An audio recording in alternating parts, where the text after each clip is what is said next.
Chapter 287. After 3 rounds of wine, when the atmosphere was at its peak, Li Wangyu suddenly chased all the Hu concubines out. Ziyu, what are you doing? Fang Ai asked, puzzled. Li Wangyu chuckled and said, Brothers, I have something that I would like to ask for your help with. What's so mysterious? You even chased all the Hu concubines out? Ziyu, if there's anything you need us to help with, just say it. Li Wangyu said, Brothers, I'm sure all of you know about the grudge between me and the Wang clan of Taiyuan. This time, I invited Sunji Bookstore to sell my 3 kingdoms, but I implicated Sunji Bookstore and caused the bookstore to be burned down. I really can't take this lying down, so I want to ask you to help me vent my anger and take care of these lawless aristocratic families. Hearing Li Wangyu's words, the debauches agreed without hesitation. Cheng Chumo slapped the table in front of him. Bastard, I've long been unhappy with Wang Ziqiao and those bastards. Ziyu, tell us, how can we help you? Fang Ai rolled up his sleeves. Are we going to beat them half to death or what? Ziyu, tell us the plan, we won't be vague about it. That's right, kill these sons of bitches. Ziyu, why didn't you say so earlier? I've long wanted to beat those bastards up. Li Wangyu hurriedly stopped them when he saw that the silk pants were about to pick a fight with Wang Ziqiao and the others. Hehe, brothers, don't be impatient. Beating those bastards up is easy, but it's too easy for them. Cheng Chumo said impatiently, Ziyu, what's your plan? Tell us quickly, don't keep us in suspense. Li Wangyu looked left and right, lowered his voice and told everyone his plan. Hearing this, the debauches nodded their heads. After listening to Li Wangyu's plan, Fang Ai slapped Li Wangyu's back. Ziyu, you little rascal, you're really bad. Aha, this is a good plan, I like it. Wah, Ziyu, you're really bad. Let's do it this way. I support you. Cheng Chumo also laughed. Chai Lingwu, Yuchi Baolin, and the others roared with laughter, their faces filled with excitement. This group of silk pants felt that Li Wangyu's idea was too much to their liking. The rich playboys' families were all meritorious ministers who had followed Pai Lupi to conquer the world. Unlike the rich and powerful families like the 5 Surnames and 7 Hopes, they disliked each other and despised each other. In the eyes of the aristocratic families, Pai Lupi was just a nouveau riche, not to mention Qing Yaojin, Fang Xianling, and the others. They were not even worth mentioning. As for Fang Xianling and the others, they had all been conferred the title of Grand Duke and held great power in the imperial court. They were even more displeased with the aristocratic families who controlled the local politics and economy. They had long wanted to get rid of them as soon as possible. One party was in the local area, while the other party was in the imperial court. For the time being, neither party could do anything to the other. Now that Li Wangyu wanted to make things difficult for the aristocratic families, how could they not be happy? After a discussion, they did not drink anymore and dispersed to make preparations. A few days later in the morning, the whole city of Chang and slowly woke up with the beating of the morning drum that resounded throughout the city. The old soldiers who were in charge of guarding the gate pushed open the heavy gate with force. After the gate was opened, the old soldiers suddenly noticed that a few large pieces of paper had been pasted on the gate by someone, like a notice from the government. These old soldiers were illiterate and did not know what was pasted on the gate. They only thought that it was a notice posted by the government last night. When a passerby dressed as a scholar was about to go out of the gate, he was stopped by the old soldiers and asked what was written on the paper pasted on the gate. The scholar fixed his eyes on it and could not help but be stunned on the spot. He stared blankly at the several pieces of paper and his face turned red. However, he did not answer the old soldier's questions. Lang Jun, what exactly is written on the notice? More and more people began to gather around the notice posted on the door of the workshop. However, limited by the education level of the Tang dynasty, the literacy rate was terribly low. There were not many people who could understand the notice. Those who could understand the notice all had strange expressions on their faces. No matter how others urged them, they did not answer. However, they were reluctant to move their feet. They just stared at the paper pasted on the gate. Finally, under the constant urging of the onlookers, someone read out the content on the paper in a low voice. It did not matter. The crowd gathered at the gate became more and more, but they were still very quiet and did not make any sound. They were afraid that they would miss a word or two from the scholar's mouth. They all looked very excited. They stretched out their ears and listened attentively to the scholar reading out the content on the paper in a low voice. There were even some young people who were listening to the scholar's reading and blushed. They were so excited that even the pimples on their faces were glossy. Such a scene was happening at the gate of many important houses in Chang'an City. Wang Ziqiao, Cui Daogu, and the other 2 people spent the whole night in Pingkong Square. At this time they were yawning and walking out of the square under the protection of a group of troops, ready to go home. They walked to the gate of Ping Kong Square. However, they were shocked to find that the originally wide gate had been blocked by the crowd. There was no way to get in or out. What happened? Someone go and have a look. Wang Ziqiao rode on the horse and could not help but yawn. He impatiently waved his hand to his troops, indicating that they should go and have a look. Immediately, a troop jumped off the horse and tried to squeeze into the crowd. After a while, the troop squeezed out with sweat on his forehead. However, the expression on his face was strange. He bowed to Wang Ziqiao and replied hesitantly, "Sir, I don't know who pasted a few pieces of paper on the gate of the square. On them it is written. What is it? Make it clear." Wang Ziqiao shouted angrily. It is a piece of erotic literature." Erotic literature? When they heard the troops say this, Wang Ziqiao and the others could not help but be interested. They immediately shouted to their subordinates, "Go, disperse the crowd." The troop accepted the order and rushed out after a sound of acknowledgement. This troop was strong and no one was willing to provoke the Taiyuan Wang clan and the Chui clan of Qinghe. When the troop revealed their aristocratic identities, the crowd gathered at the gate of the square dispersed. However, these people did not go far. After they opened the gate, they still gathered together and pointed at Wang Ziqiao and the others. From time to time, there would even be bursts of laughter from the crowd. Wang Ziqiao and the others felt that it was strange. When they saw the troop disperse the crowd, they squeezed their horses' bellies and urged their horses forward. They wanted to see what was written on the paper on the gate of the square. When they saw it, the originally curious four people's faces instantly flushed red. Wang Ziqiao was so angry that his eyes were bloodshot. He lashed the paper on the door with his whip and roared angrily at his subordinates, "Are you all King dead? Tear this thing off for me." After he finished speaking, he shouted at the old guard guarding the gate, "Who is it? Who pasted this? Do they not want to live anymore? I will tear them into pieces." Chapter 288. The reason why Wang Ziqiao and the others were so furious was because of the notice posted on the door of Ping Kong Fong. On it was a piece of erotic text that made people blush. The main characters of the erotic text were the Taiyuan Wang clan, Xingyang Zheng clan, Boling Chui clan, Qinghe Chui clan, and Fanyang Lu clan. It did not even try to cover it up. It directly wrote the names of Wang Ziqiao and the others as well as their families in the text.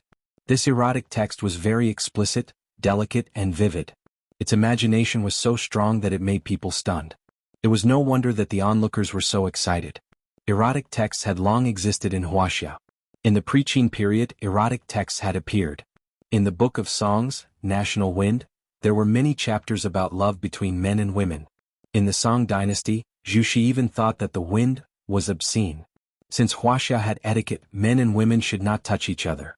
Everyone thought that these erotic texts were bad people's thoughts, and forbidden texts that made people's imagination run wild. But in every dynasty these erotic texts were endless. It reached a record high in the Ming and Qing dynasties. For example, Cut Lamp Newspeak, National Beauty, Spring Dream in the Red Chamber, and so on. These books had a large scale of erotic descriptions that made people speechless. Even the well-known Jin Ping Mei belonged to the category of novelty in front of these erotic novels.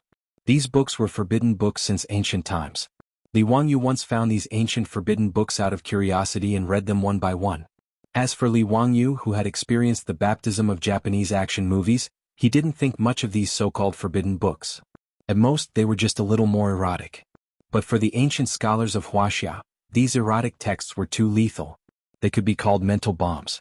And now, the erotic text posted on the door was created by Li Wangyu to take revenge on the aristocratic families. The aristocratic families boasted of being a 1,000-year-old family, and what they valued the most was their reputation.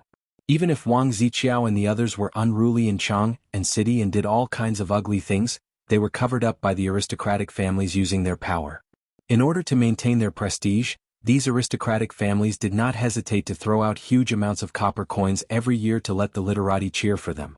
Li Wangyu wanted to strip them of their bright and beautiful clothes and let the world see the ugly side of the aristocratic families.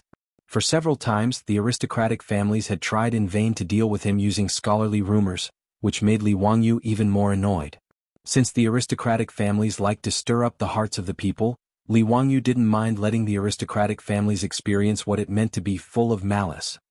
Therefore he chose the seemingly absurd erotic text, fighting poison with poison. As the saying goes, 3 men make a tiger. Although the plot of these erotic novels seemed absurd and unruly, there would naturally be people who would believe it after reading and discussing it. What's more, it wasn't completely fabricated.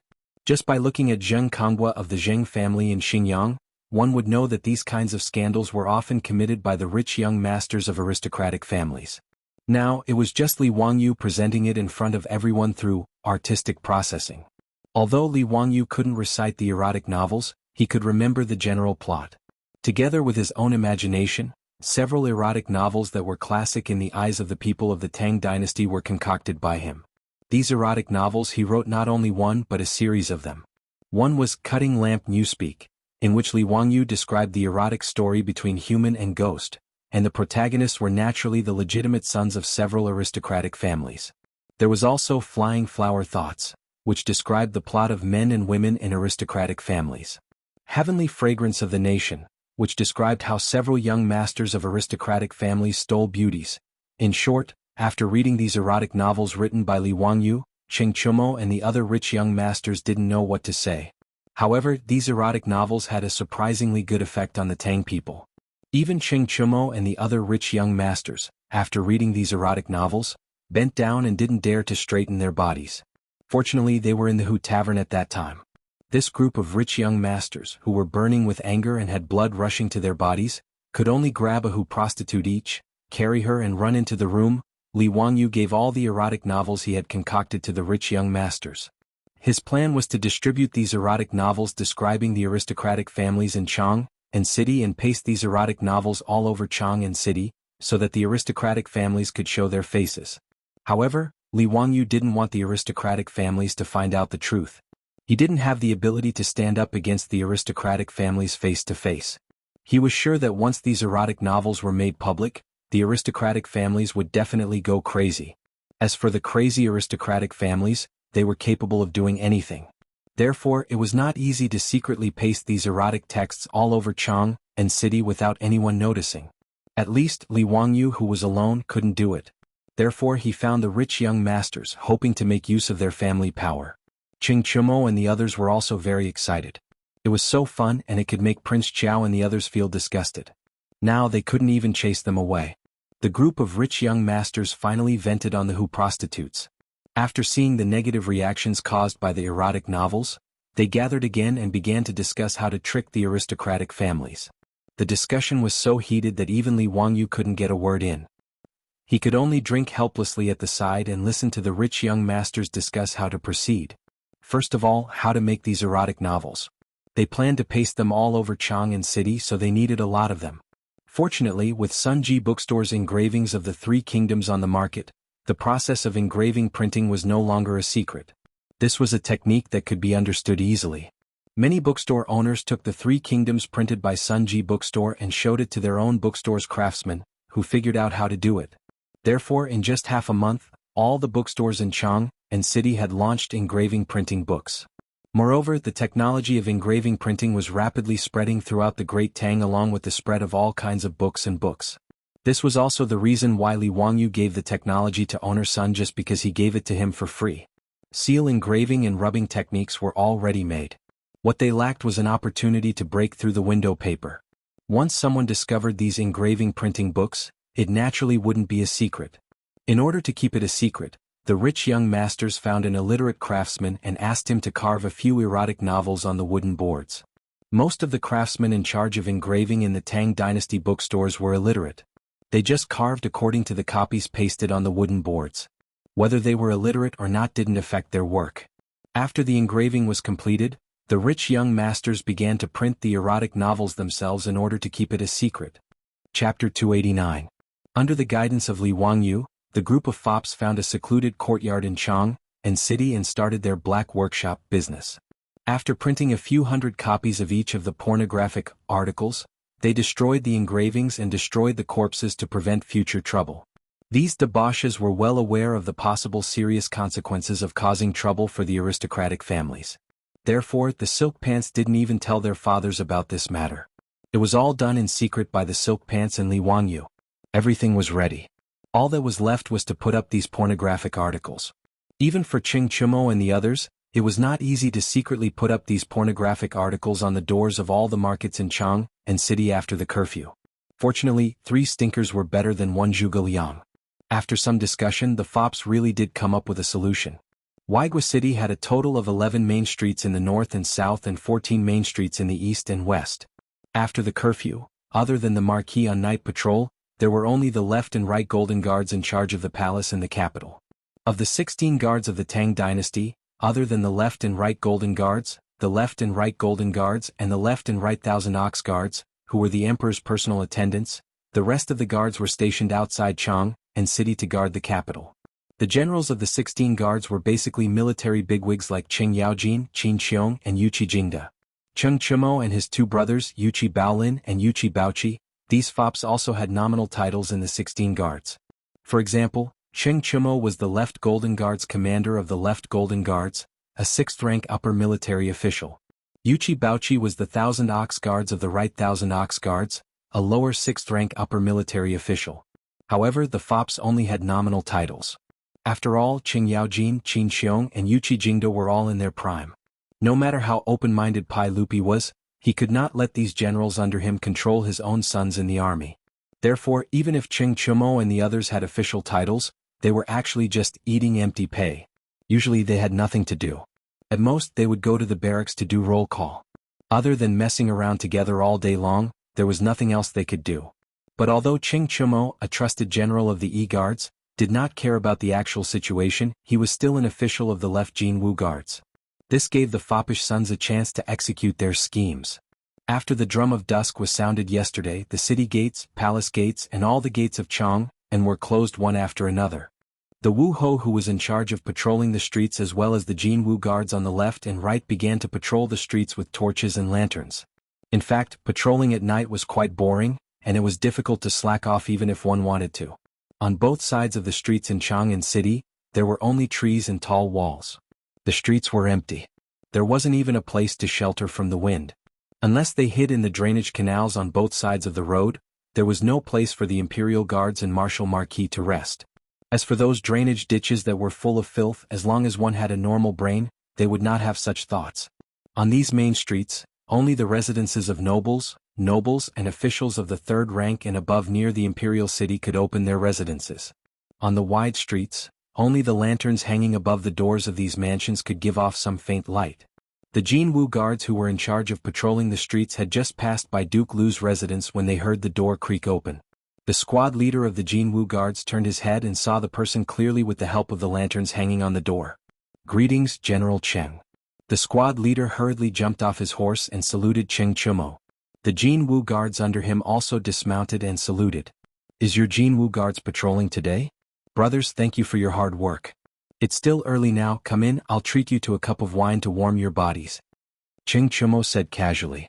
His words made the squad leader of the left Jianghu guards hesitate for a moment, but he nodded in agreement. "Then I'll thank General Cheng on behalf of my brothers." The squad leader respectfully saluted. They patrolled the streets of Chang and city on a daily basis, so no one restrained them. Since it was late at night, the general of the left Jianghu guards was not worried that they would slack off.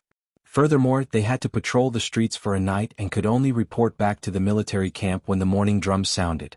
As such, it did not matter if they were delayed for a while. Moreover, this was Duke Lu's eldest son, the general of the left Jianghu guards E-Guards Imperial Guards.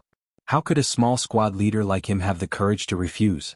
The Jianghu guards of the left Jianghu guards tied their horses respectfully and put down their weapons, then followed Cheng Chumo into Duke Lu's residence. After entering Duke Lu's residence, the group of Jianghu guards dared not even breathe loudly. They lowered their heads and followed Cheng Chumo closely. They were only ordinary Jianghu guards, and there was a huge difference between their statuses and Duke Lu's, so they dared not be presumptuous. Although they did not know why the general of the left Jianghu guards suddenly summoned them today, the squad leader of the Jianghu guards and the other soldiers were not qualified to refuse. Cheng Chumo led them to a side room in the front yard of the residence, then pushed the door open and entered. In the side room there were a few tables with dishes and wine. Cheng Chumo called out to the Jianghu guards, Come, all of you are comrades in the army, so there's no need to be polite. Take off your armor first and just eat and drink without worry." The squad leader was slightly hesitant. "General Cheng, I still need to patrol at night later. This Cheng Chumo did not give him a chance to speak and waved his hand. It's fine, I'm in a good mood today, so I want to treat my fellow soldiers to a drink. You don't have to be restrained. As for the night patrol, it's even easier. Don't worry, I'll explain it to the general. There was a general in the left Jianghu guards, and it was Duke Liu Qingyaojing. There was also a great general who was a primary grade 3 official, and 2 generals who were secondary grade 3 officials. Below them were the 4 generals who were secondary grade 4 officials.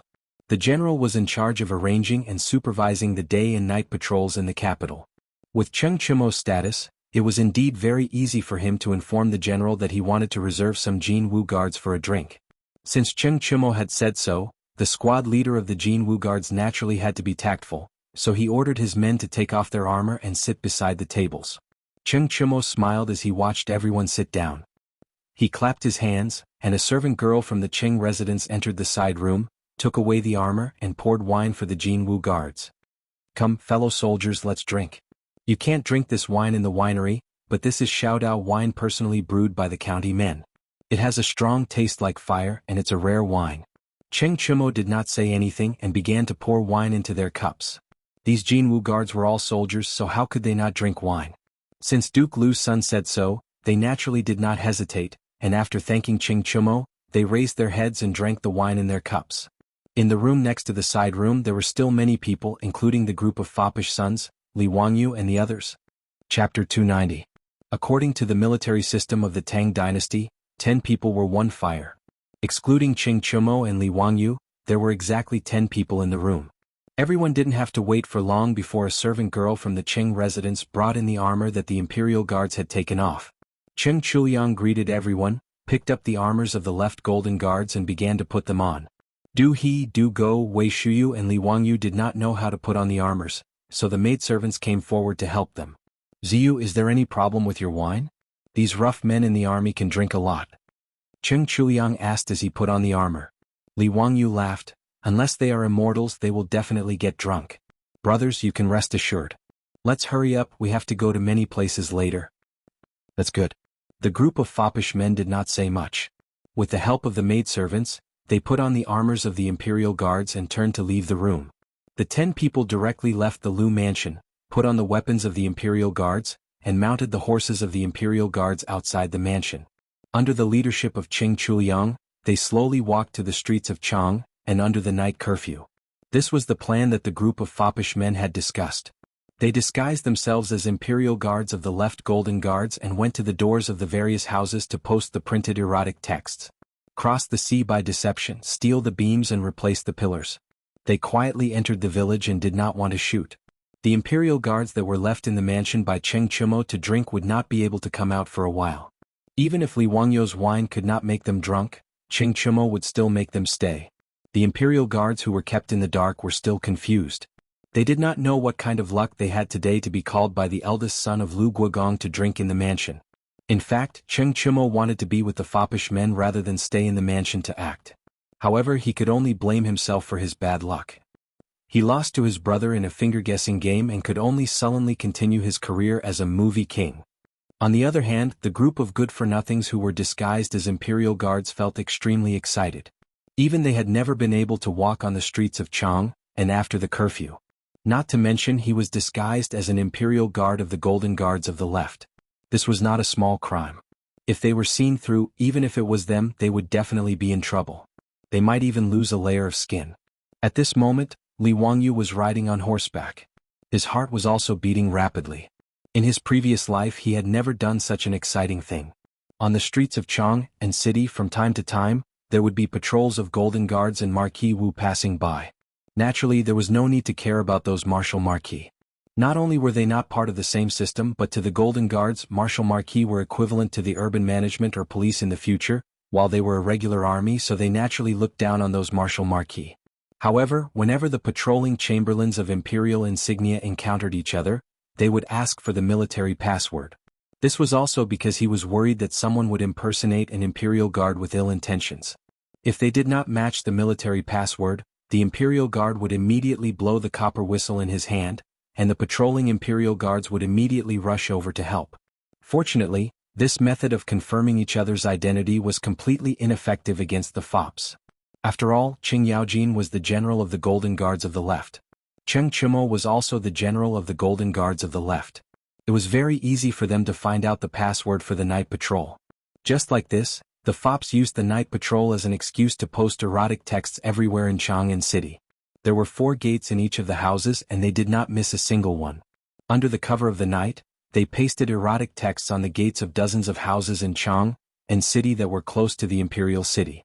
Even when they passed by the gates of Taiyuan's Wang clan, Xinjiang's Zheng clan, and other aristocratic families, the fops did not let go.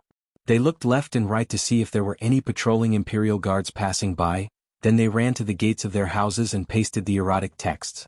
After being busy for more than 4 hours, the batch of erotic texts that everyone had printed were all pasted up.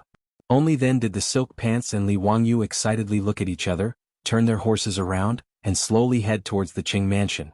When they returned to the Qing mansion, they tied their horses, took off their armors and asked the maidservants to send back the armors of the imperial guards.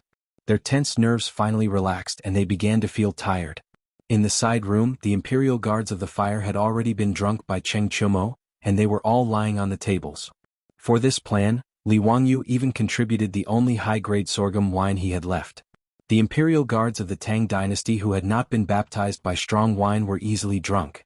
It was not until the morning drum in Chang'an City that the imperial guards of the fire were woken up by the servants of Marquis Lu's mansion. Seeing that they had stayed in Marquis Lu's mansion for the whole night, the imperial guards of the fire could not help but panic. They hurriedly put on their armors and were sent out of the mansion by the servants of the mansion. The imperial guards of the fire still did not know what had happened last night. However, when they learned that the notices that humiliated the aristocratic families were pasted everywhere in Chang'an City last night, the squad leader of the imperial guard seemed to have guessed something. However, he was smart enough to pretend that nothing had happened and kept his mouth shut. This morning, Wang Ziqiao and the rest were not the only ones who discovered the erotic texts pasted on the doors of Peace House. Half of the people in Chang'an City saw it, including the aristocratic families. The erotic texts were pasted on the doors of their own mansions, and it was impossible to miss them. In a fit of rage, the aristocratic families sent their monks to tear down the erotic texts pasted everywhere in Chang'an City. But it was too late. At this time in Chang'an City, the doors of the shops that Li Wangyu and the foppish playboys had posted the erotic articles were already crowded with people. Countless busybodies were seriously studying these rare erotic articles. Many scholars even took out their pens and ink and copied down the erotic texts. Some of the erotic texts on the doors were carefully removed and kept for themselves. Many people were reading out loud the contents of the erotic texts at the doors of the houses, causing the crowd to heat up. "Who's the motherf asterisk cur?" Suddenly someone in the crowd cursed loudly. His words caused the crowd to roar with laughter that all men understood. It could not be helped because the person who was reading out loud was not the only one who became hard after hearing it. Many people did not even care that it was still early in the morning as they turned and ran into Peace House. The brothels that had just sent off their customers suddenly welcomed a peak of customers again, causing the brothels to be confused as they did not understand what was wrong with the customers so early in the morning. Due to the large number of customers entering Peace House, the brothels that were not open in the morning actually had customers lining up. In short, no matter how furious the aristocratic families were, they could not stop the erotic texts from spreading like wildfire in Chang'an City. There were even some daring bookstore owners who secretly ordered people to engrave the erotic texts into books and sell them at high prices. Their business was surprisingly good. Chang'an City was in chaos early in the morning, but the instigator, Li Wangyu, had already quietly left the illustrious Virtue Gate and returned to Dingzhou village. He left in a huff, hiding his identity and reputation. Chapter 291. The aristocratic families were so humiliated that they almost went crazy. In order to find out who was humiliating them, the aristocratic families used almost all their power, but they didn't find any valuable clues. In Chang'an, including the surrounding bookstores, the aristocratic families searched all the bookstores that could do engraving and printing. Facing the aggressive pressure of the aristocratic families, the bookstore owners naturally didn't dare to hide anything. But they still didn't find anything. It could be confirmed that these erotic articles were not printed by these bookstores. They couldn't find the source of the erotic articles, and the aristocratic families couldn't find out how these erotic articles were posted in various bookstores. When the playboys and Li Wangyu posted these erotic articles, they were quite careful and avoided the patrolling marquises and guards. In addition, there were no public facilities like street lights in the Tang dynasty, so it was dark everywhere at night. In order to keep it a secret, the playboys didn't even lift a torch. They all worked in the dark by the weak moonlight. There were no surveillance cameras in the Tang dynasty, nor any detection technology like fingerprint comparison. This trick of the silk pants was quite successful. No matter how hard the aristocratic families tried to find the truth, they didn't find any useful clues. No one knew how these erotic articles were posted on the door without anyone noticing. After searching for a long time and finding nothing, the aristocratic families were even more annoyed. They were full of anger, but they didn't know who to vent it on. This made the maids and servants of the Wang clan of Taiyuan and the Zheng family of Xinjiang all keep quiet out of fear of angering the angry masters in their mansions. By now Wang Rinyu, Zheng Yuanshou, and the others had a guess in their hearts. After the curfew, no one could post hundreds of erotic articles in Chang, and with such fanfare. It seemed that except for the one in Taiji Palace, no one else could do it. When the aristocratic families didn't find anything, Wang Rinyu and the others were more convinced of this guess. In their hearts, the resentment for Pai Lupi grew stronger. Pai Lupi didn't know that he would help Li Wangyu and the playboys take such a big blame. Naturally, the 100 Cavalry Department had already reported to Pai Lupi about the commotion in Chang'an. Even those erotic texts were collected by the 100 Horsemen Department and sent to Pai Lupi's desk. After Pai Lupi saw the erotic stories created by Li Wangyu, he just laughed. He didn't even bother to ask the 100 Cavalry Department to investigate who did it.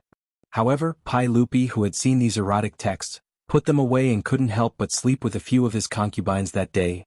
Not to mention how Pai Lupi was licentious in the harem and how angry the aristocratic families were. The reputation of these aristocratic families, as well as the protagonists of the erotic literature, such as Wang Ziqiao and Cui Daogu, was notorious in Chang'an.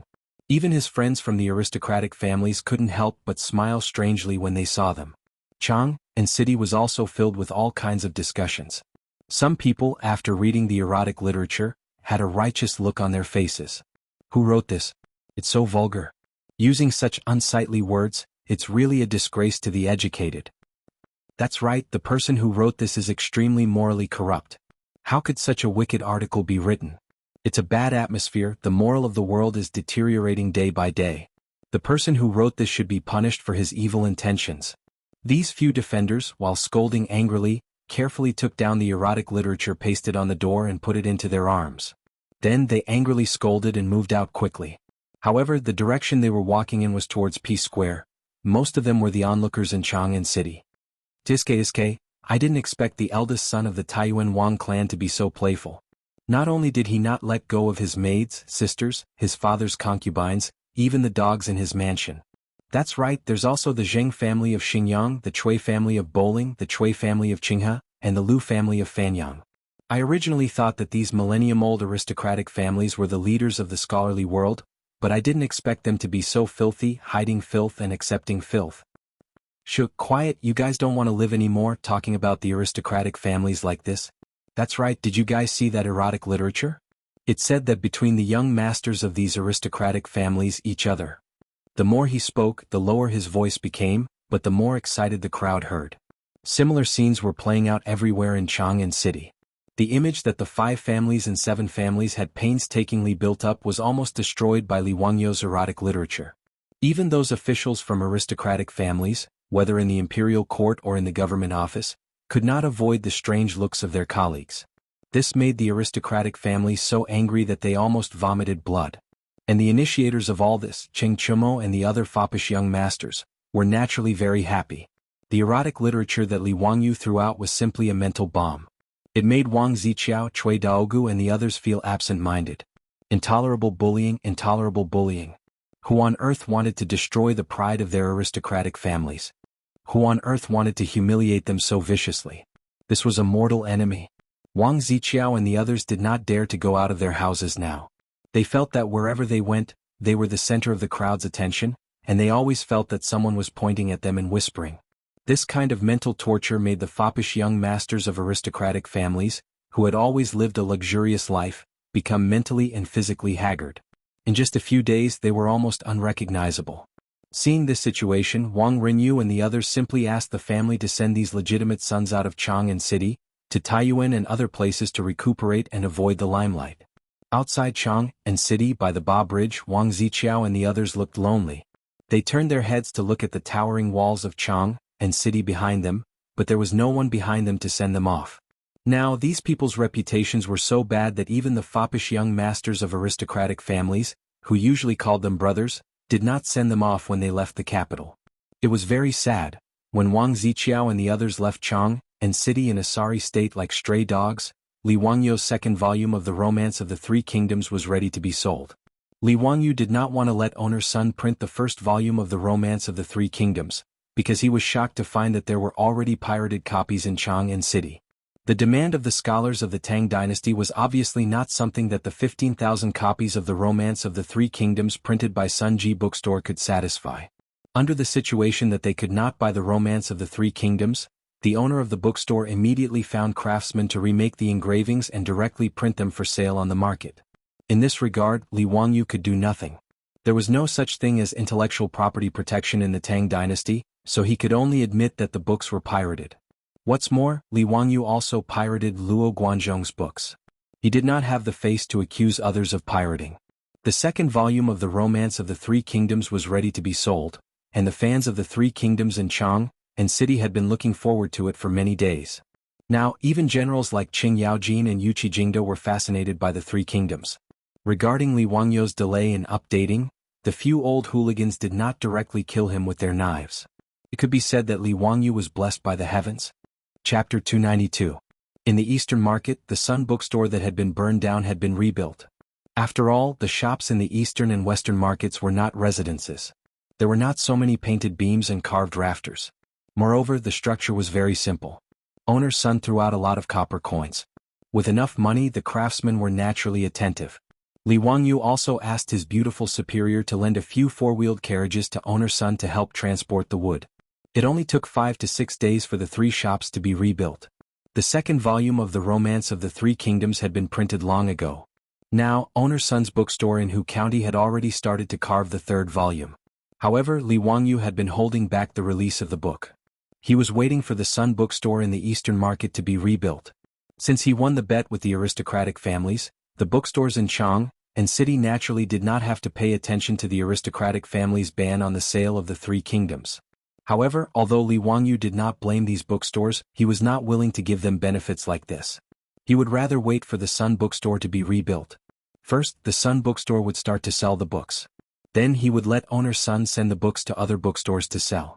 In this way, the benefits that it would bring to the Sun bookstore were self-evident. Owner's son was naturally aware of Li Wangyu's sentimental and righteous actions, and he was moved to tears. In the old man's opinion, it was very rare for a noble like Hu County to be considerate of a merchant like him. Owner's son was very attentive to Li Wangyu's instructions. He wanted to make sure that Li Wangyu was satisfied. After the Sun bookstore was built, a notice was posted early to inform everyone that the second volume of the Romance of the Three Kingdoms was about to be released. This news was immediately noticed by many fans of the Three Kingdoms who were looking forward to it. Now, not only did the Book of the Three Kingdoms have many fans, but the storytellers in the brothels had also started to talk about the Three Kingdoms. Storytelling actually started from the Tang dynasty. Originally, in the temples, in order to attract believers, spread Buddhist scriptures and preach to the public, there were secular stories. Secular stories were stories that the monks used to explain Buddhist scriptures that were easy to understand. The content was interesting and very popular. As a result, storytellers began to appear in the brothel. They would often tell stories about supernatural stories to attract customers. After Li Wangyu's Three Kingdoms was published, it naturally attracted the attention of storytellers. Many storytellers saw that there were many fans, so they also began to try telling stories about the Three Kingdoms. However, because Li Wangyu's Three Kingdoms had only published the first volume, there were only 5 chapters and about 20,000 words. The content was too little, and this made the storytellers extremely vexed. Now that the second volume of the Three Kingdoms was about to be released, the most excited people in Chang and were the storytellers who made a living out of it. On the day of Sun's bookstore's reopening, Li Wangyu brought Niu Wu out early in the morning to congratulate owner's son and also to check on the sales of the second book. He still remembered the time when he confidently went to see how the first volume of the Three Kingdoms was selling. In the end, only a few big and small cats bought the book. The scene was very awkward. He even inexplicably got into a conflict with Wang Ziqiao and the others. In the end, it led to the destruction of owner's son's bookstore and the death of his employees. Now that Wang Ziqiao and the other aristocratic playboys were chased out of Chang, and Li Wangyu's mood improved a lot. When he arrived at the East Market, it was not yet noon, and the East Market was not open yet. When he arrived at Sun's bookstore, owner's son, who had received the news, immediately came out to welcome him. Owner's son, congratulations, congratulations. I wish you a prosperous source of wealth and a prosperous business, Li Wangyu said with a smile. At the same time, he asked Niu Wu to deliver the congratulatory gift he had prepared. Thank you, Mr. Huxian. Olmi is very grateful. Please come in. Today the second volume of the Three Kingdoms is on sale. Olmi has already prepared everything. Owner's son was wearing new clothes today, and his face was full of wrinkles from smiling. He asked his employees to take the congratulatory gift, and he respectfully invited Li Wangyu into the store. Li Wangyu looked around the newly renovated bookstore. There were already many scrolls, calligraphy, and paintings placed inside. However, in the most eye-catching position of the store, there was a wooden table with the second volume of the Three Kingdoms neatly stacked on top of it.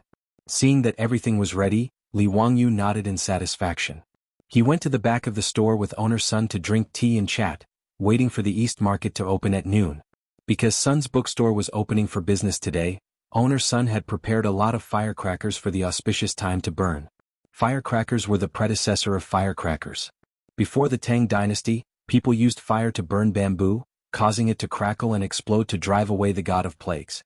At the beginning of the Tang dynasty, saltpeter was placed in bamboo tubes and burned, resulting in an even louder explosion. This was the firecracker. In the Tang dynasty poem, Early Spring Poem, there was a line like, "The new calendar is only half open, and the small courtyard is still full of firecrackers." However, before the auspicious time arrived and the firecrackers were lit, the employees of the bookstore rushed in. "Boss, bad news. Our bookstore has been surrounded." Owner's son was also shocked when he heard this. How could there be trouble before his bookstore had even reopened? He hurriedly apologized to Li Wangyu and hurriedly followed the worker to find out what had happened. Li Wangyu was also worried, so he followed them to see what was going on. He was worried that those aristocratic families would not let Sun's bookstore go and find people to cause trouble again. Outside the bookstore there were indeed many people gathered. They surrounded the entrance of the bookstore so tightly that not even a drop of water could trickle through. When owner's son and Li Wangyu saw this situation, their hearts couldn't help but thump.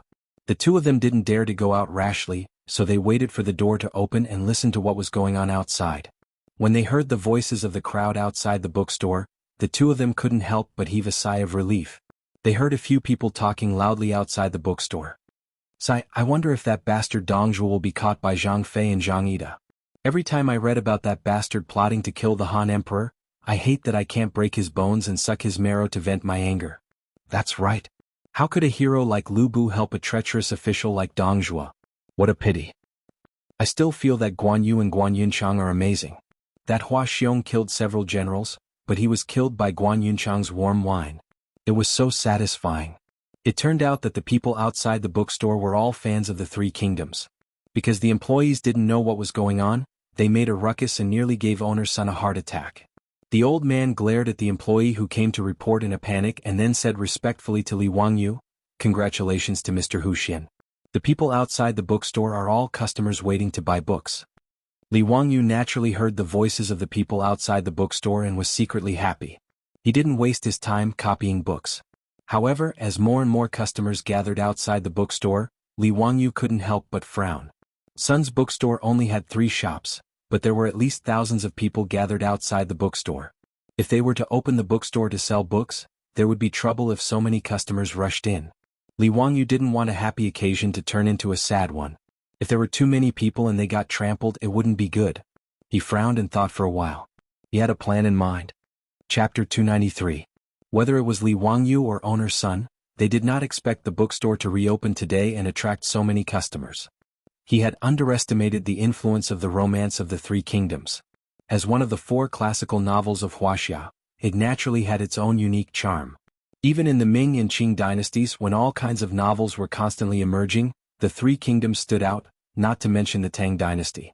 Li Wangyu also unscrupulously separated the Three Kingdoms into 2 books, each with more than 20,000 words, which made the many scholars who were already fascinated by the book unable to stop reading. Therefore, when they learned that Sunji Bookstore would reopen today and sell the second volume of the Three Kingdoms, Nearly 1,000 people rushed to buy it. Owner's son had never seen such a scene even though he had been in the bookstore business for most of his life. In the face of so many customers, owner's son was happy, but he could not help but start to worry. The old man also thought of Li Wangyu's previous concerns. Before the old man could think of a solution, Li Wangyu stretched out his hand to summon him and whispered a few words to him. After hearing Li Wangyu's words, the old man could not help but be stunned. Is this really feasible? Isn't this too childish? "Soke, just listen to me, it's definitely feasible. Owner's son, quickly go and arrange it," Li Wangyu said with a smile. Seeing that the man was so confident, and owner's son did not have any good ideas, he could only be skeptical and follow Li Wangyu's instructions to make arrangements. Fortunately, there was no shortage of the items that Li Wangyu had mentioned in the bookstore. Owner's son called over the shop's staff and busied himself. Before the auspicious time for the opening of the bookstore, everything was ready. Owner's son specially invited the Taoist priest of the Taoist temple to calculate the auspicious time of the opening. Immediately, the shop's staff took the brazier out of the shop and began to burn the exploding rods in it. The exploding rod ignited and exploded, emitting crackling sounds as the smoke dispersed in all directions. The crowd outside the bookstore also cheered. They were waiting for the bookstore to open so they could rush in to buy books. However, after the rods were set off, the bookstore's door did not open. Only owner's son and a few staff walked out of the bookstore. Owner's son took a deep breath and used the force of his dantian to yell at the crowd. "Esteemed guests, Son's bookstore is reopening today. Thank you all for coming." However, due to the limited space in the bookstore, it couldn't accommodate so many distinguished guests at the same time. For the safety of our esteemed guests, Old Me has made some number plates and invited our esteemed guests to collect them. In a while, Old Me will be divided into batches and randomly draw number plates. The distinguished guests whose numbers are called will be invited to enter the bookstore to purchase books. If there is any inconvenience, please forgive us. Owner's son's words stunned everyone. What did he mean by that? You need to draw a number to buy a book? Only Li Wangyu, who was hiding in the bookstore, couldn't help but snicker. I'll let you know the fear of lottery. Just now, when he saw that there were too many people present, an idea came to him. He recalled his experience of buying a house and drawing numbers in his previous life. There were more than 500 houses in the residential area, and there were actually 3,000 to 4,000 people queuing up to buy a house. This made Li Wangyu deeply suspicious. Were these houses given away for free? Fortunately, Li Wangyu's luck was not bad. He got into the top 500 and successfully got a house. Thinking of that house, Li Wangyu's heart started to ache again. He had paid the down payment and mortgage for such a long time for nothing. In the end, before he could even hand over the house, he was sent to the Tang dynasty by his beautiful boss. That was why he had come up with the idea of drawing numbers, just now, because he had a wicked sense of humor. Outside the bookstore, the customers who were waiting to buy books were confused. They took the number plates from the staff. Because it was an impromptu idea, these so-called number plates were just small pieces of paper written on the bookstore's paper. Various numbers were written on them. Everyone held the small pieces of paper in their hands and were all confused. They didn't understand what Son's bookstore was doing. When owner's son saw that the staff had finished distributing the number plates, he asked someone to bring out a box. He reached in and took out a piece of paper with the same number. The distinguished customers who got number 12567 can enter the bookstore to buy books. The old man looked at the number plates in his hand and read out 30 numbers. Then he began to invite the customers who got these numbers to enter the bookstore. I'm here. In the crowd, a scholar holding a small piece of paper in his hand shouted happily and squeezed out of the crowd. The others were envious as they watched these 30 people happily walk into the bookstore. Soon they paid for the books and completed the transaction. When these 30 people walked out of the bookstore with brand new books in their hands, the crowd gathered in front of the bookstore looked at them with envy. "Brother, I'll give you 600 copper coins. Can you transfer this book to me?" Those who were rich couldn't wait and didn't bother to continue queuing. They simply squeezed to the side of the first batch of people who bought the book and wanted to buy it. The scholar who was stopped was actually a little embarrassed. He had to grit his teeth and fork out the money to buy the 3 kingdoms. Seeing that someone was willing to pay 100 copper coins for the book, he didn't hesitate and immediately nodded in agreement. The two of them immediately settled the transaction.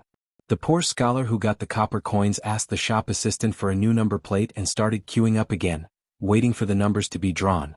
With this precedent, many customers outside the bookstore who didn't lack money started to bid for the book. They weren't stupid.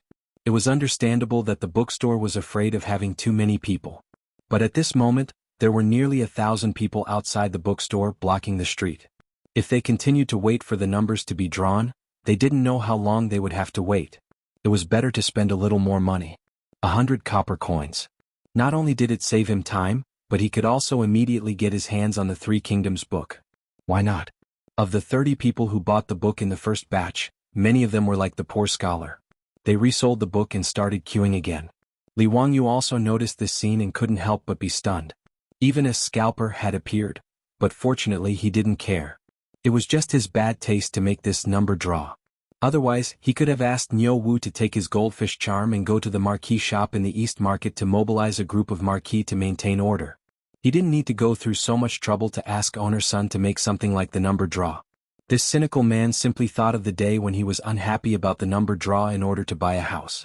He probably came to torment this group of people who bought books. The beautiful boss just finished dealing with the affairs of the carriage shop and also came to the bookstore to see how the sale of Li Wangyu's book was going. She rolled her beautiful eyes at Li Wangyu when she saw the speechless lottery method of buying books. This guy really had too much of a bad taste. Li Wangyu didn't care. He laughed and was very proud. Chapter 294. Li Wangyu didn't expect that copying the Romance of the Three Kingdoms would cause so much trouble just to pass the time and also out of bad taste. Fortunately, all the troubles had been resolved. The Romance of the Three Kingdoms not only set off a craze for the Tang dynasty, but also brought a lot of profit to Li Wangyu. Li Wangyu only planned to print 10,000 copies of each volume of the Romance of the Three Kingdoms.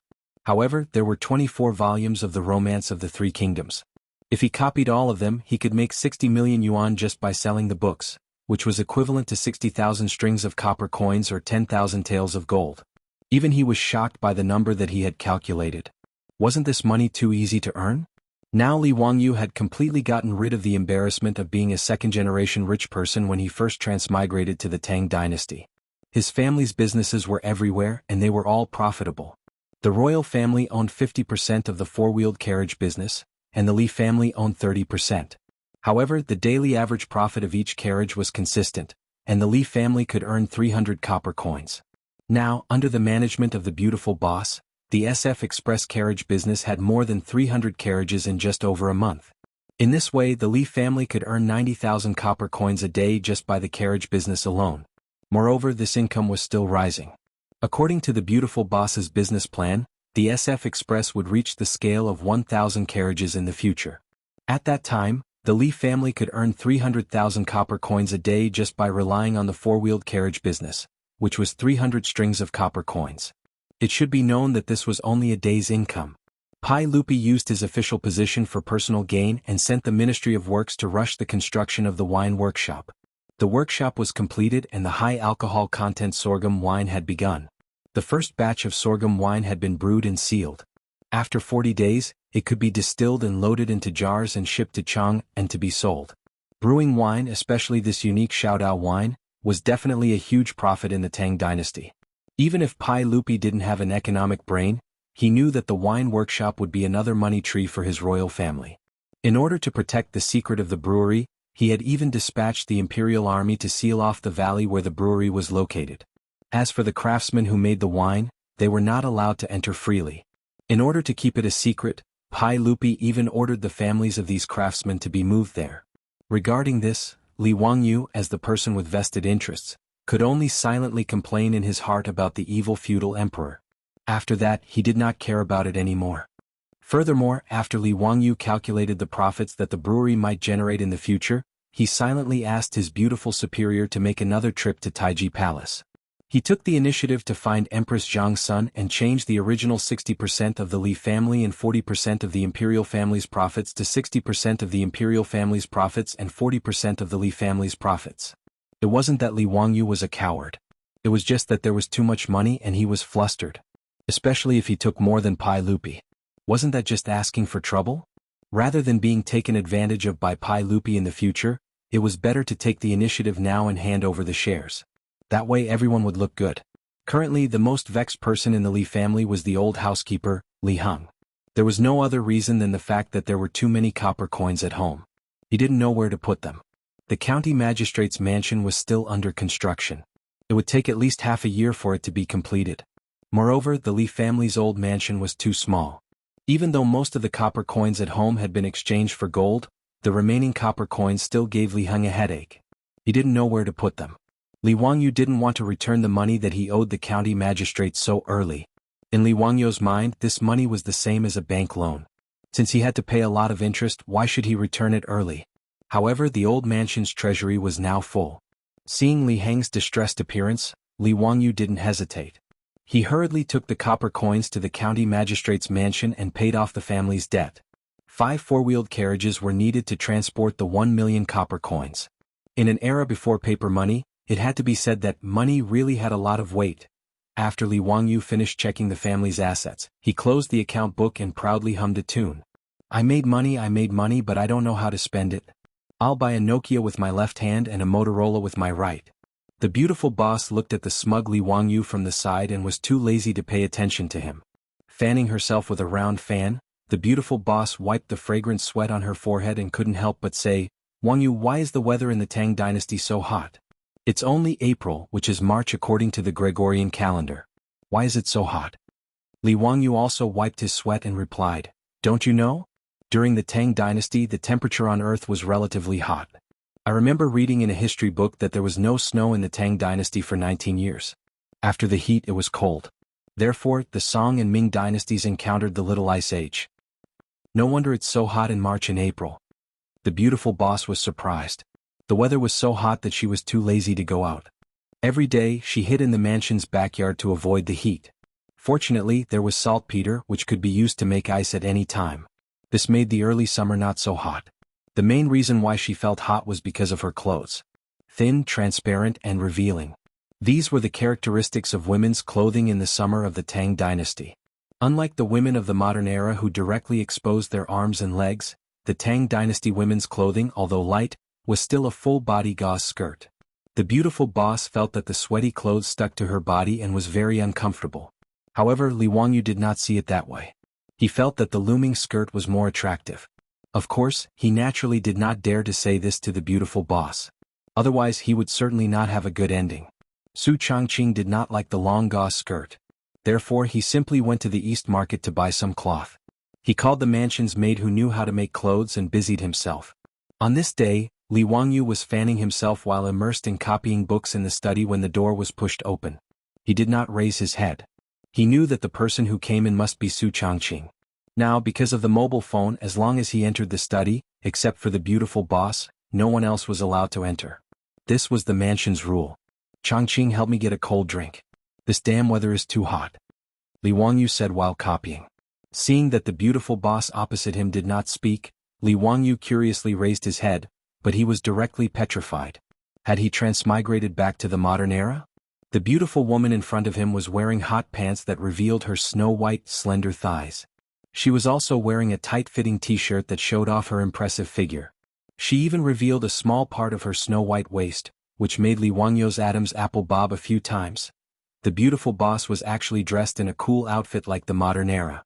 Li Wangyu, who was used to seeing Tangs in long skirts, felt his mouth go dry. Su Changqing motioned for Li Wangyu to put away the mobile phone.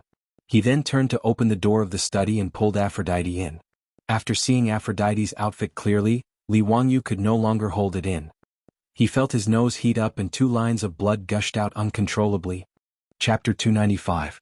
Dumbstruck, Li Wangyu stared blankly as Avro entered the study. The young girl's face was full of shyness. She slowly took off her clothes, revealing her body that was as alluring as a peach. His beautiful superior also did the same thing, exposing her snow-white skin in front of Li Wangyu. Just like that, the 2 naked women slowly walked in front of Li Wangyu. When Li Wangyu suddenly woke up, he was shocked to find that last night was actually a wet dream without a trace. Li Wangyu's heart raced and he blushed at the thought of the embarrassing things he did with his beautiful boss and Avro in his dream. Actually, he couldn't be blamed for this. It was mainly because he had received too much shock yesterday. What he thought about during the day, he dreamed about it at night.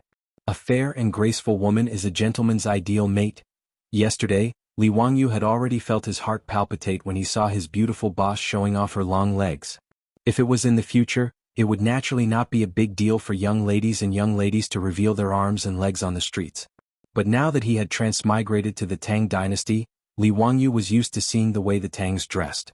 So when he suddenly saw his beautiful boss dressed in such a sexy way, he couldn't help but feel a little excited. Although the Tang dynasty was more open, it wasn't as conservative and feudal as it was after the Confucianism of Cheng and Zhou. In the Tang dynasty, it was also very common for women to wear half-exposed corsets. However, no matter how light, thin, and translucent the women's clothes of the Tang dynasty were, they still wouldn't directly expose their thighs like the shorts and miniskirts worn by women in the modern era. Therefore, Li Wangyu couldn't help but stare after seeing his beautiful boss wearing such cool clothes. The reason why he had a nosebleed at the sight of Afro was naturally because the weather had been too hot recently. Li Wangyu would never admit that he had a nosebleed just because he saw a beautiful blonde girl wearing a miniskirt and a tight t-shirt. That would be too embarrassing. The teenage version of Angelina Jolie had blonde hair tied into a ponytail that hung in front of her chest. As for the hand-sewn t-shirt, because of the girl's towering protrusions, it was super full. Li Wangyu suddenly remembered a sentence he had seen on the internet in his future life. It was a crime for a woman with a good figure to wear a t-shirt. At this moment, Li Wangyu deeply agreed. In fact, even the beautiful boss was jealous of the blonde girl's overly good development. How did this European race grow up? His beautiful boss's figure was already very hot among Asian women. Whether it was her long legs or her slender waist, they were all filled with fatal temptation. Her perky buttocks and voluptuous upper body were even more attractive to men. However, compared to Avro, she had to concede defeat in certain aspects. The beautiful boss looked down at her chest regretfully and muttered softly, "Papayas are not sold in the Tang dynasty. What bad luck." Li Wangyu's nosebleed for no reason surprised Avro. However, her beautiful boss's eyes were full of disdain, and the words in her eyes were pervert, hooligan, lecher. Avro was a little flustered. She didn't know why a nosebleed was for men. Seeing 2 lines of blood flowing out of Li Wangyu's nose, she exclaimed in shock. "Langjun, what's wrong with you?" The girl hurriedly rushed forward, took out her handkerchief, and frantically wiped the blood off Li Wangyu's nose. The girl's delicate fragrance uncontrollably entered Li Wangyu's nostrils. What was worse was that the girl's impressive upper body was now pressed against Li Wangyu's arm. The soft, bouncy feeling made Li Wangyu's nose bleed even more. The beautiful boss snorted and went forward to pull Avro away, who was still unaware that she was being taken advantage of. She said coldly, "Raise your head." Li Wangyu obediently raised his head. Su Changqing picked up a piece of rice paper from the table, tore off 2 strips, and stuffed them into Li Wangyu's nostrils. She then asked Avro to fetch a basin of cold water. After dipping her hand in the cold water, she gently patted the back of Li Wangyu's neck. Only then did Li Wangyu's nosebleed stop. Li Wangyu said in a low, muffled voice, "Hee, the weather has been too hot recently. I'm heaty." The beautiful boss glared at him. "Pervert." Li Wangyu wanted to cry out for his innocence, but he didn't know how to explain himself. In short, ever since the beautiful boss came up with the cool clothes, the backyard of the Li family's old residence had become a forbidden area in the residence. Apart from Li Wangyu, all the other men in the residence were not allowed to enter the backyard. Li Wangyu was both pained and happy about this. It wasn't just the beautiful boss and Avro who changed their clothes. Perrin and the 4 maidservants in the residence also shyly changed into cool clothes as long as they stayed in the backyard. Li Wangyu feasted his eyes every day. But it was just a look. After a wet dream, Li Wangyu secretly changed out of his underwear. Too embarrassed to let the maidservants wash it for him, he took care of it himself. Speaking of underwear, there were naturally no such things in the Tang dynasty. Strictly speaking, the underwear that the people of the modern era were used to was invented by the Americans in the 1940s. The ancient people of China naturally didn't wear underwear. During the Shang and Zhou dynasties, men didn't wear underwear or pants and only wore skirts, which were called chang. Starting from the Han dynasty, people began to wear pants inside, but they were open-crotch pants, which were called straddles. After the Tang and Song dynasties, open-crotch pants and closed-crotch pants became the mainstream clothing for men. During the Ming and Qing dynasties, closed-crotch pants dominated the world. In addition, many poor people who needed to work had a type of underwear that was similar to underwear called calf-nose underwear. The calf-nose underwear was similar to the underwear worn by Japanese wrestlers in the modern era. It was first wrapped around the sides and then passed under the crotch. This type of pants had been popular for thousands of years. It was originally underwear, but people at the bottom of the hierarchy, such as servants, coachmen, farmers and other laborers, would directly wear it outside for convenience. After Li Wangyu and Su Changqing transmigrated to the Tang dynasty, They naturally couldn't get used to not wearing underwear. Not to mention if Li Wangyu wore open-crotch pants, it would really be terrible. Thus, they self-made a few pairs of underwear and finally avoided the embarrassment of not wearing underwear. As Li Wangyu washed his underwear, he wondered when this bitter, single life would end. Now, the beautiful boss's attitude toward him had finally softened under his relentless fawning and flattery. At least, when he held the beautiful boss's soft and seemingly boneless hand, he wouldn't be shaken off anymore. The long Cold War caused by him secretly bringing Aphrodite home had finally ended, but Li Wangyu still had to work hard to achieve the success of his revolution.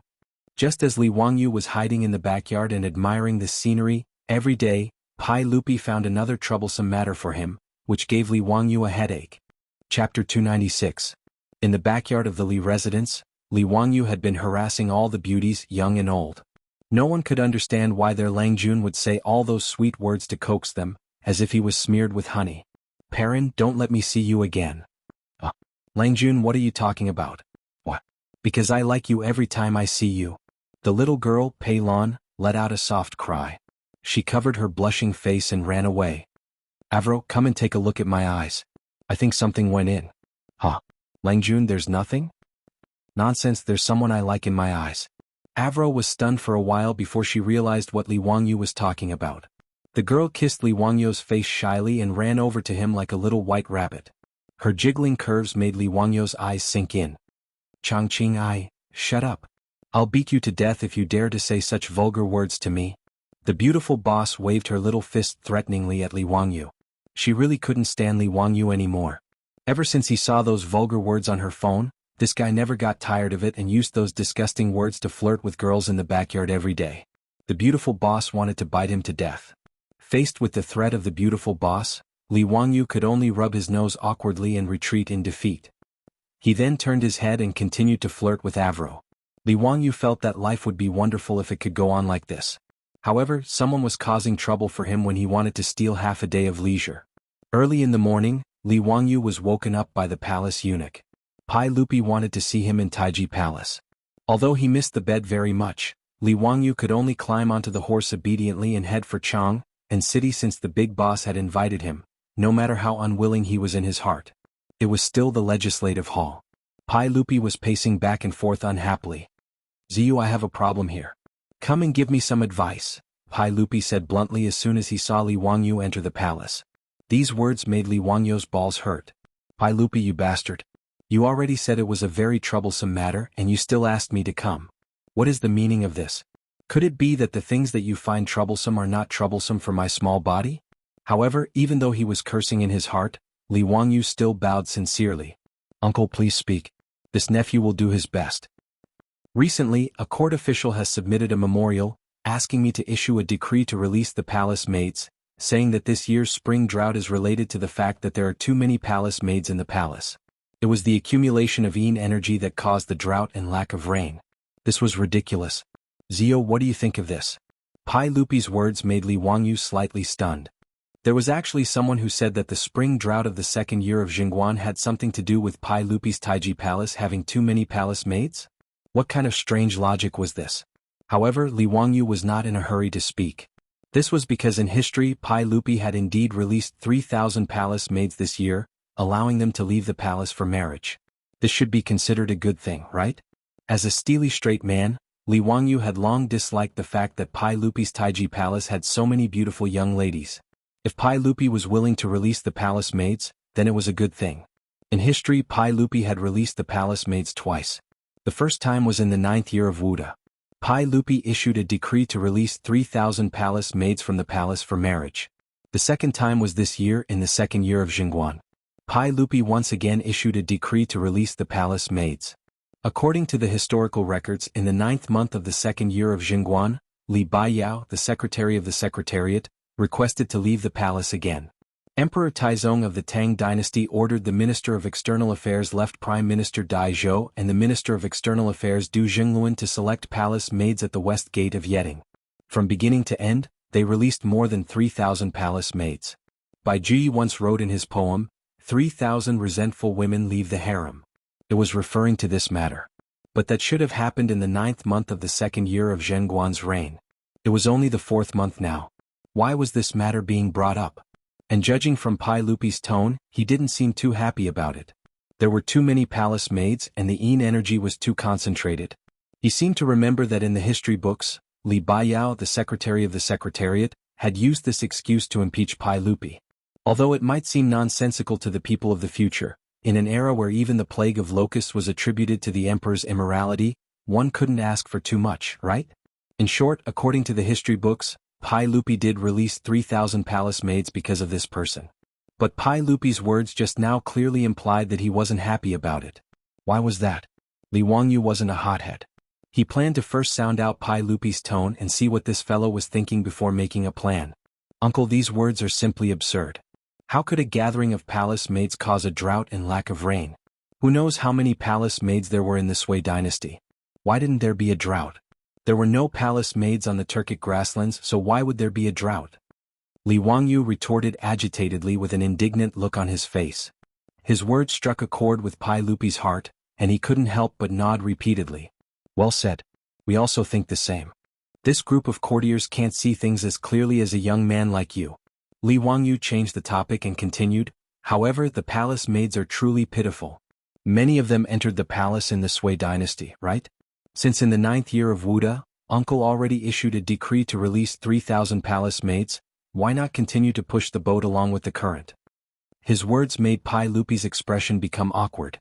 In the 9th year of Wuda, Pai Lupi had just passed through the coup of the Xuanwu Gate. He had killed his brother and imprisoned his father, and disgracefully sat on the throne. At that time he issued a decree to release the palace maids.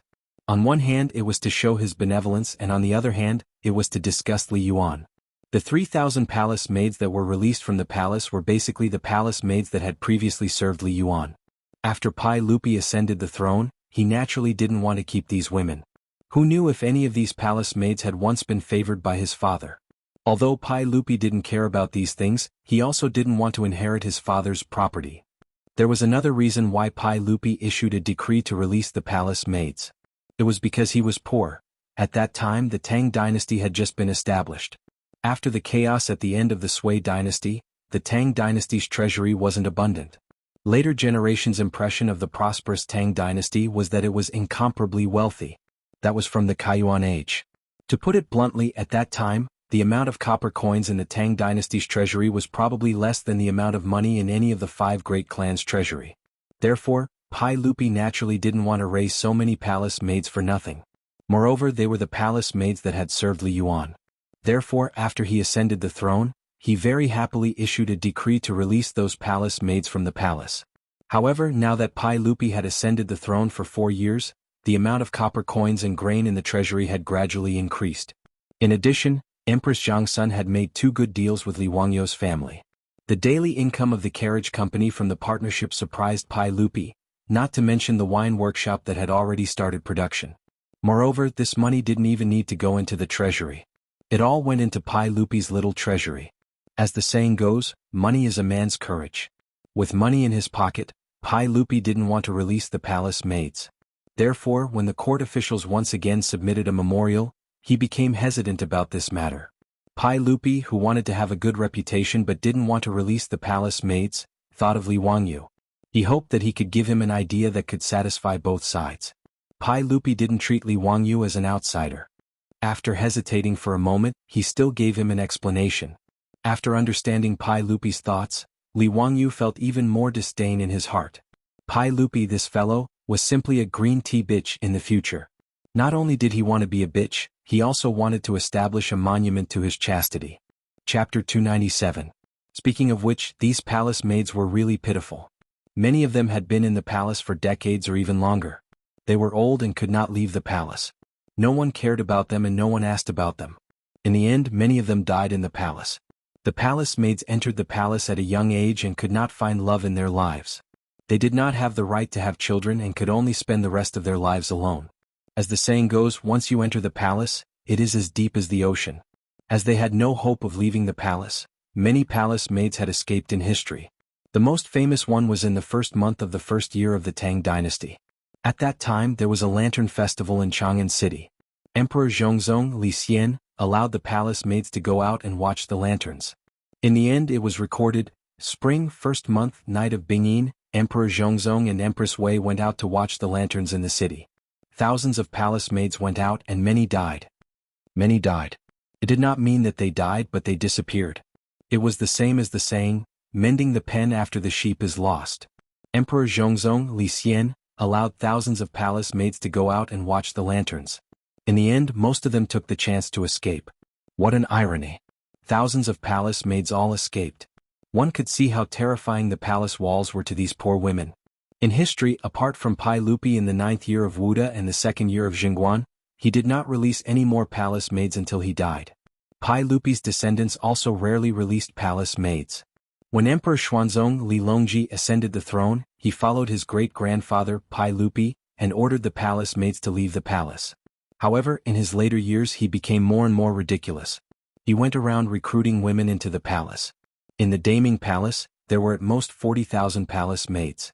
When Li Wangyu read the history of the Tang dynasty, he sympathized with these poor palace maids. He was also jealous of the emperors who shamelessly took over so many beautiful ladies. From Li Wangyu's point of view, Pai Lupi's current thinking was similar to that of his descendants. Because he no longer lacked money, he was unwilling to release the palace maids again. Li Wangyu could only express his disdain for Pai Lupi's strong possessiveness.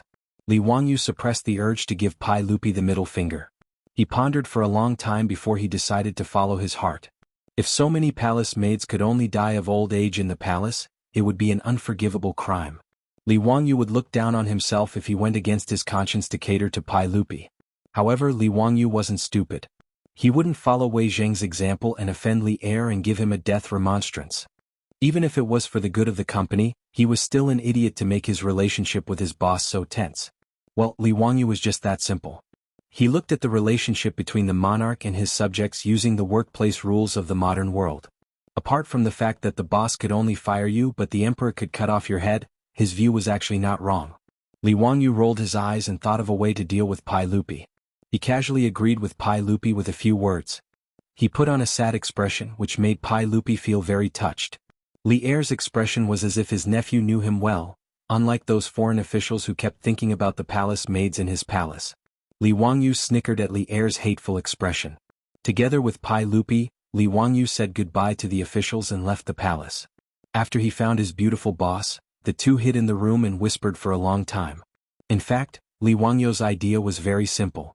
To deal with the possessive Pai Lupi, a pillow talk was the best choice. Although Empress Jiangsun insisted that the harem should not interfere in politics, in fact, releasing the palace maids was a matter of the harem. As the master of the harem, Empress Jiangsun was justified in dealing with these palace maids. As long as Empress Jiangsun was persuaded, even if Pai Lupi was unwilling, he would have to release the palace maids. Li Wangyu was planning for this. As for the reason to persuade Empress Jiangsun, it was simple. Her Royal Highness was now pregnant with the son of the dragon. She prayed for the child in her belly and also for the health of the child. The harem should not be too heavy with yin energy. Releasing some palace maids could not only pray for the child but also reduce the concentration of yin energy in the harem. In Li Wangyu and Su Changqing's opinion, as a pregnant mother, she would definitely not refuse this proposal. As for whether there were more women, whether it was really because of the gathering of yin energy, Li Wangyu was too lazy to think about it. Anyway, if the ancient people were willing to believe this kind of nonsense, then he would use it. It was not easy for other noble women to see Empress Jiangsun, but for the beautiful boss, it was simple. Whether it was entering the palace to discuss shop matters with Empress Jiangsun or teaching yoga, Su Changqing often went to the palace. After going there many times, Su Changqing was now very familiar with the harem of the Taiji Palace. He could find the way with his eyes closed. The beautiful boss naturally couldn't stand Pai Lupi's action of occupying many young ladies. Without hesitation, she went to the palace to give Pai Lupi a hard time. After Su Changqing entered the palace, Li Wangyu was very comfortable with his legs crossed, drinking tea, humming a song, waiting for the beautiful boss to return. I was watching the mountain scenery on the tower and I heard the chaos outside the city. The banners fluttered in the air, but it turned out to be the soldiers sent by Sima. He felt that he was like Zhuge Liang, casually playing Pai Lupi in the palm of his hand. When Empress Jiangsun showed her power and wanted to release the palace maids, Pai Lupi would definitely be very sullen. He wanted to see Pai Lupi's expression at that time as if he had eaten a fly. Waha, I'm really a genius, Li Wangyu thought. Just as he was feeling proud, he saw the beautiful boss with a gloomy face, walking in from outside the door. "Changqing, what's the matter? Why do you look unhappy? Did Empress Jiangsun not agree?" Li Wangyu asked curiously. The beautiful boss shook her head. "The Empress agreed." "Then why do you look like this?" "It's because of you, you idiot." As soon as he asked, he saw the beautiful boss gritting her teeth and rushing in front of him, her small fists pounding on his chest. "Who asked you to come up with bad ideas? Who asked you to come up with bad ideas? Idiot, we've been fooled." Li Wangyu was baffled by the beautiful boss's words, and hurriedly asked what happened. Su Changqing angrily explained, and Li Wangyu suddenly realized and couldn't help but pat his head. What the f***ck? They were actually fooled.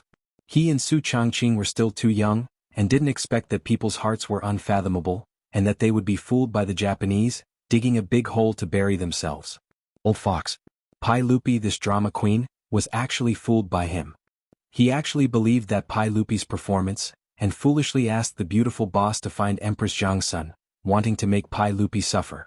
In the end, these two men and women weren't good people, and changed their tricks to play him and the beautiful boss. What Pai Lupi was reluctant to let the palace maids out of the palace, it was all fake. Li Wangyu looked at the sky at a 45-degree angle, and 2 lines of tears full of regret fell. What happened to the trust between people? In the end, it was all a trick. I originally gave my heart to the moon, but the moon shines on the ditch. Chapter 298. It wasn't that Pai Lupi was unwilling to release the palace maids. He had long felt that keeping so many palace maids in the palace was too expensive. Moreover, many of the palace maids had entered the palace in the Sui dynasty, and many of them were already 35 or 36 years old. Even if Pai Lupi was a pervert, he wouldn't take a fancy to these palace maids who were considered old and decrepit by the Tang people.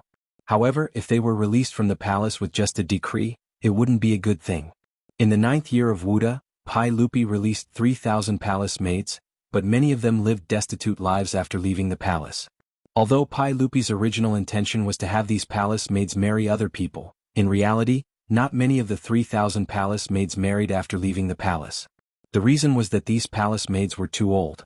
In the future, there were plenty of 36-year-old holy maidens. Even Sister Jilin, who was 45, could marry, let alone 30-somethings. However, in the Tang dynasty, it was normal for people to marry in their teens. Many women in the Tang dynasty became grandmothers at 35 or 36 years old. Letting a palace maid, who was considered a grandmotherly generation in the eyes of the people of that era, marry someone was truly too difficult. Even those who successfully married were mostly widowers. Moreover, these palace maids came from the palace and were used to glory and wealth. How many of them would be willing to marry into an ordinary family and become a farmer? Even if it was a merchant's family, they might not be willing. Moreover, even if someone was willing to marry them, it was only because of their status in the palace and they wanted to take them home as concubines. Thus, although the palace maids looked forward to leaving the palace, they were also afraid. Many palace maids, after leaving the palace, would end up as prostitutes in Peace Square because they lacked a source of income. This made Pai Lupi feel that he had lost a lot of face. Thus, after Li Baiyao asked the palace maids to leave the palace, Pai Lupi and Empress Jiangsun thought about it and felt that they needed to find a way for these palace maids to make a living after leaving the palace. The two of them thought of Li Wangyu at the same time. They felt that it was best to leave this matter to their nephew. After all, Li Wangyu's businesses were quite profitable. Moreover, he was a nephew of the royal family. Letting him handle this matter would not bring shame to the royal family. However, thinking about Li Wangyu's languid personality, if he directly gave the decree to him, this scoundrel would definitely think of a way to refuse. Therefore, Pai Lupi and Empress Jiangsun cooperated to put on a show, digging a huge hole for Li Wangyu and his beautiful superior. When Pai Lupi was in the Li Zheng Hall, Li Wangyu believed that he was reluctant to let the palace maids out of the palace. He foolishly urged his beautiful superior to go find Empress Jiangsun and give Pai Lupi a bad look. He thought that he had succeeded, but he did not know that with his skills as a white-collar worker in the future, he could copy poems and articles and make so-called inventions. If he wanted to play petty tricks with Pai Lupi, it was simply showing off his skills in front of Guan Yu. He was overestimating his abilities. In Li Zheng Hall, the beautiful superior urged Empress Jiangsun to do good deeds and pray for the baby in her belly. She said that the yin energy in the palace was too heavy and was not good for the child's growth. She said for a long time. Empress Jiangsun only listened quietly, her face revealing a difficult expression. The beautiful superior did not notice the smile in Empress Jiangsun's eyes. She asked Her Highness what was troubling her. Changqing, it's not that I don't want His Majesty to let the palace maids out. It's just, I'll forget it. Let's not talk about it. Empress Jiangsun was obviously someone who could win an Oscar for Best Actress. This sigh made the beautiful superior's heart tighten. Your Highness, is there anything troubling you? Changqing is willing to share Your Highness's worries. Forget it. Empress Jiangsun wanted to say something but stopped. The beautiful superior was an elite in the workplace in the future. At this time she was hot-blooded and only wanted to save the palace maids who were persecuted by Pai Lupi. Where was her former shrewdness? Under the repeated questioning of the beautiful superior, Empress Jiangsun told her and Pai Lupi's concerns. Then she looked expectantly at Su Changqing, waiting for her reply. Only then did the beautiful superior realize that she and Li Wangyu had been deceived. At this time she was forced to the fire by Empress Jiangsun. She could not be hot-blooded just now and then directly turn her head and say that she had no way, right? Therefore, the beautiful superior had no choice but to pinch her nose and accept it. She promised to find a way to help the palace maids out of the palace find a livelihood. She could imagine how troublesome this matter would be. Even if only 1/3 of the thousands of palace maids needed to be worried about, it would be troublesome enough. Moreover, this was not a matter that could be solved by giving everyone some copper coins. Empress Jiangsun's meaning was that it was better to teach people to fish than to give them fish. They needed to find a way for these palace maids to make a living. After listening to the beautiful superior's explanation, Li Wangyu had not yet recovered from the blow when the old housekeeper, Li Heng, hurriedly came to report that a palace eunuch had come to deliver an imperial edict. The women are secluded in the depths of the palace. It is truly acceptable. Aside from sweeping, it was also suitable for the husband and wife to use, and it was also suitable for them to use. Li Wangyu, the man of Huxian, is to select the women in the palace. Pai Lupi did not give Li Wangyu any chance to regret. As soon as the beautiful superior stepped into the mansion, Pai Lupi's imperial edict arrived and directly threw the task of selecting palace maids to Li Wangyu. The eunuch who came to deliver the imperial edict seemed to have also received Pai Lupi's instructions. After reading the imperial edict, he did not wait for Li Wangyu to react and left as if he had just picked up a hot potato. He did not give Li Wangyu any chance to speak at all. In this regard, Li Wangyu could only send 2 fingers in the direction of Chang and City to express his endless admiration. Changqing, what do you think we should do about this? Li Wangyu tidied up his depressed mood and turned to look at the beautiful superior. I don't know. Think about it yourself. The beautiful superior snorted and did not have the slightest intention of sharing weal and woe with Li Wangyu. She pulled Afro and Perrin back to the backyard. Looking at the beautiful superior who did not care about this matter, Li Wangyu felt countless mythical beasts galloping through his heart. Why is this person like this now? How can we build a harmonious society where the 8 honors and 8 disgraces coexist if she avoids difficulties? Changqing, you can't be like this. Li Wangyu wailed and turned to chase after the beautiful superior. I won't listen. Su Changqing, who had always been graceful and generous, actually covered her ears and ran away like a little girl. If her colleagues in the company in the future were to see this little girl's behavior, who knew how many glasses would be smashed? Manager Su, who had always been cold and aloof, also had such a little girl's side? In short, no matter how dejected Li Wangyu and Su Changqing were, the glorious and arduous task of selecting 3,000 palace maids and settling them down properly was placed in front of them. In this regard, Li Wangyu only wanted to ask Pai Lupi, does your conscience not hurt? There was something that he did not know if he should say. Chapter 299. Following Pai Lupi's decree, the news of the selection of palace maids caused a huge uproar in Yeding Palace. There were about 10,000 palace maids in Taiji Palace. There were also thousands of people over the age of 30. In Pai Lupi's decree, the criteria to be selected was that palace maids who had been in the palace for 10 years or more and were willing to leave the palace could sign up and register. Many of the older palace maids had complicated feelings about leaving the palace. They yearned for freedom and wanted to escape the tall palace walls, but they were also worried about their lives outside the palace. These palace maids had entered the palace in their teens and spent most of their youth within the palace walls. They both yearned for and feared the outside of the palace walls. Some palace maids hoped to be reunited with their families after leaving the palace and be happy with their parents. Some hoped to leave the palace and marry someone to raise their children. However, these palace maids had been in the palace for more than a decade, and many of them had lost contact with their parents. Many of their parents had even passed away. After the chaos at the end of the Sui dynasty, the population had plummeted, and many palace maids had lost contact with their families. In the 9th year of Wuda, Pai Lupi released the palace maids, and many of them had encountered the same situation. After leaving the palace, these palace maids had no family to rely on, and it was difficult for them to marry their ideal husband. Many of them lived in poverty. This was also the concern of Pai Lupi and Empress Jiangsun about releasing palace maids again. After all, the face of the imperial family was still important. Even if these palace maids had no one to rely on after leaving the palace, and even wandered to brothels and alleys, Pai Lupi's face would be ugly. However, even with such concerns, there was still an endless stream of palace maids signing up to leave the palace. In a few days, the list of palace maids who were willing to leave the palace was compiled. At this moment, Li Wangyu held the preliminary list of palace maids and felt a toothache. Of the 3,000 palace maids released, more than half of them had lost contact with their families. On the list, there were more than 1,600 palace maids that Li Wangyu needed to arrange for after leaving the palace. This was not a simple job. What made Li Wangyu's teeth hurt even more was the middle-aged man kneeling in front of him. This person was the assistant that Pai Lupi had arranged for him to assist him in the matter of the palace maids leaving the palace. This was the first time Li Wangyu had met this person, but no matter how he looked at this middle-aged man with a flattering smile, he was not happy. The main reason was because this person was extremely famous in history. However, his reputation was not good. Su Jingzong was the man who was kneeling respectfully in front of Li Wangyu in the new Tang dynasty. Legend of the treacherous courtier. In fact, Li Wangyu also knew that Su Jingzong was not an evil person, nor had he done anything that humiliated the country. The reason why he was listed at the top of the list of traitorous officials was mainly because he had done too many scandals. For example, tampering with the history of the country, marrying his daughter to a barbarian because of his greed, sucking up to the powerful, working with Wu Zetian to ostracize the loyal, and so on. Using Su Jingzong as a fence-sitter was the most appropriate way to describe him.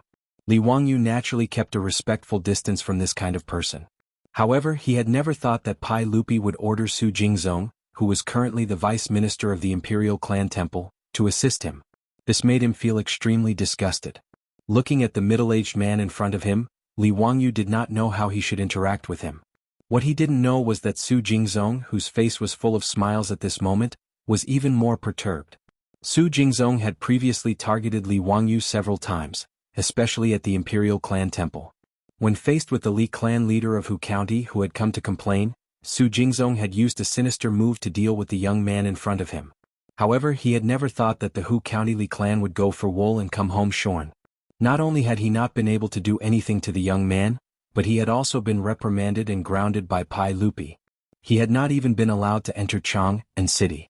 Moreover, this young man, who had shown brilliantly at the Zhujiang Lake Poetry Festival, had been conferred the title of founding prince of the country in the short span of a month. Su Jingzong could not help but feel despair. Later on, Li Wangyu had fought with the 5 clans and 7 Wangs, and the crown prince and king Yu had taken Li Wangyu as their master. This series of events made Su Jingzong feel even more regret.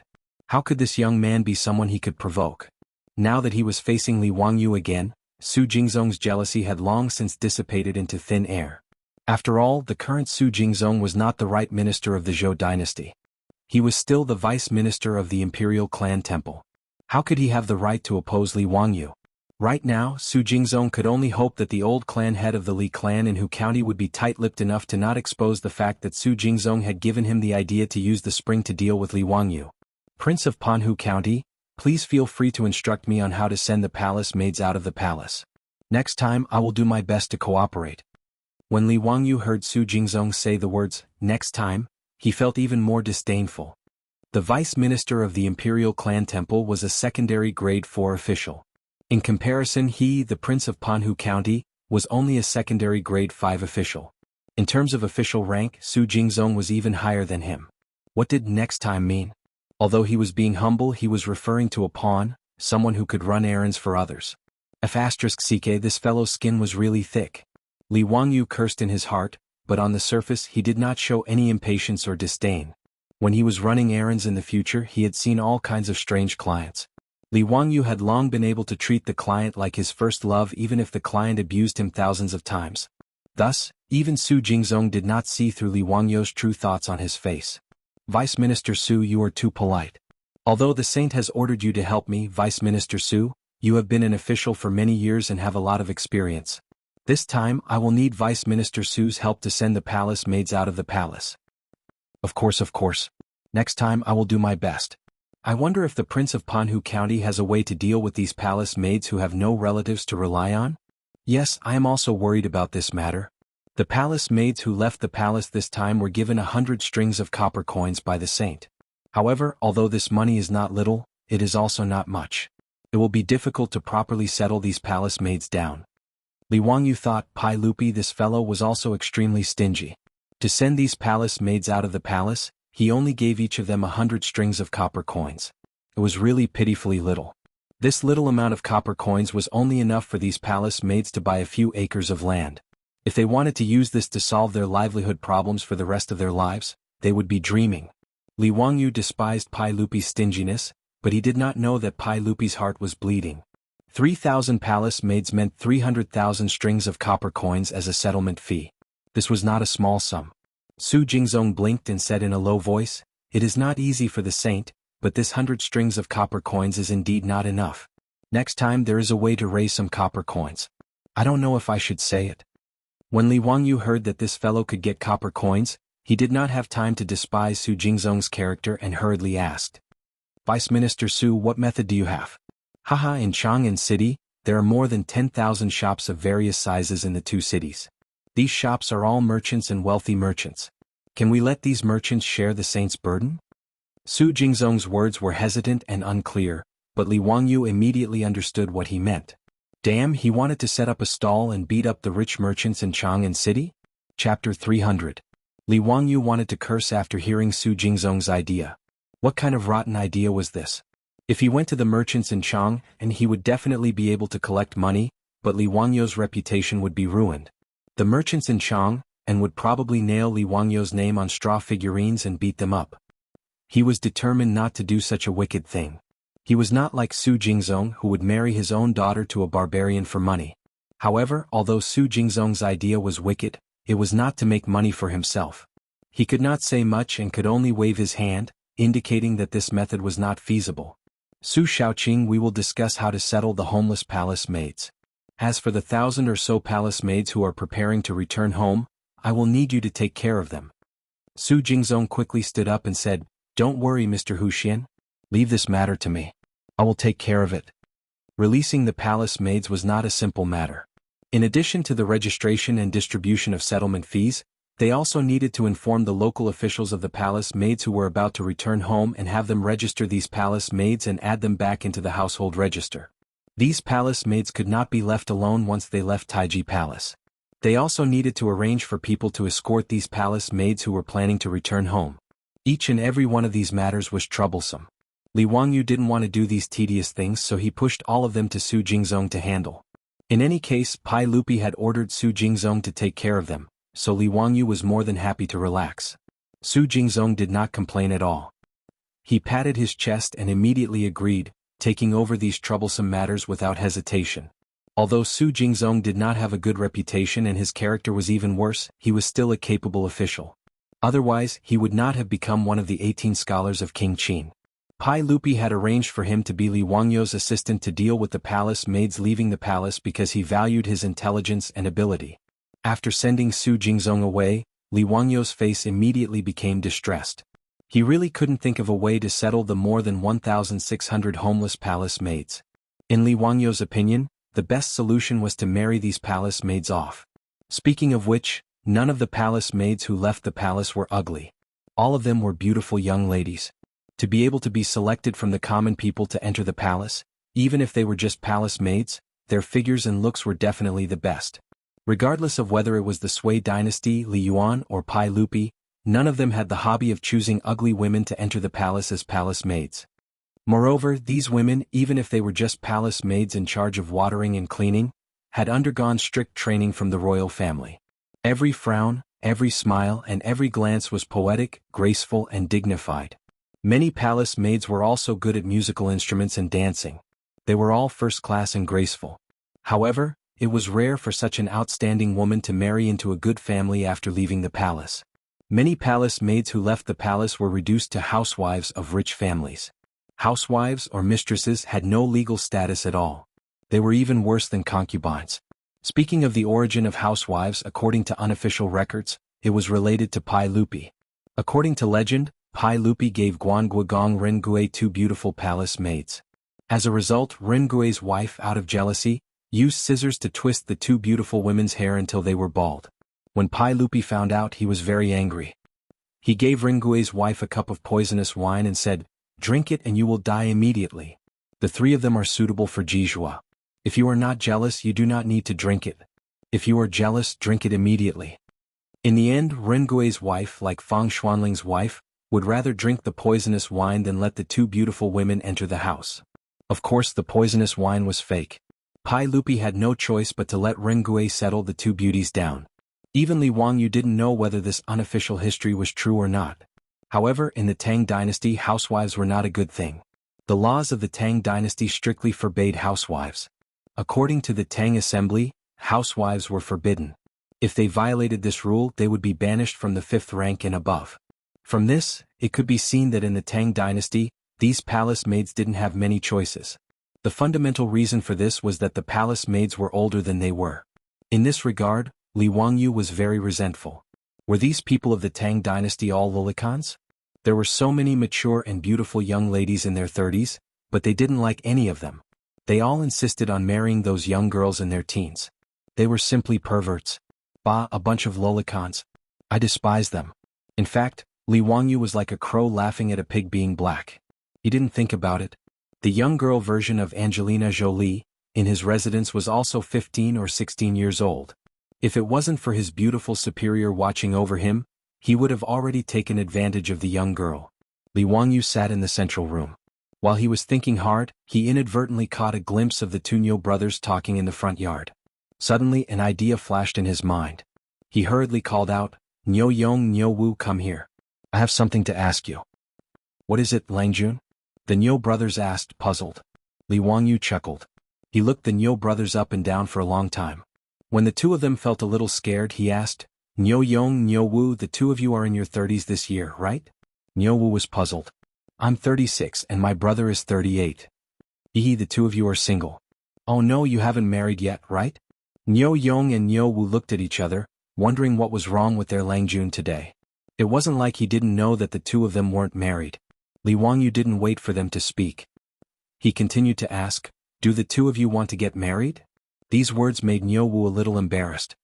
"My brothers are both disabled. How can there be a girl from a good family who is willing to marry us? Just tell me if you want to." "Yes," Niu Wu answered. Niu Yong didn't say anything, silently agreeing with his brother's answer. "Do you mind if the girl is a little older? But regardless of her figure or appearance, she is first class." Li Wangyu asked again. Niu Wu rubbed his hands. His only eye was shining. "What does that matter? Older people know how to care for men. What right do we have to dislike others? The problem is, will others like us? Which family is she from?" Seeing that Niu Wu had so many questions, Li Wangyu hurriedly waved his hand, not allowing him to continue talking. This tall and strong man was actually so gossipy when talking about marrying a wife.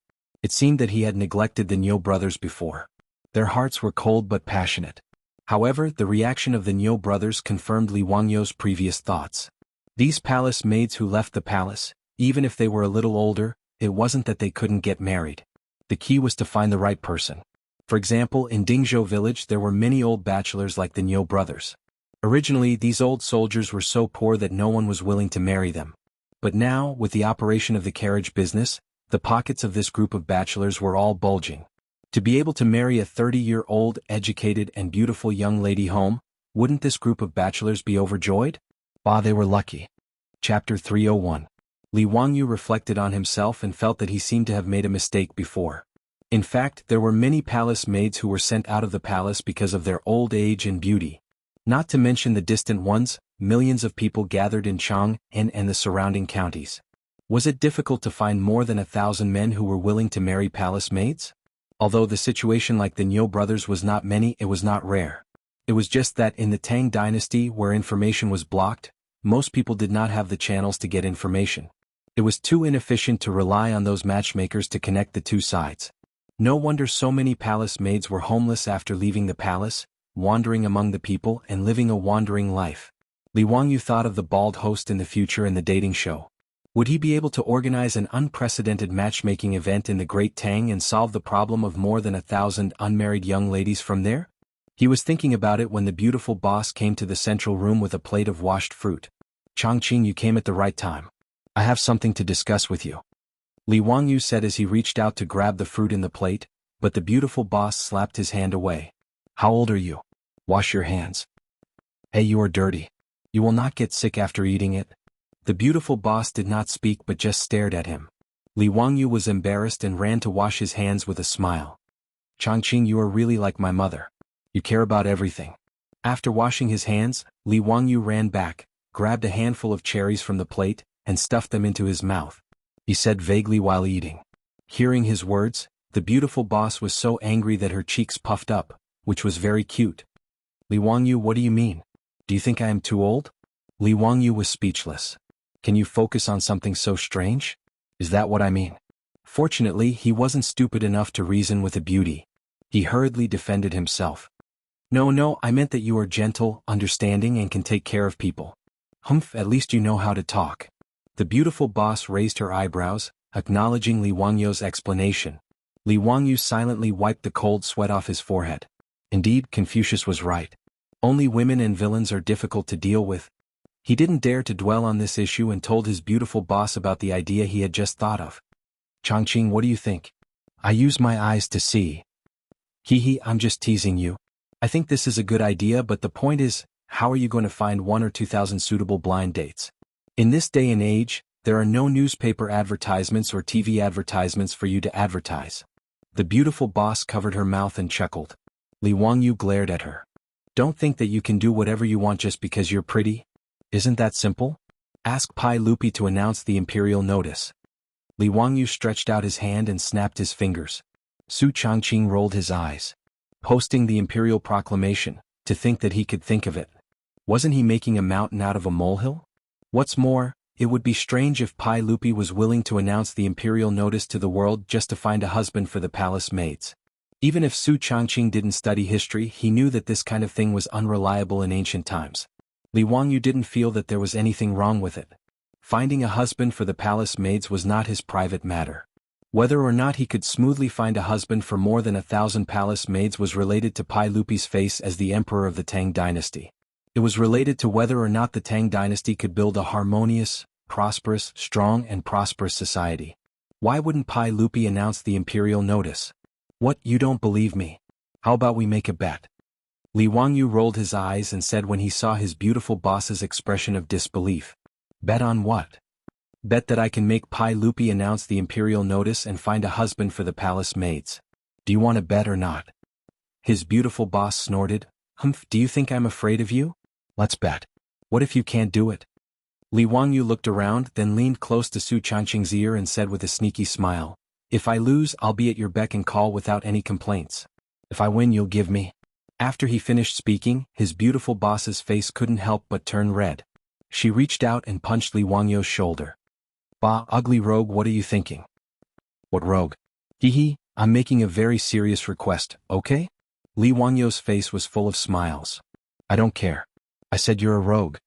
There's no reason to lose a bet. Are you sure you're going to lose? If you can't afford to bet, then forget it, Li Wangyu said. His beautiful boss raised her swan-like slender neck. Who said I'm going to lose? Let's bet. If you can't do it within 3 days, then you lose. Do you dare to agree? Come, let's make a pinky promise. Keep your word, pinky promise. You can't change your mind for 100 years.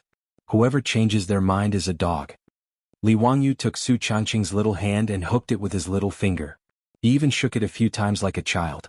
This made his beautiful boss helpless. She could only make a pinky promise with him and seal it.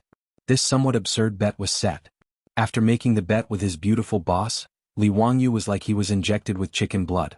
He immediately led Niu Wu to Chang and to meet the emperor. In Taiji Palace, Pai Lupi heard Li Wangyu's words. He was so angry that his beard couldn't help but tremble a few times. He resisted the urge to take off his boots and hit him. He scolded, Zio, don't mess around. How can you use the palace gate manuscript to write a marriage notice? If the imperial censor finds out, he will definitely accuse you of being so impudent. The Palace Gate manuscript that Pai Lupi mentioned was the imperial bulletin that Li Wangyu had mentioned before. Actually, Li Wangyu and Su Changqing's imperial bulletin was incorrect. The imperial bulletin referred to the list of grand scholars that were announced after the imperial examinations. Because it was usually written on yellow paper, it was also called the Yellow Bulletin. The Palace Gate manuscript was used to convey news of the imperial court. After the imperial court made a copy, it was posted at the Palace Gate for people to copy. Therefore it was called the Palace Gate manuscript. This was also the earliest way of publishing news in Wuxia. The Palace Gate manuscript later evolved into the imperial court bulletin. The relay station conveyed news of the imperial court in Tang, and to all parts of the country. Pai Lupi didn't know whether to laugh or cry when Li Wangyu wanted to post a marriage notice on the Palace Gate manuscript. It was as unreliable as posting a marriage notice on the People's Daily in the future. Uncle, why not? Isn't it because you love the people like your own children that you want to find a good husband for the palace maids? Who can accuse me of this? I will spit on his face. Li Wangyu persistently tried to persuade him. Now, this matter wasn't just about finding a husband for the palace maids. This was a bet between him and his beautiful superior.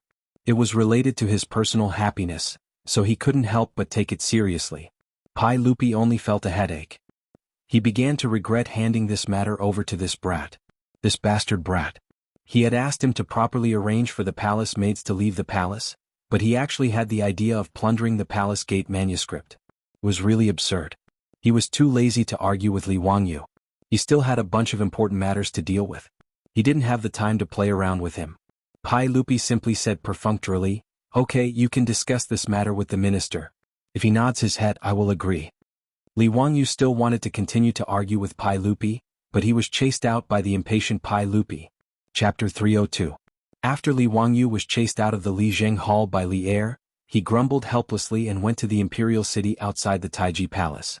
Fang Xianling was the left servant of Minister Fang Xianling who worked here. However, as Pai Lupi expected, after hearing Li Wangyu's words, Fang Xianling shook her head like a rattledrum. No matter how eloquent Li Wangyu was, he refused to nod his head in agreement. "Prime Minister Fang, this is a good thing for the country and the people. Isn't it a good story to publicly select a son-in-law for the palace maids in the palace? Why don't you agree with me? For the sake of the friendship between my lord and you, can't you make an exception for such a small matter?" Li Wangyu also worked hard. In order to persuade Fang Xianling, he even mentioned the dead Li Zhou. But no matter what he said, Fang Xianling refused to agree. She was really annoyed by his pestering, so she simply said, "Zio, this is a matter of great importance. I can't make a decision. Why don't you go to Prime Minister Du? If he agrees, I have no objection." Li Wangyu rolled his eyes at Fang Xuanling's words. Why did the officials of the Tang dynasty learn to kick the ball? Was it because they were good at Kuju? Unexpectedly, they were all good at it. He didn't need to go to Du Ruhui to know that Prime Minister Du would certainly not agree. Maybe he would kick the ball to someone else. Li Wangyu raised his head and sighed. Why was it so difficult for him to do something? Wasn't it just a notice of selecting a son-in-law on the palace gate? Was it necessary? He didn't think about it. The palace gate represented the voice of the imperial court. Every time the notice was pasted on the palace gate, the imperial court officials of all provinces and counties in the country would immediately order people to copy it and send it to all provinces and counties of the Tang dynasty through the post stations. Neither Pai Lupi nor Fang Xianling thought that the matter of selecting a son-in-law for the palace maids was qualified to be written on the palace gate and let the whole Tang dynasty know. After being repeatedly rejected, Li Wangyu couldn't help but feel a little dejected. If he hadn't made that bet with his beautiful boss, he might have given up. He wouldn't have bothered to waste his energy. But when he thought about how he could win the bet, Li Wangyu couldn't help but feel a fire in his heart. His originally somewhat discouraged heart rose again.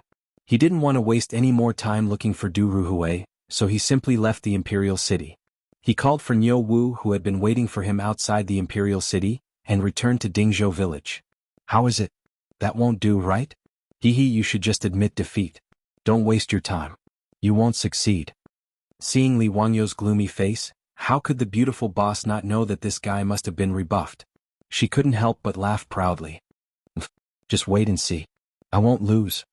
Li Wangyu turned and walked to the study. "Don't call me to eat. I have something to do."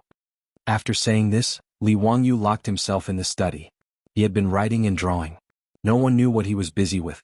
The beautiful boss was too lazy to care about him. She just thought that this guy was afraid of losing face and was too embarrassed to admit defeat. Li Wangyu had been busy in the study for half the night. The next day he got up before dawn and called Niu Wu. The two of them hurried to Chang'an City. Today, Li Wangyu specially put on his court uniform and rushed to the Vermilion Bird Gate of the Imperial City. He just happened to catch up with the officials of the Chang dynasty waiting for the court. When Yu Shernan and others saw Li Wangyu come, they couldn't help but ask curiously, "Zio, why did you come to the court today?" After Li Wangyu was conferred the title of county founding man, he naturally had the qualifications to participate in the court. However, this guy had always been lazy. In addition, he didn't have an official position in the court. Naturally, he didn't have to go to court every day. He only had to attend the court meeting and the court meeting on New Year's Day. Li Wangyu chuckled and didn't explain. He went to stand among the hundreds of officials. Only Fang Xianling seemed to have realized something. She frowned slightly and thought, "Is this guy here because of yesterday's incident?" However, at this time, the imperial physician had already begun to ask the officials to line up and be quiet. They were ready to go to court. Fang Xianling naturally couldn't say anything to Li Wangyu. She could only wait and see. In the main hall of Taiji Palace, the officials greeted Pai Lupi and took their seats. Pai Lupi, who was sitting high on the throne, suddenly saw that there seemed to be a strange creature mixed in with the officials. Only when he looked over did he notice that Li Wangyu had also come to attend the court session. He couldn't help but feel puzzled. He wanted to go out of the main hall and look at the sun. Did the sun rise from the west today? Was that why this tired guy came to court? This brat wouldn't want to cause any trouble, right? Pai Lupi and Fang Xianling were the same. They both looked at Li Wangyu, who was sitting in the main hall. They didn't understand what he wanted to do. However, at this time the court meeting had already begun. Some officials stood up and began to report the state affairs. Pai Lupi didn't have time to think about Li Wangyu. During the Jingguan period of the Tang dynasty, the court was still very pragmatic. The morning court meeting was dealing with various state affairs. In the main hall, from time to time, there would be officials arguing fiercely in front of Pai Lupi about how to deal with certain government affairs. Li Wangyu didn't say a word from beginning to end. He just listened quietly as if he really came to attend the court meeting. When today's court meeting was finally almost finished, Pai Lupi stood up from the throne. When he was about to announce the end of the court meeting, Li Wangyu suddenly stood up and said loudly, "Your Majesty, I Li Wangyu have something to report." Pai Lupi and Fang Xuanling's hearts skipped a beat. They thought to themselves, "This bastard, is he going to talk about the palace gate plagiarism again?" Yesterday they rejected this guy's proposal. He wants to mention it in front of all the officials. Isn't he afraid of being spat to death by those officials? Report. Pai Lupi couldn't stop Li Wangyu from speaking in front of all the officials. "I am now responsible for selecting palace maids to leave the palace. There are more than 1,600 palace maids who are homeless and have no one to rely on. I request your Majesty's permission to plagiarize the palace gate plagiarism to find a son-in-law for the palace maids leaving the palace, as a sign of His Majesty's great kindness." After Li Wangyu said this, the main hall was silent for a few seconds. Then, like a stone thrown into a pond, it set off ripples. What is Hu Xin saying? Finding a son-in-law for the palace maids is plagiarism? What does he think the palace gate plagiarism is? His family's toilet paper? Tsk, I always thought that Hu Xin was a prudent young man. I didn't expect him to be so frivolous. Ha, Ziyu is indeed young.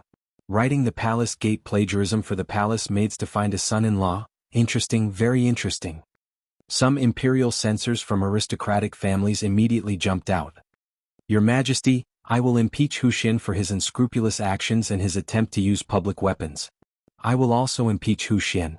Pai Lupi saw the chaotic scene in the main hall and couldn't help but feel a headache coming on. He glared at Li Wangyu with dissatisfaction. "This mess, go and clean it up yourself." "Hu Xin, do you have anything to say?" Pai Lupi couldn't be bothered and didn't want to help Li Wangyu explain anything.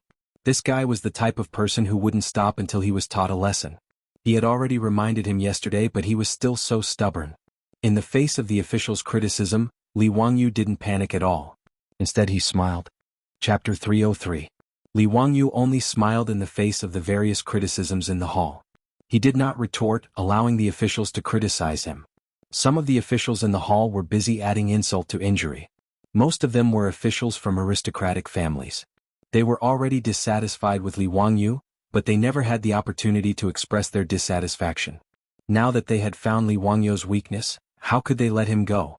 There were also some people who were not familiar with Li Wangyu, so they just watched the show. Yu Shernan, Kong Yingda and Yen Libin on the other hand looked worried. They wanted to defend Li Wangyu, but they didn't know what to say. Even in their eyes, it was indeed inappropriate to announce the selection of a palace-maid son-in-law on the palace gate. As for the generals, especially the old scoundrels like Qing Yaojin and Yu Qijingda, they all laughed and laughed, treating this as a show. They were all shrewd people, so they naturally knew that Pai Lupi would not punish Li Wangyu for such a small matter. They were too lazy to speak with the aristocratic officials, so they let them perform. Among the officials, Su Jingzong's expression changed several times. In the end, he gritted his teeth and stood up. Your Majesty, this subject agrees with the report of the county magistrate. Su Jingzong's words caused everyone in the hall to be slightly taken aback. For Su Jingzong to stand up and support Li Wangyu, this was not in line with his personality. There were many people who despised Su Jingzong's conduct. In the past, Su Jingzong's rank among the 18 scholars was the lowest, and he was in charge of the imperial clan temple. The main reason was not that Su Jingzong had no talent, but that Pai Lupi was dissatisfied with his character and was unwilling to put him in an important position. After all, when Su Jingzong's father, Su Shanxin, was killed by Yuan Huaji, Su Jingzong, in order to survive, had danced around to express his joy. In the eyes of Pai Lupi and the others, this kind of behavior was truly unworthy of an important position. Thus, in history, Su Jingzong was only given the title of Gaoyang County Assistant Minister of the Yellow Door in the 17th year of Jingguan era because he participated in the writing of the true records of Wuxia and true records of Jingguan era. Did such a slippery person take the wrong medicine today? Unexpectedly, in the face of everyone's opposition, he stood out and echoed Li Wangyu's tune. Li Wangyu was also confused by Su Jingzong's words, but he still nodded to Su Jingzong to express his gratitude. The reason why Su Jingzong stood up to support Li Wangyu was because he wanted to take a gamble. Su Jingzong didn't care at all whether these palace maids who had been sent out of the palace could marry or not. However, since Pai Lupi had ordered him to assist Li Wangyu, he wanted to bet on how much Pai Lupi valued Li Wangyu. In any case, even if Li Wangyu's tune was refuted by Pai Lupi, or even if Li Wangyu was punished because of it, it didn't have much to do with him. However, if Pai Lupi really valued Li Wangyu, his actions of helping him in his hour of need would leave a good enough impression in Pai Lupi's heart. In Su Jingzong's view, Li Wangyu was now the crown prince's imperial tutor, and his future was limitless. He naturally had to hold on to such a promising thigh tightly. Su Jingzong also felt that Li Wangyu's tune was a bit ridiculous. Using the palace gate to find a husband for the palace maids was something that this young man could think of. But so what? He didn't believe that Pai Lupi would heavily punish Li Wangyu because of this. At most, he would just reprimand him. How could Li Wangyu guess that Su Jingzong had so many twists and turns in his heart? Even if he guessed, he wouldn't care. In the Great Hall, the voices opposing Li Wangyu's impeachment quieted down a bit. Pai Lupi lightly coughed and prepared to reprimand Li Wangyu a bit and then let this matter pass. Just as Su Jingzong had guessed, Pai Lupi naturally wouldn't punish Li Wangyu because of his tune. However, without waiting for Pai Lupi to speak, Li Wangyu suddenly spoke in a clear voice. Your Majesty, I have recently composed a few poems. Would your Majesty be willing to hear them? Compose poems? What kind of poem was he composing at this time?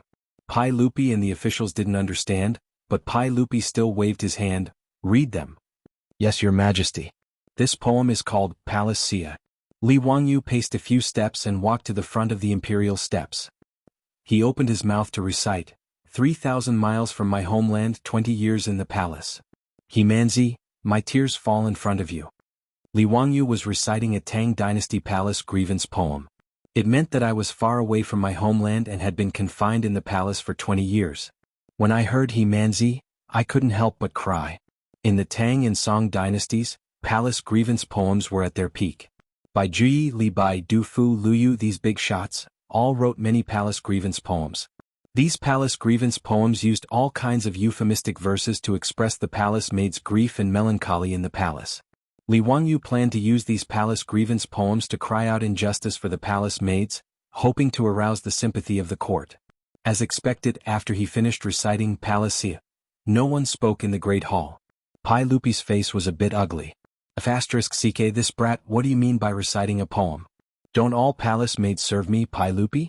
Isn't the grievance in this poem all directed at me, Pai Lupi? Li Wangyu didn't look at his face and continued, Your Majesty, I have another palace. In the ancient palace, the palace flowers are lonely and red. White-haired palace maids sit idly and talk about Emperor Yang. The last line of this poem was originally about sitting idly and talking about Xuanzong, which was Pai Lupi himself.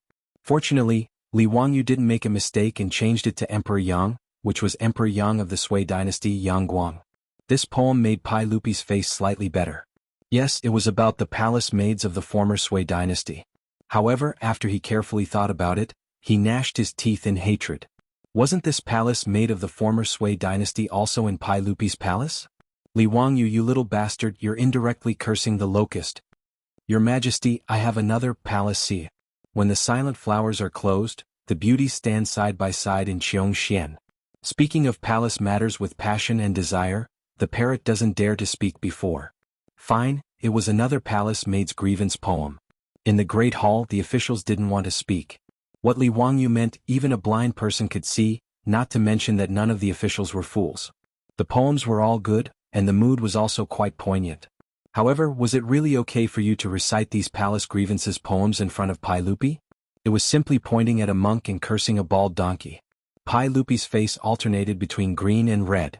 If it wasn't for the fact that they were in the Great Hall, he would have already dragged Li Wangyu over and fiercely spanked his butt. Wasn't it because we didn't allow you to use the palace gates to search for a husband for a palace maid yesterday? Was there a need for you to write so many palace grievances poems? Pai Lupi was now somewhat regretful. If he had known earlier that this brat was so difficult to deal with, he would have just agreed yesterday. Why would he have been put on the spot by this brat now? Su Jingzong was also dumbstruck by Li Wangyu's palace grievances poems. This battle strength was simply too shocking. In order to help a palace maid find a husband, this county man was really going all out. So many amazing poems, and he was reciting them as if they didn't cost money. It was truly unbelievable. Looking at the speechless officials in the Great Hall, Su Jingzong couldn't help but laugh. Chapter 304. After Li Wangyu recited a few poems of palace grievances, no one in the hall dared to object to his previous performance. At this time, who could say anything? To say that the palace gate plagiarism was related to the dignity of the imperial court? To say that he couldn't write about a small matter like finding a son-in-law? The palace maids were already so pitiful. Now that they were finally released from the palace, what was wrong with using the palace gate plagiarism to find a son-in-law for them? To object to this kind of thing, did he have any sympathy? Even those who didn't agree in their hearts didn't say anything at this time. They weren't stupid. If they went along with Li Wangyu's recitation of the palace gate plagiarism, they would probably be scolded to death when this matter spread. Pai Lupi's face was ashen. He glared at Li Wangyu, thinking about how to deal with this bastard. Your Majesty, I have another poem here, White-haired man in Shangyang. People of Shangyang, the beauty is old and the hair is new.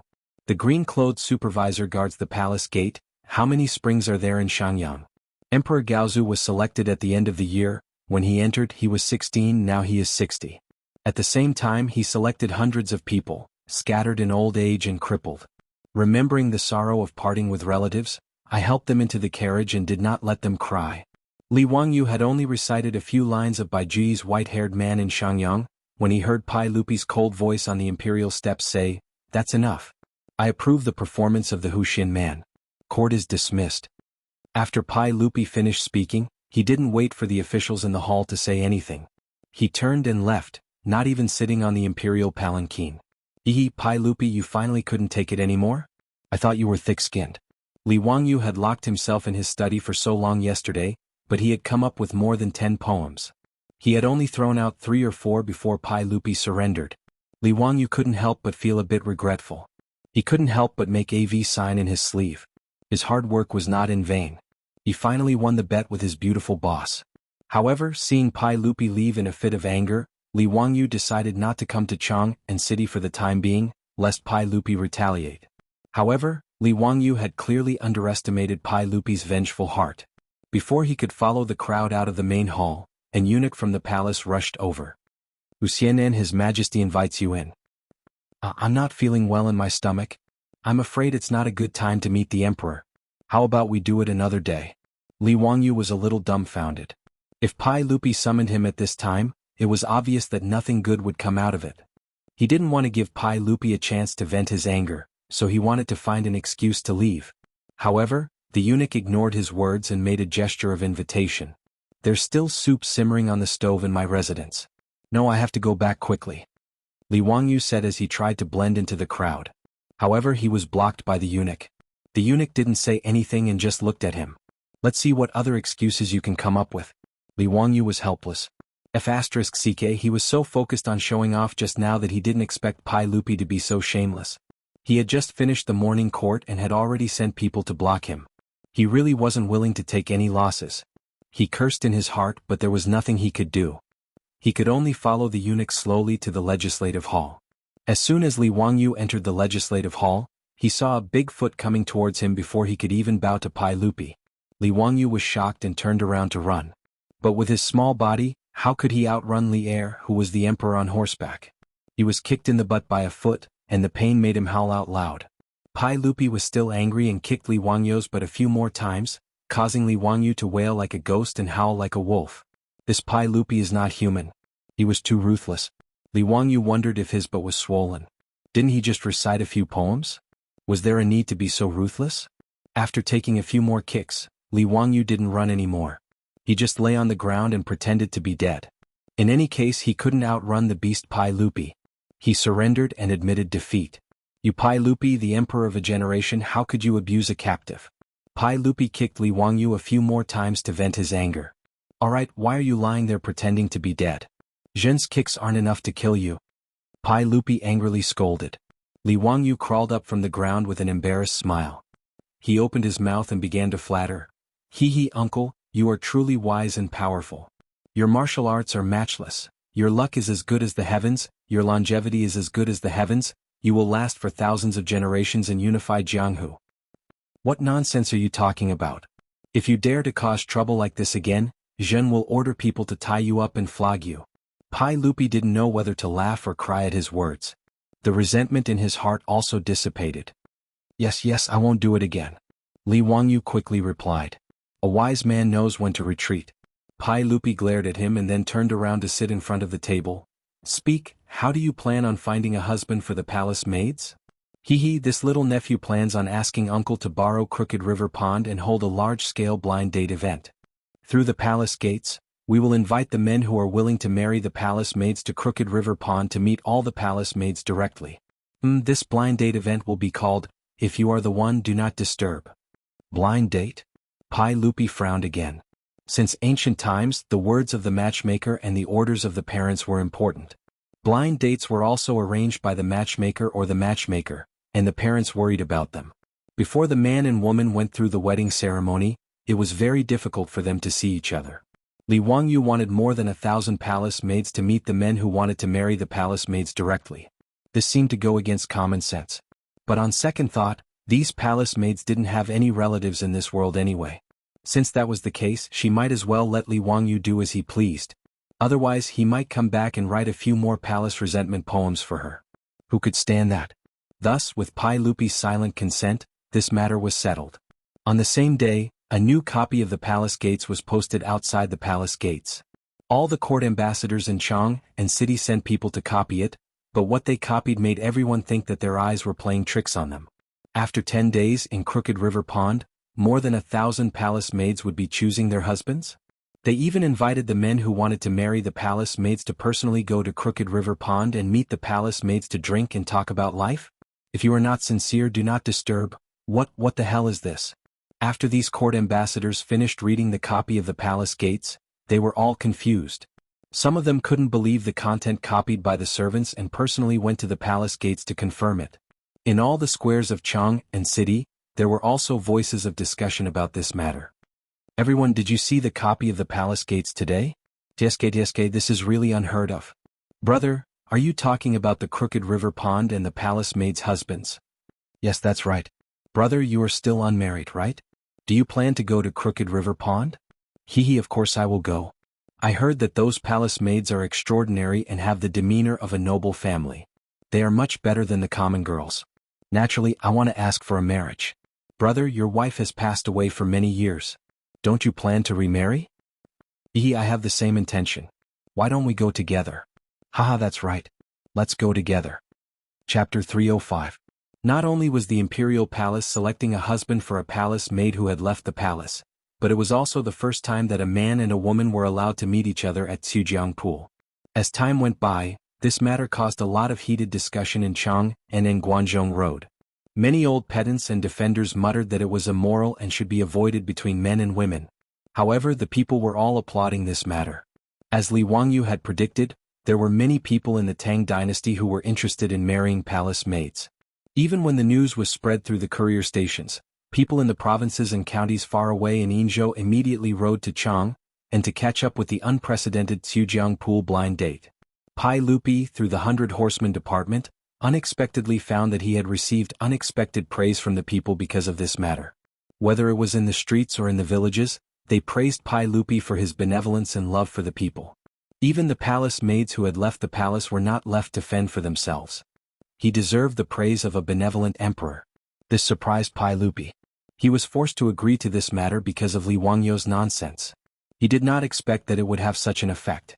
What surprised Pai Lupi even more was that his harem had also changed greatly because of this matter. The palace maids in the Tang dynasty were mainly composed of two groups. One was selected from the people, and the other was the women of the criminal officials who were thrown into the Yeding palace to work. Whether it was the palace maids selected from the people or the women of the criminal officials, they did not see any hope of leaving the palace. Thus they appeared to be lethargic. Even if these palace maids could leave the palace, they might not have a good ending. But this time, Pai Lupi not only released the palace maids, but also selected a husband for them at the imperial palace. This kind of benevolence made the other palace maids see hope. Even if the chances of them being released were slim, it was always good to have hope. Thus, in the originally lethargic Yeding palace, there was now the bell-like laughter of the palace maids. Even the atmosphere in the Taiji palace seemed to have become more lively. As for Pai Lupi's concubines, they treated Pai Lupi more and more gently. In particular, Empress Zhang's son and concubine Yang were extremely gentle to Pai Lupi. Yang Fei and the others even shyly unlocked many novel positions for Pai Lupi, making Pai Lupi, the emperor of the Tang dynasty, unable to stand it. For the past few days, Pai Lupi had been indulging in the warmth and tenderness of the harem. He almost didn't want to get out of bed and go to court.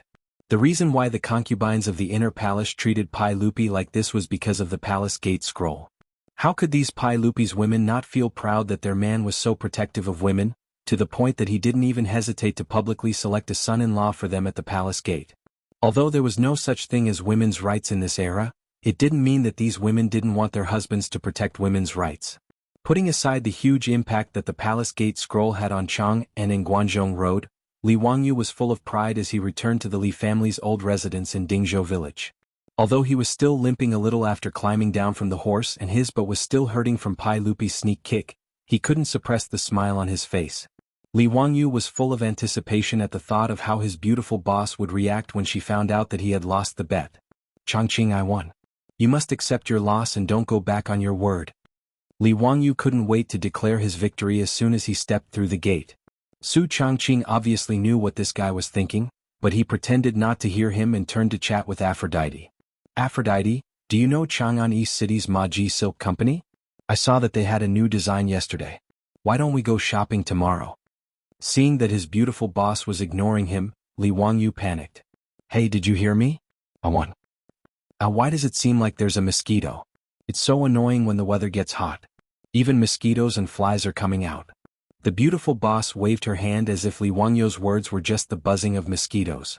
Li Wangyu was so angry that he almost choked. What was the meaning of this? Was she not going to accept her loss? She was even treating him like a mosquito and a fly. How abominable. Hey, shameless people should be careful that you don't have chicks. Oh, wrong, you don't have any in the first place. Be careful that shameless people don't have breasts. Li Wangyu put his face in front of his beautiful boss's eyes and glared at her fiercely. Su Changqing pushed the big face in front of him away in disdain. Stay away from me or I'll scream molestation. Hey, go ahead and scream. It's useless even if you break your throat. Come on, you must accept your loss. Break my throat. Li Wangyu couldn't help but shudder at the rare cold humor of his beautiful boss. Well, isn't it just a loss? You wait. I'll definitely honor the bet tonight. Su Changqing suddenly glanced at Li Wangyu with her charming eyes. Li Wangyu almost didn't know what to believe when he saw those beautiful watery eyes. Are you sure? You're not lying to me, are you? Li Wangyu couldn't believe that such a good thing could really happen. The beautiful boss pushed him away with a smile. Really, I'm definitely not lying to you. Are you sure? I'm sure. It's daytime now. I'm embarrassed. Good boy, I'll go to your room when it's dark. Su Changqing, who was full of mature womanhood, also knew how to act coquettishly. Her coquettish words made Li Wangyou's bones almost melt. He only knew how to nod stupidly. Li Wangyou's restless heart was teased by the words of the beautiful boss. He couldn't control himself and grinned stupidly all day long. In the evening, after eating dinner early, Li Wangyou gave the beautiful boss a you-know-it look. Then he ran back to his room full of expectation and waited. Every time he heard someone passing by outside the room, Li Wangyou's heart couldn't help but beat faster. At this time, he was restless in his room as if a cat was scratching his heart. He made a bet with Su Changqing. The bet he proposed was that if Su Changqing lost, she would have to belly dance for him. Moreover, she would have to wear the leopard print underwear she wore when she first crossed over to the Tang dynasty.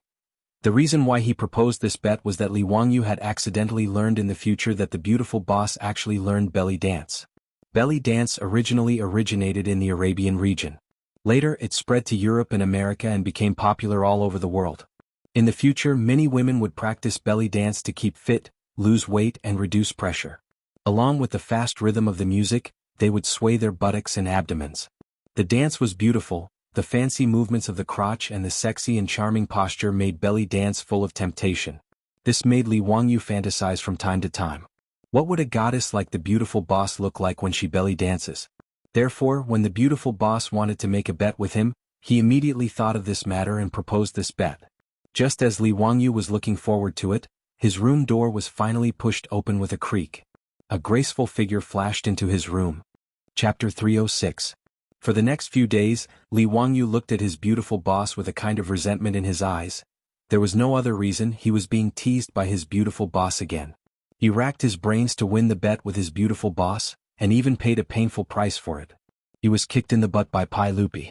As a result, that night, Li Wangyou looked forward to it, and his beautiful boss didn't break the promise and really went to his room.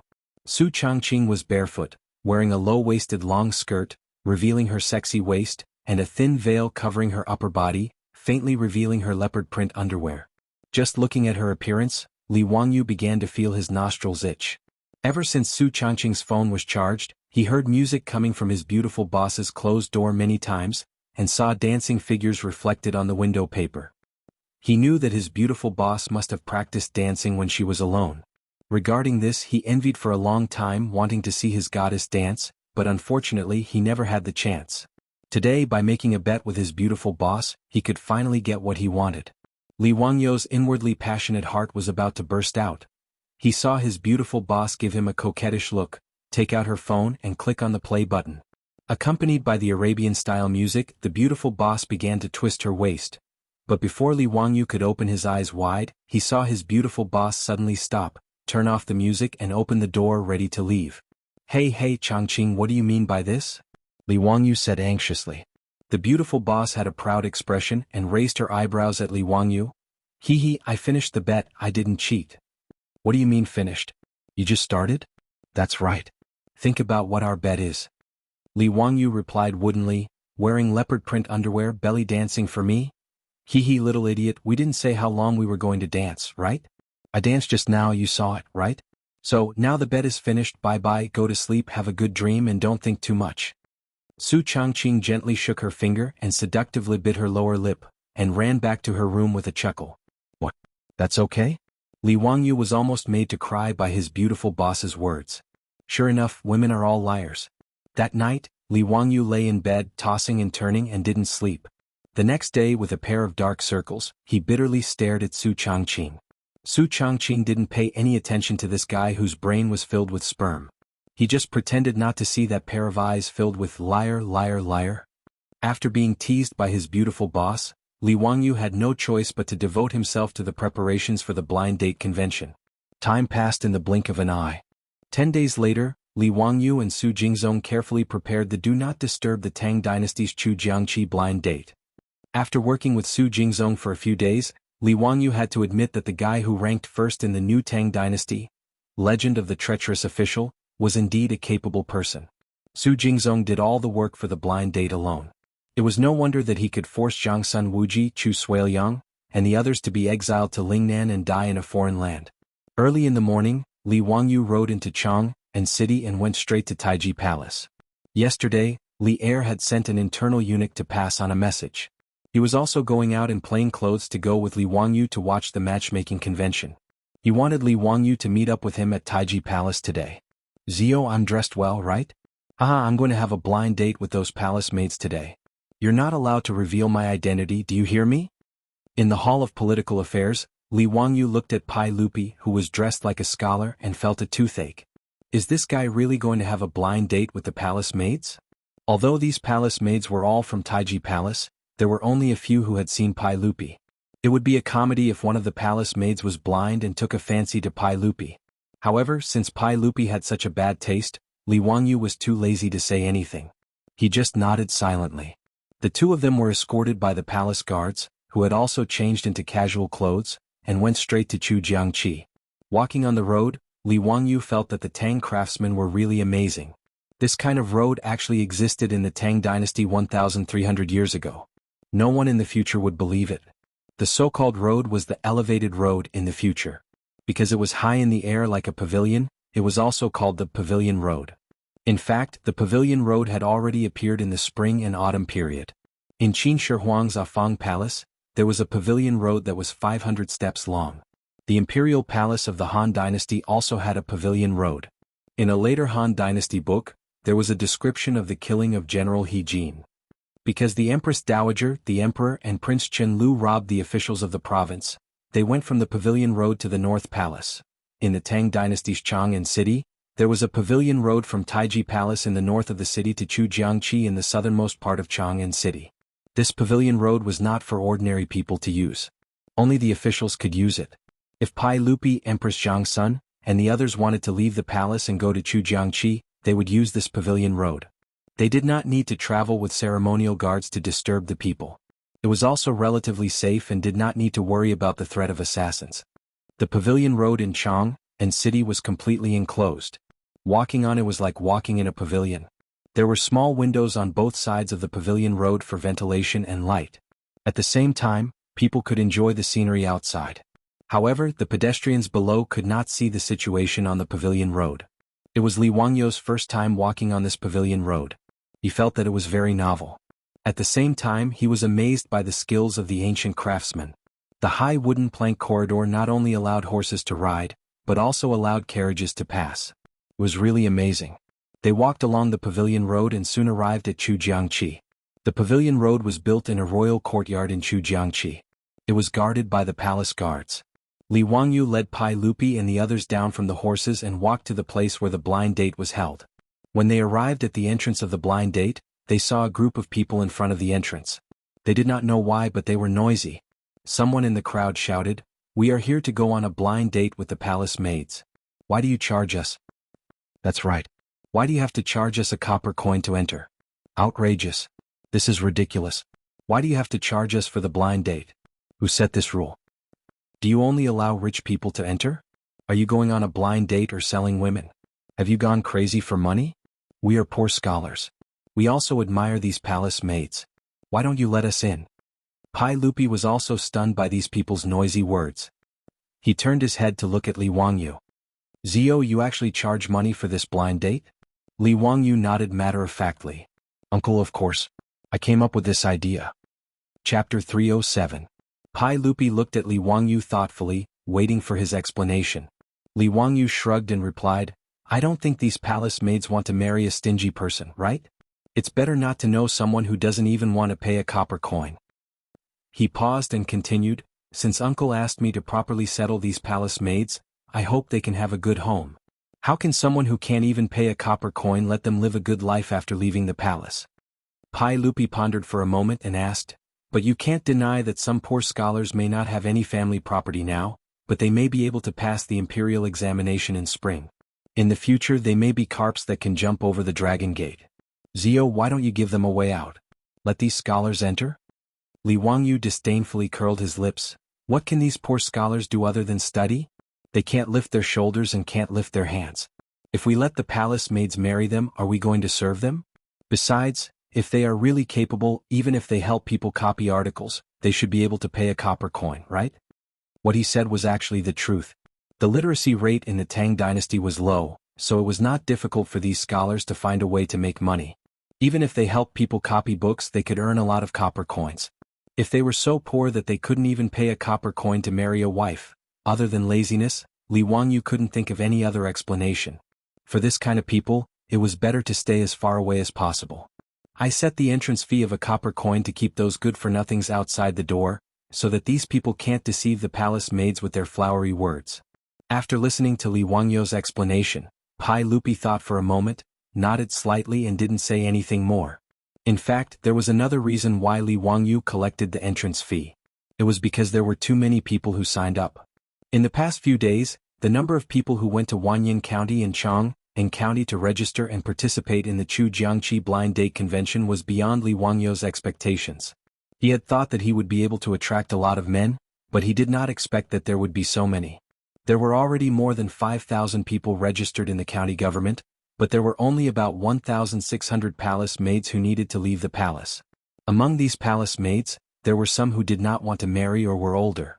There were only about 1,000 of them who were willing to be betrothed. After Li Wangyu and Su Jingzong learned of the number of people who signed up, they couldn't believe it. It was beyond their expectations that 5 men would fight over a palace maid. Thus, the two of them came up with an admission system. They would have to pay a fixed amount of copper coins as an admission fee. Through this, they would be able to filter out those who were purely there to join in the fun. The group of people bypassed the noisy crowd gathered at the entrance and went straight inside. In order to ensure the safety of the blind date, Li Wangyu and Su Jingzong had borrowed many bailiffs from Chang County and Wanyan County to maintain order. Especially when they learned that Pai Lupi was also participating, the great generals of the Jianghu guards had almost sent an army to surround the entire Tsujiang pond. Therefore, Li Wangyu was not worried at all that these people who were not even willing to pay a fixed amount of copper coins could cause any trouble. On the spacious lawn beside Tsujiang pond, it was already quite lively. The men who wanted to marry palace maids had already been waiting there for a long time. However, there were many decorations at the scene that no one had seen before. For a moment they did not know what to do. They just gathered around the lawn and whispered to each other. Pai Lupi looked at Li Wangyu's decorations and could not help but be curious. Zio, there are many tables over there. There are all kinds of food and wine on them. What is the meaning of this?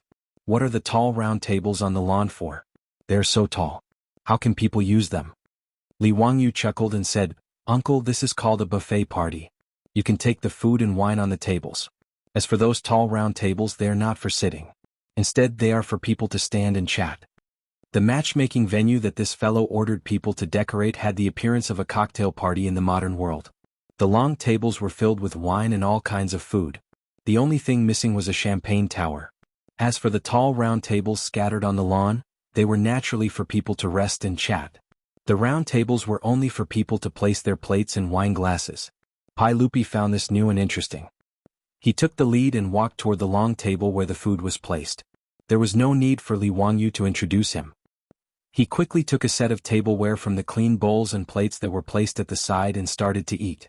The leader of the imperial guards at the side wanted to dissuade Pai Lupi. How could he allow Pai Lupi to casually eat food that was not in the palace? However, Pai Lupi did not care so much. He glared at the leader of the imperial guards and forced him to retreat to the side. He did not dare to say anything else. Li Wangyu also took some food and walked with Pai Lupi to a tall round table. They placed the food on top of it and chatted as they ate. The crowd that had been watching immediately understood after seeing Pai Lupi and Li Wangyu's demonstration. Some of the bolder ones immediately followed suit and tried to get food and drinks. Soon, the men who came to ask for her hand in marriage followed suit. The empty lawn quickly became lively. Pai Lupi drank a mouthful of wine and patted Li Wangyu's shoulder. He said with a smile, Zio, it seems that the copper coins that you received were all used here, right? Uncle is wise. Actually, the copper coins were all used on themselves. I did not embezzle a single copper coin.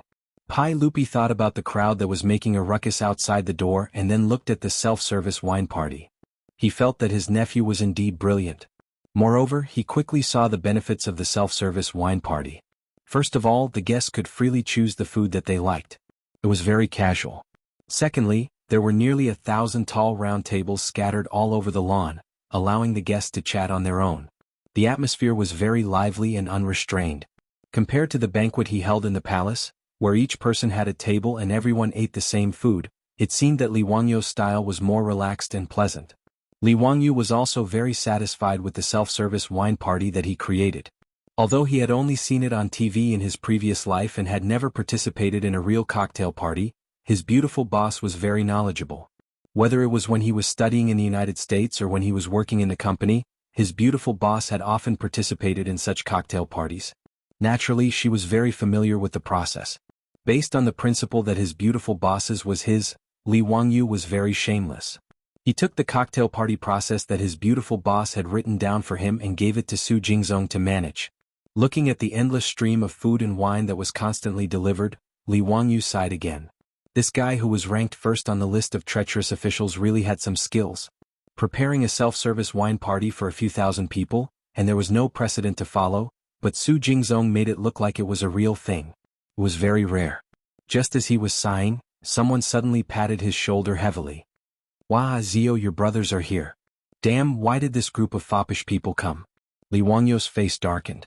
Chapter 308. Li Wangyu couldn't understand why these debauches would want to join in on the fun when he was clearly organizing a matchmaking event. He knew that these debauches weren't good people. Although these debauches had yet to marry, they had many concubines at home. Even so, these debauches' favorite places to hang out were still Peace Square and the Hu restaurants in Shi City. Li Wangyu could only express incomparable disdain and deep envy towards this group of drunkards who lived in a drunken stupor. Cheng Chumo and the others were just about to speak when they turned their heads and noticed Pai Lupi. They were so scared that they quickly stood properly and bowed to Pai Lupi. "Greetings, Your Majesty." "Forget it.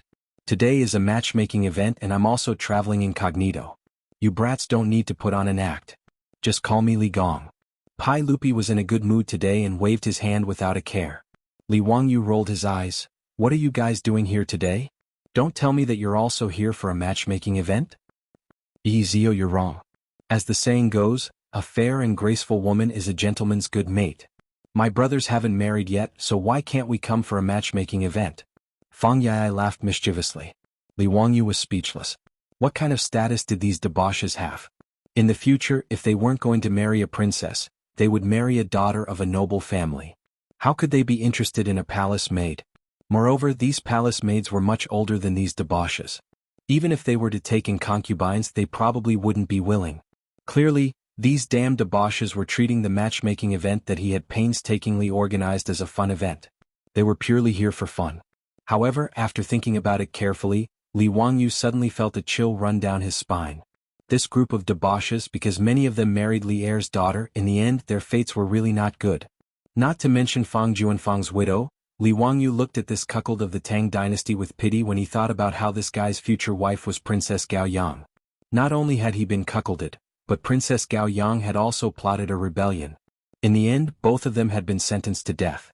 Chai Lingwu married Princess Bailing, who was also a foolish woman. She plotted a rebellion with Gao Yang and was killed. Du He had married Princess Qingyang. In the end, because she had been implicated in Li Qingxian's rebellion, she had been killed. His brother, Du Go, was also implicated and was exiled to Lingnan. Wei Shuyu almost married the princess of the new city, but the engagement was later cancelled. Cheng Chuliang married Princess Qinghe in the future. Speaking of which, Pai Lupi was really good at giving birth. He had a lot of women in his harem and had a lot of children. Pai Lupi also liked to marry princesses to the sons and grandsons of nobles in order to win people's hearts. However, in Li Wangyu's opinion, it was better not to marry Pai Lupi's daughters. None of them were easy to deal with. While he was lost in thought, wondering if he should warn the other rich kids in the future. Just as his thoughts were running wild, he was patted heavily on the shoulder again. "Zio, why are you in a daze?" Fang Yai shouted. "Why haven't the palace maids come out yet?" His tone was very similar to the way people urged the old madam in the brothel of Peace Lane. Li Wangyu was so angry that he gave him the middle finger. "It's useless for you to call me brother. Hurry up and tell me, when are the palace maids coming out?" Fang Yai still remembered the words Li Wangyu used to trick them. Giving the middle finger meant calling him brother. He had no idea that he was being scolded by Li Wangyu again. Li Wangyu was speechless. "It's not like you're going on a blind date. Why are you in such a hurry? It's not time yet. Alright, how did you guys get in? Did you pay?" Pay what?" "We entered Crooked River Pond. Who dares to ask us for money?" Cheng Chumo replied casually. Li Wangyu was exasperated. He knew that these bastards would definitely come in without paying. They would eat and drink for free, and they would even look at the girls. Oh no, the maids for free. How could they be so heartless? Pai Lupi was too lazy to pay attention to the quarrel between the younger generation. He noticed that there were a few new dishes on the table and couldn't help but ask curiously. Zio, you're really extravagant. There's actually ice cubes under the fish slices. Which ice cellar did you get this from? This must have cost a lot, right? I see that you only charge 1 copper coin. I'm afraid it's not enough to cover the cost. The fish slices that Pai Lupi was talking about were sashimi, or sashimi, which was often called sashimi in the future. In the future, when eating sashimi, the bottom of the plate was usually covered with ice cubes. This was to maintain the freshness of the ingredients and to maximize the taste of the sashimi. Although the Tangs loved to eat fish slices in an era without refrigerators, it was very extravagant to put ice cubes under the plate. Pai Lupi naturally didn't know that Li Wangyu could use saltpeter to make ice. He thought that he had bought the ice cubes from a rich family's ice cellar. That was why he asked. Li Wangyu chuckled. Hee, uncle, this ice cubes weren't bought. I made them. Made them? It's already summer. How can you make ice cubes?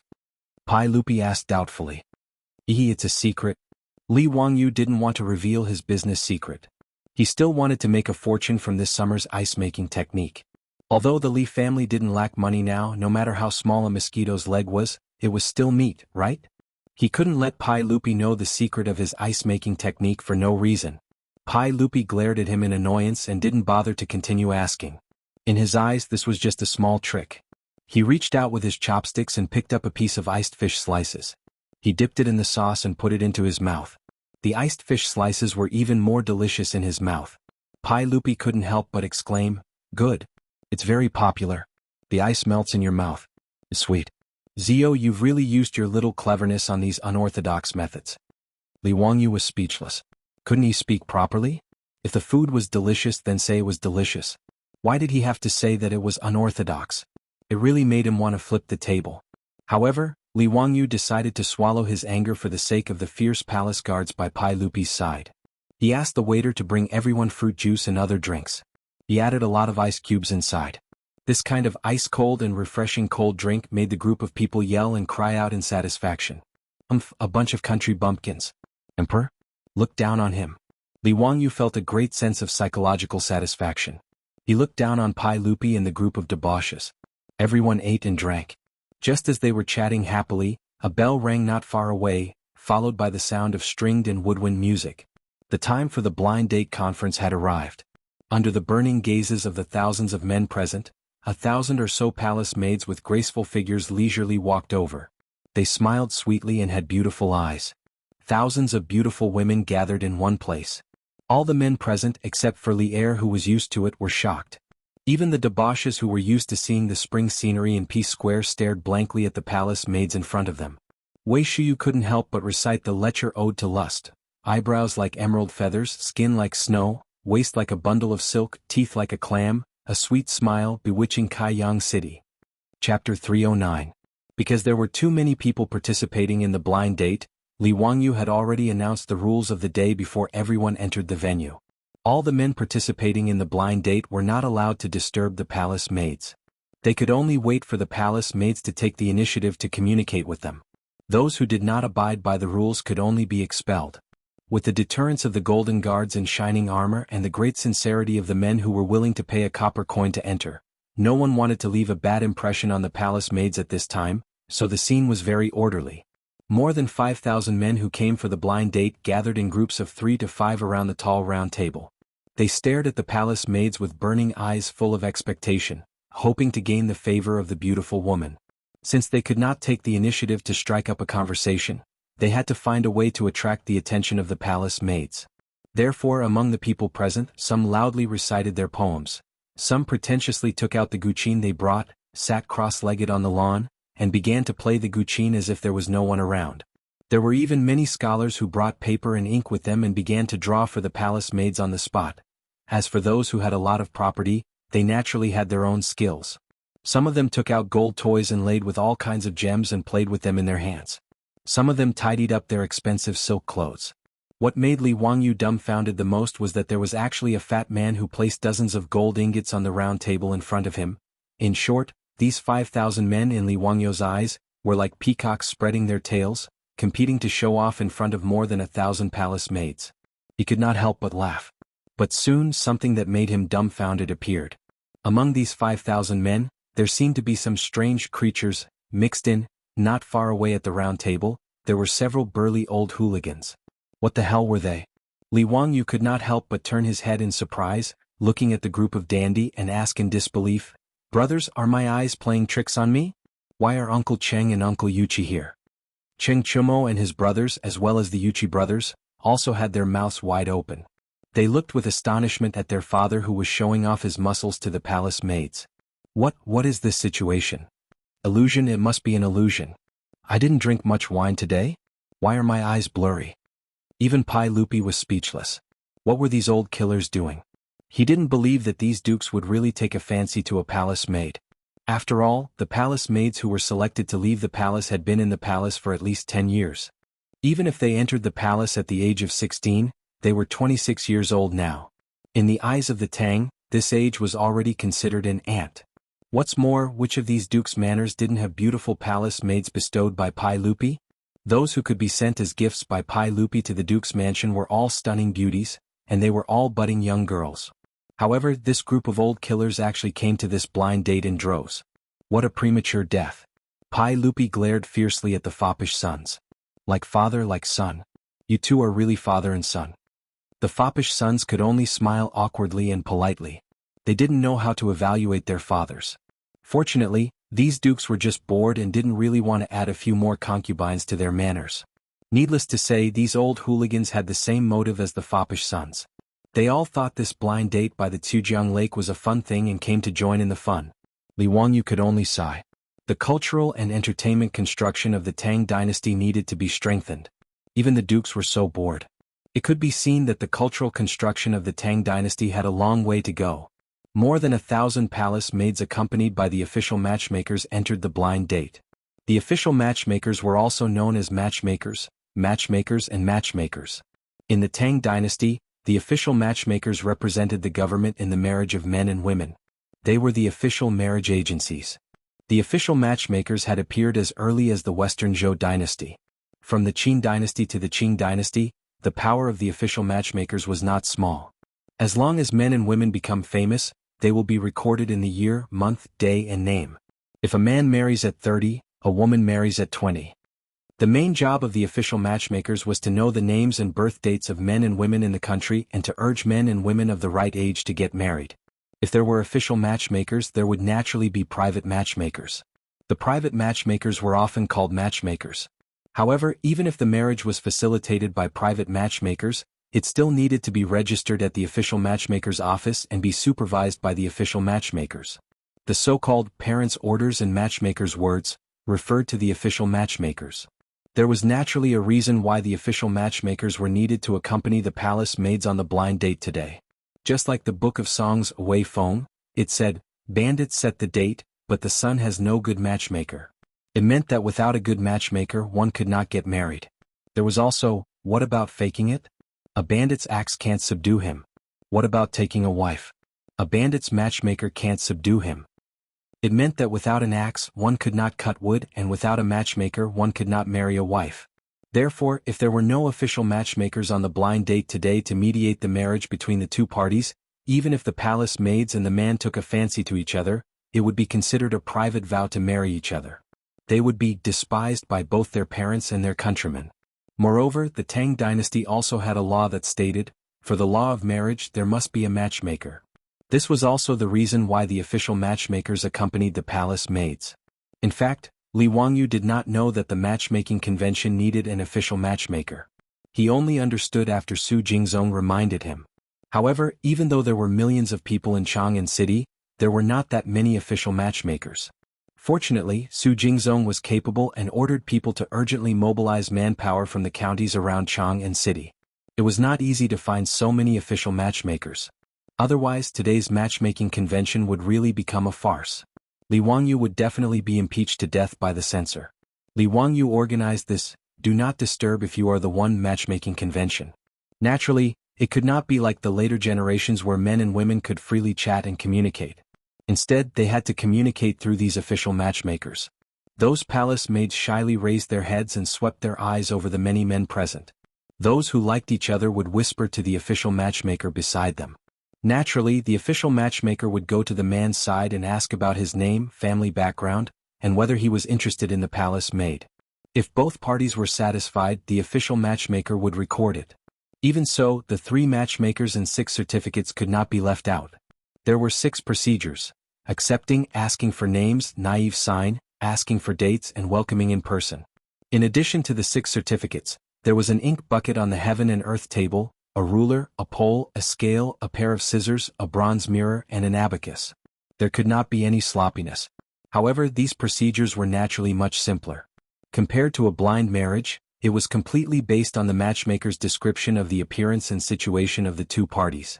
Without a doubt, today's matchmaking convention in Jianghu that Li Wangyu organized could allow men and women to clearly see each other face to face. This was a great improvement. In this regard, whether it was the more than 5,000 men who wanted to marry a wife or the palace maids who left the palace, they were all extremely satisfied. Li Wangyu accompanied Pai Lupi and wandered around the matchmaking convention.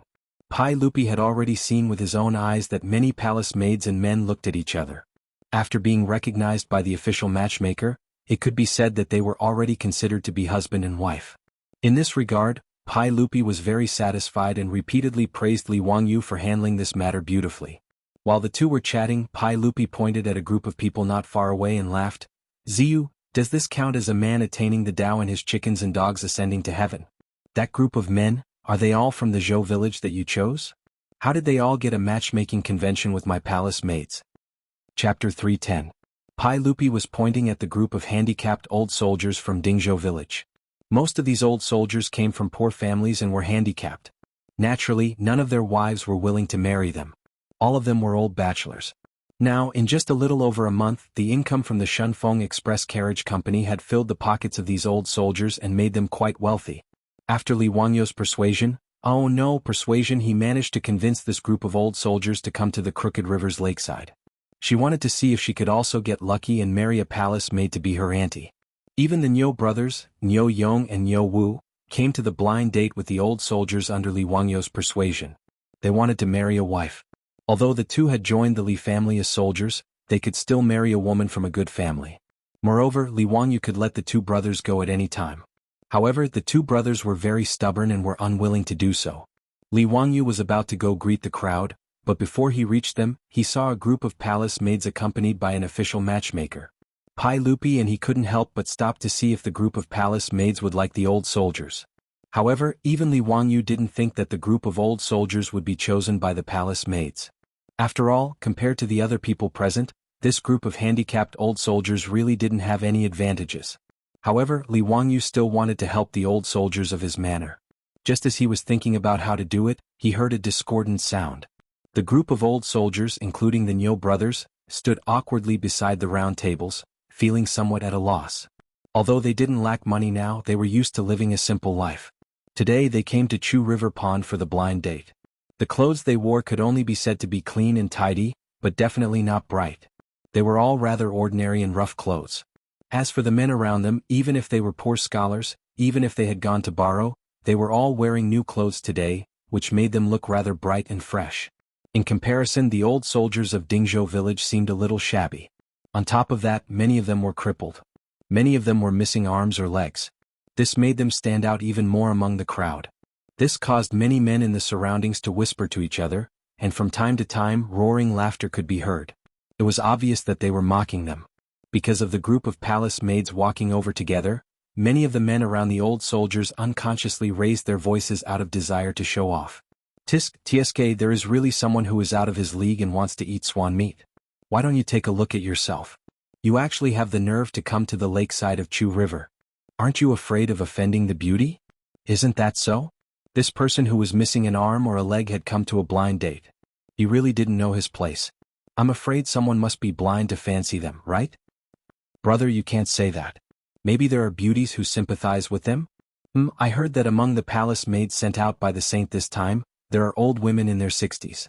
Maybe those old women will be willing to take in a son?" Haha, brother's words are reasonable. They really don't know the immensity of heaven and earth. This person knows his place. To sully the eyes of a beauty, how laughable. A group of field attendants. They don't even look at their own status. They actually came to the lakeside of Chu River to propose marriage. They don't know their place. Have these bumpkins washed the mud off their feet? Oh, I forgot that some of them are missing a leg. That saves us a lot of trouble, ha. The words of these men who felt good about themselves and came to propose marriage made the old soldiers of Dingzhou village furious. Some of the more irritable ones rolled up their sleeves and planned to beat them up. However, they were stopped by the brothers Niu Yong and Niu Wu. Everyone, today is the blind date hosted by Lang Jun. Let's not cause trouble for Lang Jun. If there is anything, let's talk about it after this matter is over. Niu Dalong is right. We must not cause trouble for the men of Hu County. We will let them go for now. Yes, we'll deal with them after this matter is over. The old soldiers didn't want to cause trouble for Li Wangyu. Under Niu Yong's persuasion, they swallowed their anger. The palace maids naturally heard this conflict of words. Many of them couldn't help but cover their mouths and chuckle. They truly didn't want to marry a disabled husband after leaving the palace. This was human nature. However, the palace maids' laughter made the surrounding men even more pleased with themselves. Their mocking of the old soldiers grew louder and louder. Niu Wu was so angry that his veins were bulging. If it wasn't for his brother Niu Yong holding him back, his fists would probably have landed on those people's faces. Pai Lupi frowned when he heard the men's words. The 100 Cavalry Department had already reported the situation of the old soldiers of Dingzhou village to him. After all, Li Qingqian and the others went to Dingzhou village to study with Li Wangyu every few days. The 100 Cavalry Department had already figured out the background of everyone in the village. These dozen or so disabled veterans were all soldiers of the Sui dynasty. They were veterans who had survived the bloody battle against the Turks at Yanmen Pass in the 11th year of the Great Undertaking. Although they were soldiers of the Sui dynasty, Pai Lupi viewed them as his own subjects. In particular, they were all disabled from the battle against the Turks. This made Pai Lupi, the emperor on horseback, feel that it wasn't easy for these veterans. Now, these men who wanted to ask for a kiss were actually speaking rudely and humiliating these veterans. This made Pai Lupi very angry. Naturally, it wasn't convenient for him to show his face. He only glanced at Li Wangyu from the corner of his eyes. Li Wangyu was naturally unhappy. Even without Pai Lupi's words, he was already planning to flip out. After apologizing to Pai Lupi, Li Wangyu looked at the group of wastrels behind him. Brothers, what should we do if someone has a bad mouth? His mother. Slap him. Cheng Chumo and the others naturally understood what Li Wangyu wanted to do. They were all very excited. They rolled up their sleeves and prepared to attack. My brother Cheng is ruthless and doesn't talk much. Li Wangyu gave them a thumbs up and led the group of wastrels forward. Niu Yong, Niu Wu, and the others saw that their Lang Jun had arrived.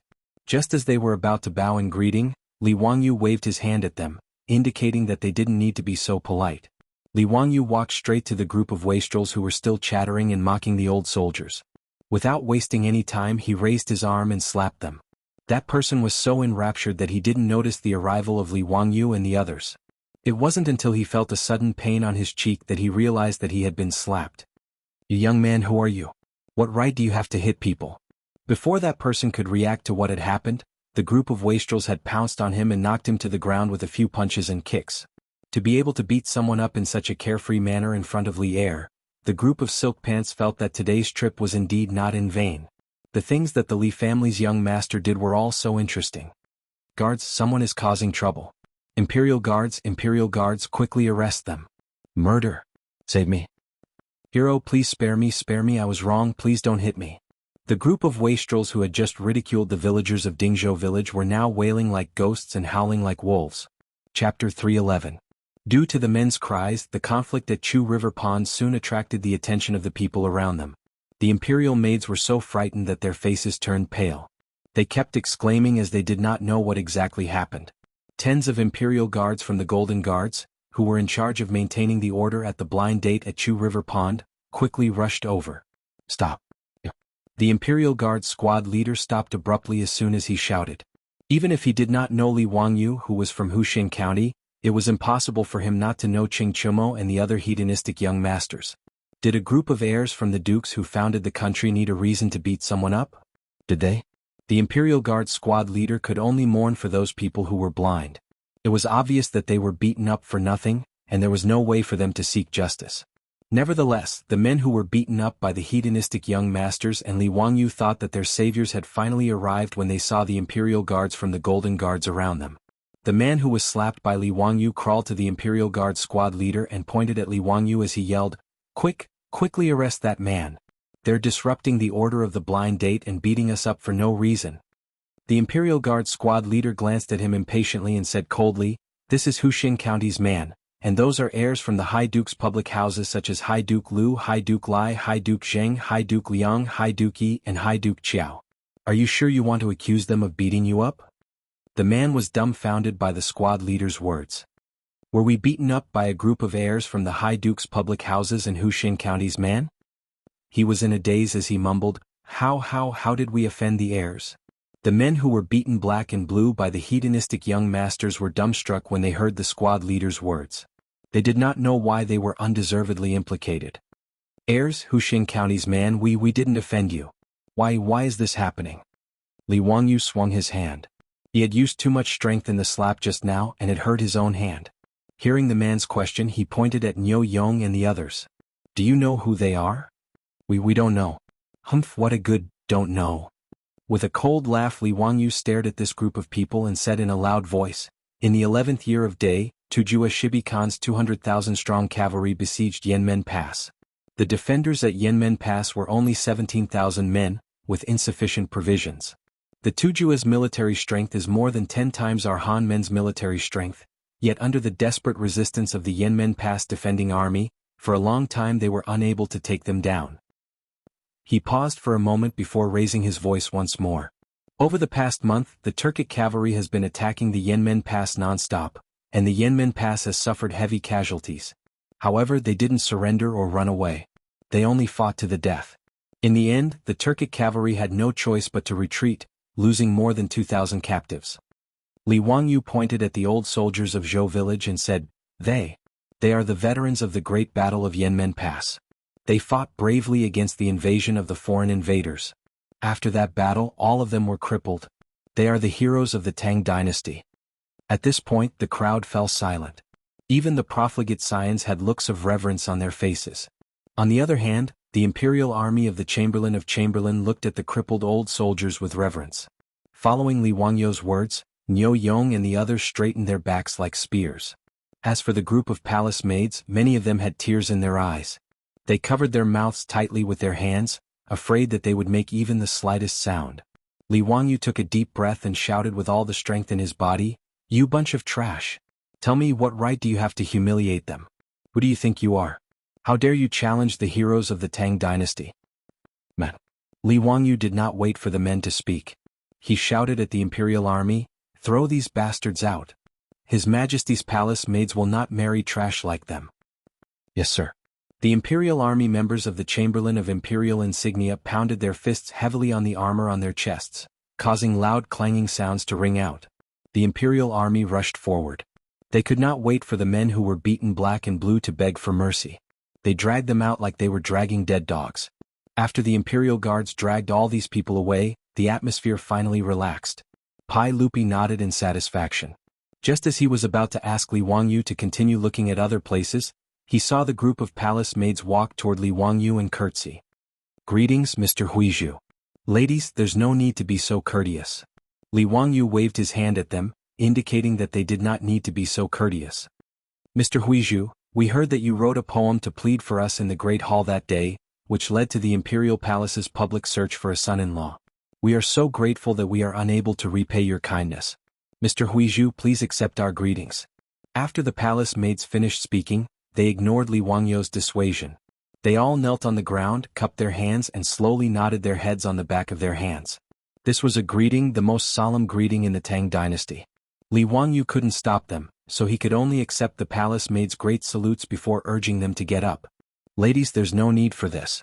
You should be grateful to the sage. The sage is a wise ruler of a generation and he cares about the people of the world. After you leave the palace, you must live up to the sage's painstaking efforts. You must live well." Li Wangyu flattered Pai Lupi without leaving a trace, which made the palace maids who did not know the truth kneel down and kowtow again in the direction of Taiji Palace. How could Li Er not know Li Wangyu's thoughts? However, he still felt very comfortable. The corners of his mouth couldn't help but curl up. After the palace maids thanked Li Wangyu, more than 10 people walked out from the palace maids, walked to Niu Yong and the others and knelt down again.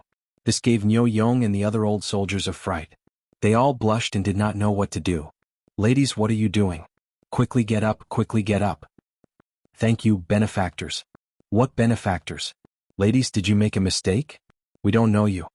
Niu Yong and the others were confused by the palace maid's words. They did not understand what they were talking about. Pai Lupi, Li Wangyu, and the other playboys also looked at the palace maids curiously, not understanding why they suddenly acted like this. Benefactors, our ancestral home is Daizhou, and we were chosen to enter the palace in the 12th year of the Dai dynasty. During the Battle of Yanmen Pass, it was all thanks to our benefactors that we did not fall into the hands of the Turks.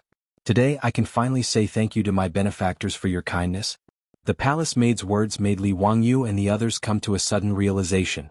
Yanmen Pass was under the jurisdiction of Daizhou, and these palace maids were originally from Daizhou. Back then, if Niu Yong and the others had not blocked the Turks' cavalry at Yanmen Pass, these palace maids would have met with a tragic end. Every time the Turks invaded, their favorite thing to do was to kidnap people. This was especially true for women. They loved to kidnap people the most. In this way, it was reasonable to say that Niu Yong and the other old soldiers were the palace maids' benefactors. After Niu Yong and the others understood the whole story, this group of strong men blushed and rubbed their hands, not knowing what to say. Li Wangyu was angry. Why did this group of idiots become mute at this time? Chapter 312. Li Wangyu was anxious for Niu Yong and the others. These bastards, did they forget their purpose of coming to Jianghu today? Blind date. Marrying their wives. Why are they standing there in a daze? Why don't they take the opportunity to chat with the palace maids? Are these bastards waiting for a sister Lin to fall from the sky and marry no one else but them? I'm so angry. Li Wangyu grumbled in his heart. He was prepared to personally take the field and use his glib tongue that he had honed in his previous life to help Niu Yong and the others brag and see if he could convince the ladies. What if a young lady was dizzy and nodded in agreement? In life there was always a need for some dreams. Li Wangyu calculated. From the 12th year of Dai to the 2nd year of Jingguan, it had been 12 years. These palace maids were selected to enter the palace when they were 15 or 16 years old.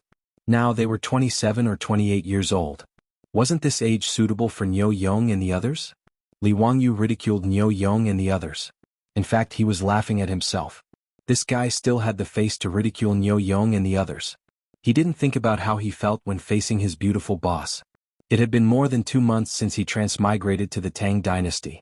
A single man and a single woman living under the same roof. But even so, Li Wangyu had only touched the hand of his beautiful boss after such a long time. It was really shameful. He had the nerve to ridicule Niu Yong and the others with this level of flirting. He was simply shameless. However, Li Wangyu didn't think so. He only felt that Niu Yong and the others were too weak. He still needed his Langjun to make a move. Li Wangyu coughed lightly. Just as he was about to speak up for Niu Yong and the others, he saw a palace maid leisurely walk up to Niu Yong. She opened her cherry lips and said something. After the palace maid finished speaking, Li Wangyu almost stumbled and fell to the ground. Damn, will Sister Lin really fall from the sky? Benefactor, are you here for a blind date as well? I am Su Qiao. I don't know if my humble appearance can catch Benefactor's eye. Slave is willing to tie the knot with Benefactor.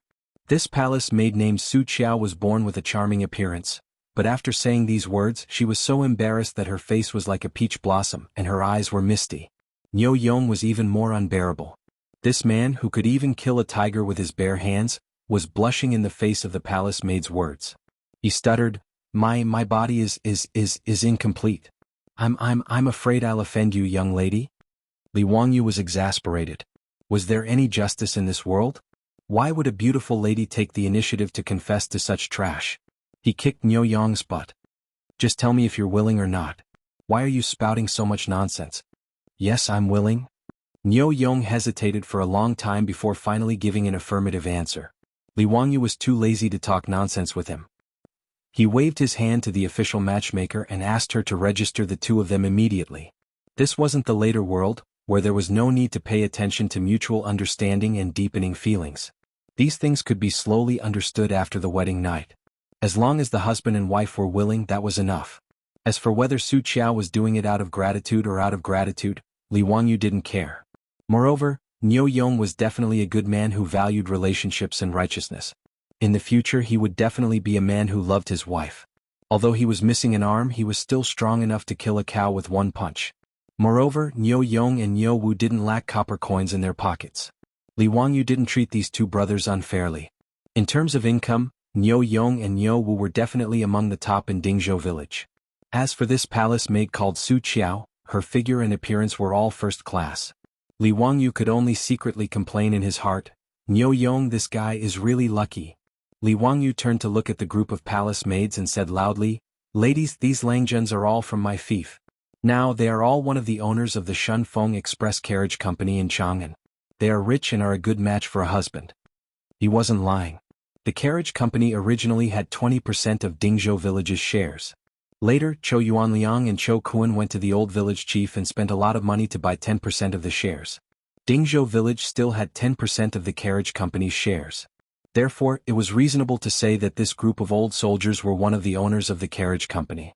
No matter how small the shareholders were, they were still owners. Nowadays, the Shunfeng Express Carriage Company was known by everyone in Chang'an. Even if these palace maids were imprisoned in the palace walls, they still knew that the carriage company was set up by Empress Jiangsun and Hu Xinman. They also knew that the carriage company was an industry that made a lot of money every day. And this group of men who were physically handicapped and dressed simply were actually one of the owners of the carriage company. The palace maids couldn't help but be slightly surprised. The reason why Li Wangyu said these words was to let the palace maids know that these old soldiers, who were just mocked as bumpkins, were not shabby. Which of these palace maids didn't want to marry a good Langjun after leaving the palace? This was human nature and there was nothing wrong with it. As the saying went, when marrying another, one had to wear clothes and eat food. If they were so poor that even their aunts had to suffer from cold and hunger, no one would be happy. After Li Wangyu's words of encouragement, and with Su Qiao as a precedent, several official matchmakers beside the palace maids walked out and whispered to the group of old soldiers. From time to time, they pointed in the direction of the palace maids. Obviously, other palace maids had taken a fancy to these old soldiers of Dingzhou village. They were not as bold as Su Qiao and only let the official matchmaker come out and act as a go-between. The group of old soldiers were all smiling from ear to ear as they hurriedly nodded their heads in agreement. How could they not agree? In fact, this group of men was going crazy thinking about their aunts. Now that there were palace maids out of the palace who wanted to marry them, it was simply like a dream. An official matchmaker ran to Niu Wu's side and pointed at one of the palace maids and said something to him. Li Wangyu quickly went over and wanted to see which palace maid had taken a fancy to this guy. Following the direction of the official matchmaker's finger, Li Wangyu looked up and couldn't help cursing in his heart that this guy was really lucky. The one who had taken a fancy to Niu Wu was the most beautiful palace maid in this group of palace maids. Li Wangyu felt that she looked like a movie star in the future. Seeing that Niu Wu was just grinning foolishly, Li Wangyu fiercely slapped this lucky guy's head. "What are you grinning foolishly for? Hurry up and say it, okay?" Okay. Why not? I'm just afraid that I'll be rude to this young lady." Li Wangyu rolled his eyes. "CK, you even know how to use words. You're so rude." He didn't expect that today's blind date by the lake of Chu River, more than a dozen old bachelors of Dingzhou village would all be single. Li Wangyu was happy for them from the bottom of his heart.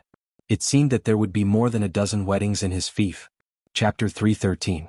In just one day, thousands of palace maids found their Mr. Right with the help of the official matchmakers.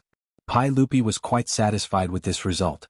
In line with the principle of simplicity and speed, under the control of the official media, the 3 matchmakers and 6 proofs, the acceptance of the bride, the name of the bride, the nomination of the bride, the invitation of the bride, the invitation of the bride, and the reception of the bride began to move quickly. With the help of the official matchmakers, the families who wanted to marry the palace maids quickly completed the acceptance, Wenming, Naji, and other procedures. When it was time for naive sign, they didn't know what to do. Naive sign was to send betrothal gifts to the bride's family. But where to send the betrothal gifts? Not only were the men scratching their heads, but the official matchmakers were also having a headache. Most of the palace maids who were sent out of the palace had no family. Now that they all lived in Yeding Palace, where could they find the bride's family to send betrothal gifts? At this time, the official matchmakers reported this to Su Jingzong. Su Jingzong naturally had no choice but to find Li Wangyu to discuss this matter. Li Wangyu had never experienced marriage in his 2 lives, so he didn't know how to handle these complicated Tang dynasty weddings. He didn't want to care about this kind of thing. Anyway, his task had been completed. But looking at the sad eyes of Niu Yong and Niu Wu at home, Li Wangyu remembered that his 2 troops also needed to send betrothal gifts. In desperation, Li Wangyu could only go with Su Jingzong to the palace again to see Pai Lupi and see what he would do. What Li Wangyu and Su Jingzong didn't expect was that Pai Lupi actually waved his hand and decided to act as the bride's family of the palace maids. The families of the more than 1,000 palace maids who were about to get married could send all the betrothal gifts to Taiji Palace. And on the day of the wedding he would personally send the betrothal gifts to these palace maids. And as the bride's family of the palace maids, he would also prepare the dowry for these palace maids. In response, Li Wangyu could only shrug his shoulders, indicating that it was fine as long as she was happy. The notice posted on the Vermilion Bird Gate once again announced that Pai Lupi would personally escort these palace maids out of the Vermilion Bird Gate in 5 days to see them off. After the news spread, Chang and city was once again stirred. Those families who had participated in the Chujiang pool blind date and had successfully set up a marriage contract with a palace maid through the official matchmaker felt as if they had been hit on the head by a meat pie. What an honor it was for the saint to give a palace maid as her maiden family. For a moment, the people who were about to marry the palace maid walked with their backs straighter.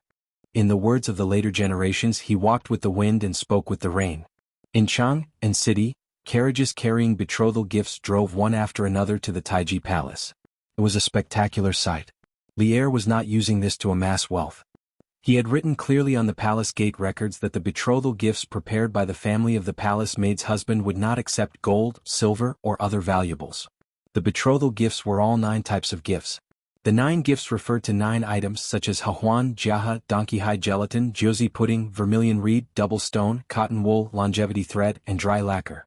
These 9 items all had the meaning of blessing the couple's love for eternity. Of course, this only referred to folk customs. For example, if Li Wangyu had not broken off the engagement with the Wang clan of Taiyuan, he would have needed to prepare a naive sign. These 9 gifts would not have sufficed. The naive sign sent to the palace was more of a symbol. After the naive sign, it was time for the betrothal ceremony, which was also the date of the wedding. However, Pai Lupi had said that he would personally send the bride off in 5 days, so the betrothal ceremony was ignored. On the day of the wedding at dusk, the Vermilion Bird Avenue, which was more than 150 meters wide, was completely blocked by carriages coming to pick up the bride. In the Tang dynasty, the wedding ceremony was held at dusk. It was not until the middle of the Tang dynasty that the wedding ceremony began in the morning. The earliest wedding ceremony referred to as a fainting ceremony, which was held at dusk. According to the White Tiger Tongyi, the wedding ceremony is held at dusk, so it is called the wedding ceremony. Dusk was the time when yin and yang alternated. Men belonged to yang and women belonged to yin. The union of men and women was the meaning of yin and yang alternating, so it did not violate the natural time. However, if it was an ordinary wedding it would be fine. But today, thousands of bridegrooms were going to pick up the bride. After a lot of trouble, it would be late at night when all the bridegrooms picked up the bride. In order to let thousands of bridegrooms go smoothly, Pai Lupi once again unexpectedly announced that the curfew in Chang and city was cancelled today. Originally, there were only 3 days before and after the Spring Lantern Festival in Chang and city every year. All the people could freely enter and leave the streets and alleys and watch the lanterns all night long. At other times there was a curfew in Chang and city. Except for cases of illness, childbirth, and death, those who violated the curfew would be flogged 40 times. Knowing that there was no curfew today and thousands of bridegrooms were going to pick up the bride, almost half of the people in Chang and city crowded to both sides of the Vermilion Bird Avenue to watch the fun. Pai Lupi also spent a lot of money. He ordered the Ministry of Rites to decorate the Vermilion Bird Gate with lanterns and colored banners, which was quite festive. Thousands of bridegrooms, led by the official matchmaker, lined up neatly on the Vermilion Bird Avenue, waiting to pick up their brides from the Vermilion Bird Gate. However, the wedding ceremony in the Tang dynasty was not a simple matter. The first difficulty was the roadblock, which meant that the bride's side would gather a group of people to block the bridegroom's carriages and not allow them to pass. If the bridegrooms wanted to pass, they had to leave money or meet the requirements of the roadblock team. After passing the roadblock, the bride's female guests would beat the bridegrooms with sticks wrapped in cloth in their hands. This meant that the bridegrooms would not bully the bride in the future. Other similar situations included urging the bridegrooms to write make-up poems, folding fan poems, and so on. In short, whether it was in the Tang dynasty or later, marriage was never an easy thing. Today, Li Wangyu, as the husband of Niu Yong and Niu Wu, accompanied them to Chang and city to pick up the bride. However, when he saw the obstacle cart team blocking the Vermilion Bird Gate, This fellow disregarded the code of brotherhood and abandoned the Niu brothers, as well as the group of old soldiers from Dingzhou village, and directly chose to defect. There was no other reason. The roadblock team blocking the Vermilion Bird Gate was actually Cheng Chimo's group of playboys, followed by hundreds of burly Imperial guards. Were they here to block the roadblock? Were they not going to fight the enemy? What did they mean by wearing that armor? Li Wangyu looked at the Niu brothers and others who were wearing red bridegrooms and decided to abandon the darkness and join the light. So he directly jumped down from the bridal carriage and ran in front of Cheng Chimo and the others. Brothers, why are all of you here? Are you also the maternal family of a palace maid? Li Wangyu asked curiously. Cheng Chimo smiled and said, even the sage is the maternal family of a palace maid, why can't we be? Cut the crap. Even brothers should settle accounts clearly. If you want to pass through here you have to pay the toll. Bah, a group of bandits. Li Wangyu despised them in his heart, but his body was very obedient and stood beside Cheng Chimo. Hee, I'm the nephew of His Majesty, so naturally I'm also part of his maternal family. Ah, Zio, you're so tactful. Then let's go together. Today no one can take the bride away so easily. Chapter 3:14. Niu Yong and Niu Wu were dumbfounded by their Longjuan's lack of loyalty. How could he be like this? There was a traitor in the Revolutionary Army. This kind of behavior should be severely criticized and condemned. Fortunately, the people who came to fetch the bride were already prepared. Immediately, someone began to throw copper coins in order to let them pass. Cheng Chimo curled his lips in disdain and shouted, let me tell you, money won't work today. If you want to marry your wives you have to rush over yourselves. His words stunned all the grooms. What? Money won't work? They still have to rush over? Looking at the hundreds of Imperial guards who were wearing bright armor and blocking the Vermilion Bird Avenue, the grooms' faces turned green. This group of men who were going to marry the palace maids were not young anymore. Asking them to rush through the Imperial Guard's blockade, wasn't this an international joke? On the other hand, Niu Yong and Niu Wu, together with the dozens of old soldiers from Dingzhou village, all jumped down from their horses and stood in front of the bridal procession. Ah, let's rush. Do you think we're afraid of you? Everyone stand behind my brothers. Let's rush in together. Niu Yong shouted with a smile. Although the dozen or so old soldiers were few in number, they were in a triangular formation that was used to charge and break through enemy lines. Dressed in red wedding robes, they gave off a valiant aura. Seeing that someone took the lead, the grooms also jumped down from their horses and stood behind the soldiers. Rush. Rush over to fetch the wives. Yong Niu shouted and led everyone to charge forward. These 10 old soldiers who had survived hundreds of battles, actually had the aura of a battlefield breaking through enemy lines. Behind them the 1,000 grooms followed. Everyone laughed loudly as they charged forward. The foppish lords led the Imperial Guards and naturally used their bodies to stop them from moving forward. The barricades were only there to set up the atmosphere. They weren't really there to stop the grooms from fetching the bride. This commotion made the crowd on both sides of the Vermilion Bird Avenue cheer loudly. The applause and cheers rose and fell one after another. It was very lively. The onlookers began to shout in unison, bride, bride. Niu Yong and the rest squeezed out sweat before they finally rushed through the human wall of the Imperial Guards. However, the next scene made them dumbfounded. *CK, won't people die if they do this? Normally, there would only be a dozen or so female guests holding sticks ready to beat the groom when they were receiving the bride. At this time, there were no less than 1,000 palace maids holding sticks blocking the sides of the Vermilion Bird Gate. Even though the heads of the clubs were wrapped in thick cotton cloth and couldn't hurt anyone, being hit by so many clubs was still a very uncomfortable feeling. When Li Wangyu saw this scene he couldn't help but give a thumbs up.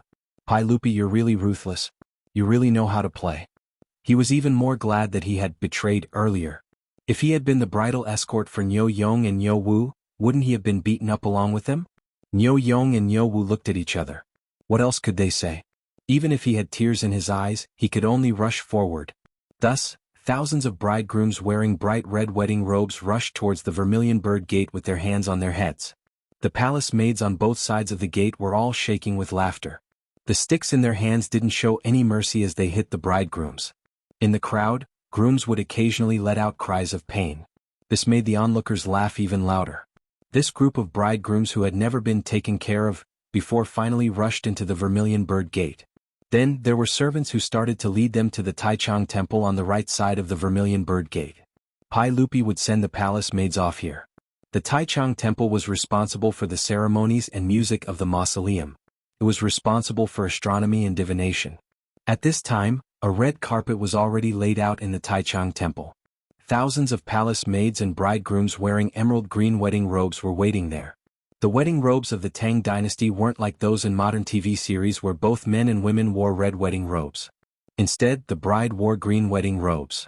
The men wore red to show their status, while the women wore green to show their beauty and gentleness. This was the meaning of the so-called red men and green women. Moreover, in the Tang dynasty, the bride didn't wear a veil.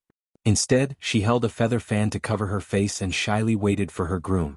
After the two parties entered the bridal chamber, there was naturally no ceremony to remove the veil. Instead, the groom had to recite a poem to remove the fan. Then, the bride would delicately move the feather fan in her hand a little and slowly reveal her lovey-dovey face. These bridal clothes were also generously given to the palace maids by Pai Lupi. These bridegrooms were wearing emerald green long-sleeved gowns and long skirts. Their bodies were covered with long and exquisite shawls. Their faces were covered with gold foil ornaments, which made them look particularly shy and lovely. All the bridegrooms opened their eyes wide, wanting to see where their bridegrooms were.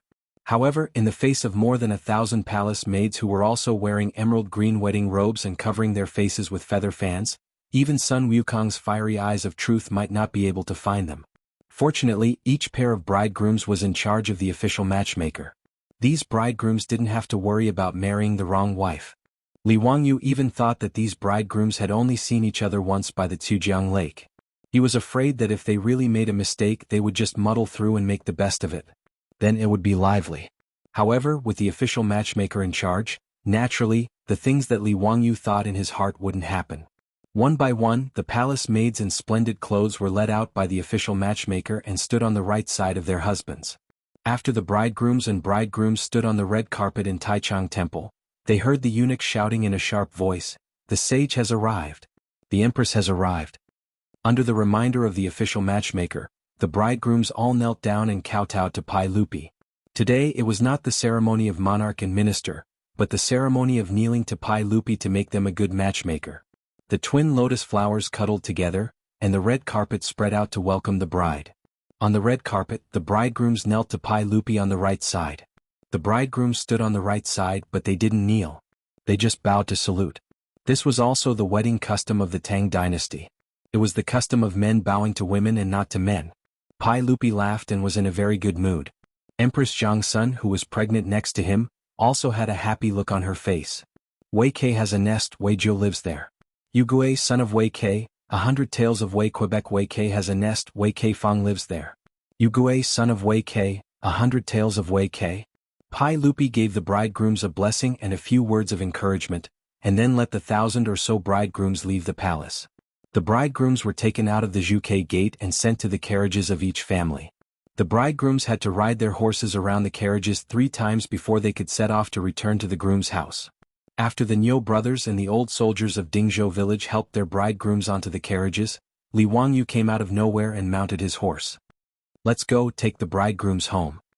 After Li Wangyu finished speaking, he pretended to rub his shoulders and wipe off the non-existent sweat.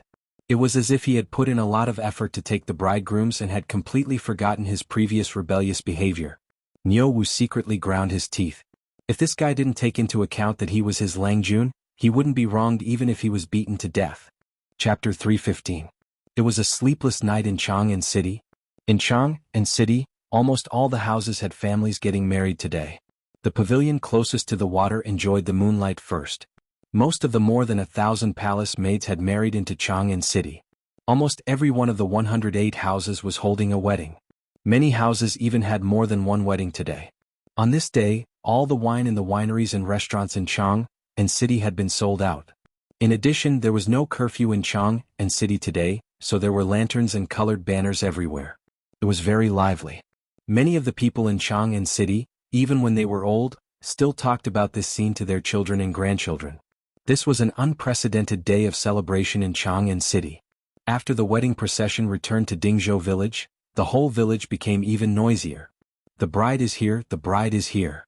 When the naughty children in the village saw the wedding procession coming back, they screamed excitedly and ran around the carriage making a lot of noise. Niu Yang's bride, the palace maid named Su Qiao, quietly opened the curtain of the carriage, wanting to see the village where she would live in the future and her future home. Although it was already dark, Li Wangyu had people hang wind lanterns and big red lanterns all over the village for the wedding. The village was quite bright. Su Qiao stole a glance. When she saw the environment of the village, she felt a little disappointed. It was the same as 2 months ago when Li Wangyu took the ox cart and entered Dingzhou village for the first time with his beautiful boss. All she saw were thatched houses made of yellow mud and dilapidated courtyards. Su Qiao naturally didn't know that the reason why the families in the village were still living in such dilapidated thatched houses was that they didn't have time to build new houses. Almost all the men in the village were working in the carriage business. They were busy every day and couldn't find time to rebuild their houses for a while. Therefore, every family had nearly 100 strings of copper coins, but still lived in dilapidated old houses. There were many palace maids like Su Qiao who secretly observed the situation in Dingzhou village. Most of them were like Su Qiao. After seeing the dilapidated appearance of Dingzhou village, they couldn't help but feel a little disappointed. However, they were only slightly disappointed. Su Qiao and the palace maids didn't feel like they had been deceived. As the saying goes, if you marry a chicken, follow the chicken. If you marry a dog, follow the dog. In the Great Tang, women weren't as complicated as the women of the later generations. Even if she married a poor man, they could just live together as husband and wife. It was no big deal. Su Qiao even began to calculate how the 100 strings of coins Pai Lupi would give her as a dowry could help her husband improve his life after she left the palace. This time, Pai Lupi was very generous to marry a palace maid. In addition to the 100 strings of coins, Pai Lupi had also prepared a valuable dowry for all the palace maids who got married. There were 3 sets of ceremonial books, a bolt of expensive silk, a bolt of auspicious silk, a bolt of brown embroidery, a bolt of embroidery, a pair of embroidered handkerchiefs, 5 items of embroidery, a red silk tent, a sachet hanging from 4 corners and a spring stool. Su Qiao silently calculated in her heart. If she sold these dowries in the East Market, she should be able to get at least 100 strings of coins. In the 12 years she had been in the palace, she had also accumulated a lot of copper coins. Palace maids also had a monthly salary in the palace, but it wasn't much. Every month they would get around 100 strings of copper coins, which was 12 strings of coins a year. In the past 10 years, Su Qiao had also accumulated 50 to 60 strings of copper coins. With these 200 to 300 strings of copper coins, she could discuss with her husband when she returned. If their house was also a thatched house made of yellow mud, it would be better to use a few dozen strings of copper coins to rebuild it. Her husband was currently a soldier of the Baron of Hu County, but she didn't know how much his monthly salary would be. Would it be enough to support the family? If they had children in the future? Su Qiao sat in the carriage and thought about these things. When she thought about children, she couldn't help but blush. Most of the palace maids had the same thoughts as Su Qiao. They sat in the carriage and thought about how to use their 200 to 300 strings of copper coins to support the family. Just as they were thinking about these things, the carriage stopped and the noise from outside drifted into the carriage. They knew that they had arrived at their husband's house. They hurriedly tidied up their emerald green wedding clothes and covered their faces with their feathered fans. However, when the curtain of the carriage was lifted, the palace maids were slightly surprised. Why did the carriage stop at the village threshing ground? Led by their husbands, they carefully alighted from the carriage. When the group of brides saw their surroundings through the feathered fans in their hands, they were a bit confused. Why were they still together?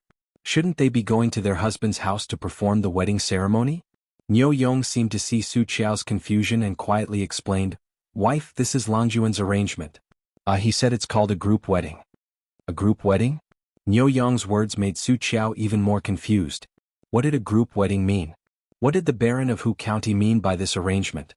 Langjun means that everyone will get married and perform the wedding ceremony together. It'll be lively, Niu Yong added. This made Su Qiao even more confused. Everyone could get married together? Naturally, there was no such thing as a group wedding in the Tang dynasty. What group wedding? It was purely Li Wangyu's bad taste acting up again. Of course, Li Wangyu wasn't fooling around. He had no other choice. In Dingzhou village, more than 10 old soldiers and the Niu brothers were going to get married within a day. As a county man, he naturally became a hot commodity. Every family wanted to invite him to their banquets. Because the Niu brothers had no parents, they asked him to be the officiator of their wedding. Among the old soldiers there were quite a few who were alone. There were also quite a few who asked him to officiate their wedding. The phrase officiating appeared in the Tang dynasty. In the Tang dynasty law, there was a rule that stated, if a marriage is against the law, the grandparents and parents officiate the marriage alone. It meant that if a marriage was against the law, the grandparents and parents would officiate the marriage and only the officiator would be held responsible. Although Li Wangyu was only 16 years old, he was the county man of Hu County and the head of the Niu brothers. Dingzhou village was also the location of his fief, so he naturally had the qualifications to be the wedding host and preside over this marriage. However, he was only one person. He couldn't split into several halves and attend every wedding and officiate the wedding, right? In this dilemma, Li Wangyu thought of the group wedding in the future. He found the old village chief and discussed with him that he might as well help the old soldiers and the Niu brothers hold a lively wedding together. He would pay for all the expenses. A group wedding was something that had never been heard of in China. The old village chief naturally shook his head and didn't agree no matter what. In order to convince the old village chief, Li Wangyu's saliva was almost dry. However, he still couldn't get the stubborn old man to agree with his idea. He didn't expect that the person who helped him convince the old village chief in the end would be the treacherous official Su Jingzong. Chapter 3:16. For Su Jingzong to be able to become one of the 18 scholars of the Qing King's manor, he naturally had some ability. After he found out about Li Wangyu's thoughts, he actually dug out a story from the Eastern Han Dynasty to convince the old village chief. There was an official called Ren Yan in the Eastern Han Dynasty who was appointed as the governor of Jiuzhen. Jiuzhen was the central part of Vietnam in the future. However, the people of Jiuzhen did not have marriage rights, and they did not have a fixed wife. Ren Yan ordered all the men and women in the counties to get married and hold a wedding for them. At that time, there were over 2,000 men and women getting married at the same time. To thank Ren Yan, the people of Jiuzhen named their children Ren. Su Jingzong used this story to convince the old village chief that it was not unprecedented for people to get married at the same time, and it should be a good thing. With Su Jingzong's words and Li Wangyu's strong request, the old village chief could only helplessly agree to the mass wedding. Niu Yong, Niu Wu, and the group of old soldiers did not have any objections to this. As long as they could marry their wives, they did not care how the wedding was organized. Hence, the unprecedented mass wedding in the Tang dynasty was organized by Li Wangyu. Now that Li Wangyu had a lot of money, he naturally took care of everything for the Niu brothers and the old soldiers. The grain sunning field in the village was decorated with lanterns and streamers. The 127 families in the village, a total of 563 people, were all gathered here. A banquet that had never appeared in the Tang dynasty was held on the grain sunning field. For this wedding, Li Wangyu specially borrowed 10 imperial chefs from the Taiji Palace from Pai Lupi, so their skills were naturally quite good. The 10 couples were led by the official matchmaker to get married. However, reciting a fan poem was difficult for Niu Yong and the others. If they relied on this group of rough men, they would not even be able to recite a limerick, let alone recite a fan poem. Whether it was Niu Yong, Niu Wu, or the old soldiers, the fan poem that they had to recite when they got married was all prepared by Li Wangyu in advance. They only needed Niu Yong and the others to recite it. But even so, Niu Yong and the other Guangzhong men used to wielding weapons were so anxious that they were covered in sweat. Wah, wah, wah, wah, wah, wah, wah, wah, wah, wah, wah, wah, wah, wah, wah, wah, wah, wah, wah. The poem made Niu Yong recite it like it was constipated. Li Wangyu felt like killing someone after hearing it. Fortunately, there were not many people in Dingzhou village who were literate, not to mention composing poems. Even though Niu Yong and the others had recited the fan poem in such a manner, the over 500 villagers present also let out thunderous cheers. After reciting the poem, the palace maids shyly removed the feather fans in front of them, revealing their delicate and beautiful faces. Seeing the faces of the brides, the villagers of Dingzhou village cheered again. The men laughed and scolded Niu Yong and the others for being so lucky to be able to marry such beautiful women. The women in the village joked with each other, gossiping about whose bride was more beautiful, and whether it would be easy for them to give birth in the future. They tied their hair in a bun, the husband and wife bowed to heaven and earth, paid their respects to their parents-in-law, paid their respects to Li Wangyu, the wedding officiator, paid their respects to the guests, and sent them to the bridal chamber. This wedding banquet was noisy until the second day of the night before it finally dispersed. Everyone drank until they were dizzy and returned home. Since the county mail mansion was still under construction, and the original Niu family mansion was already dilapidated, Li Wangyu made the decision to let Niu Yong and Niu Wu temporarily set up their bridal chamber in the front yard of the Li family mansion.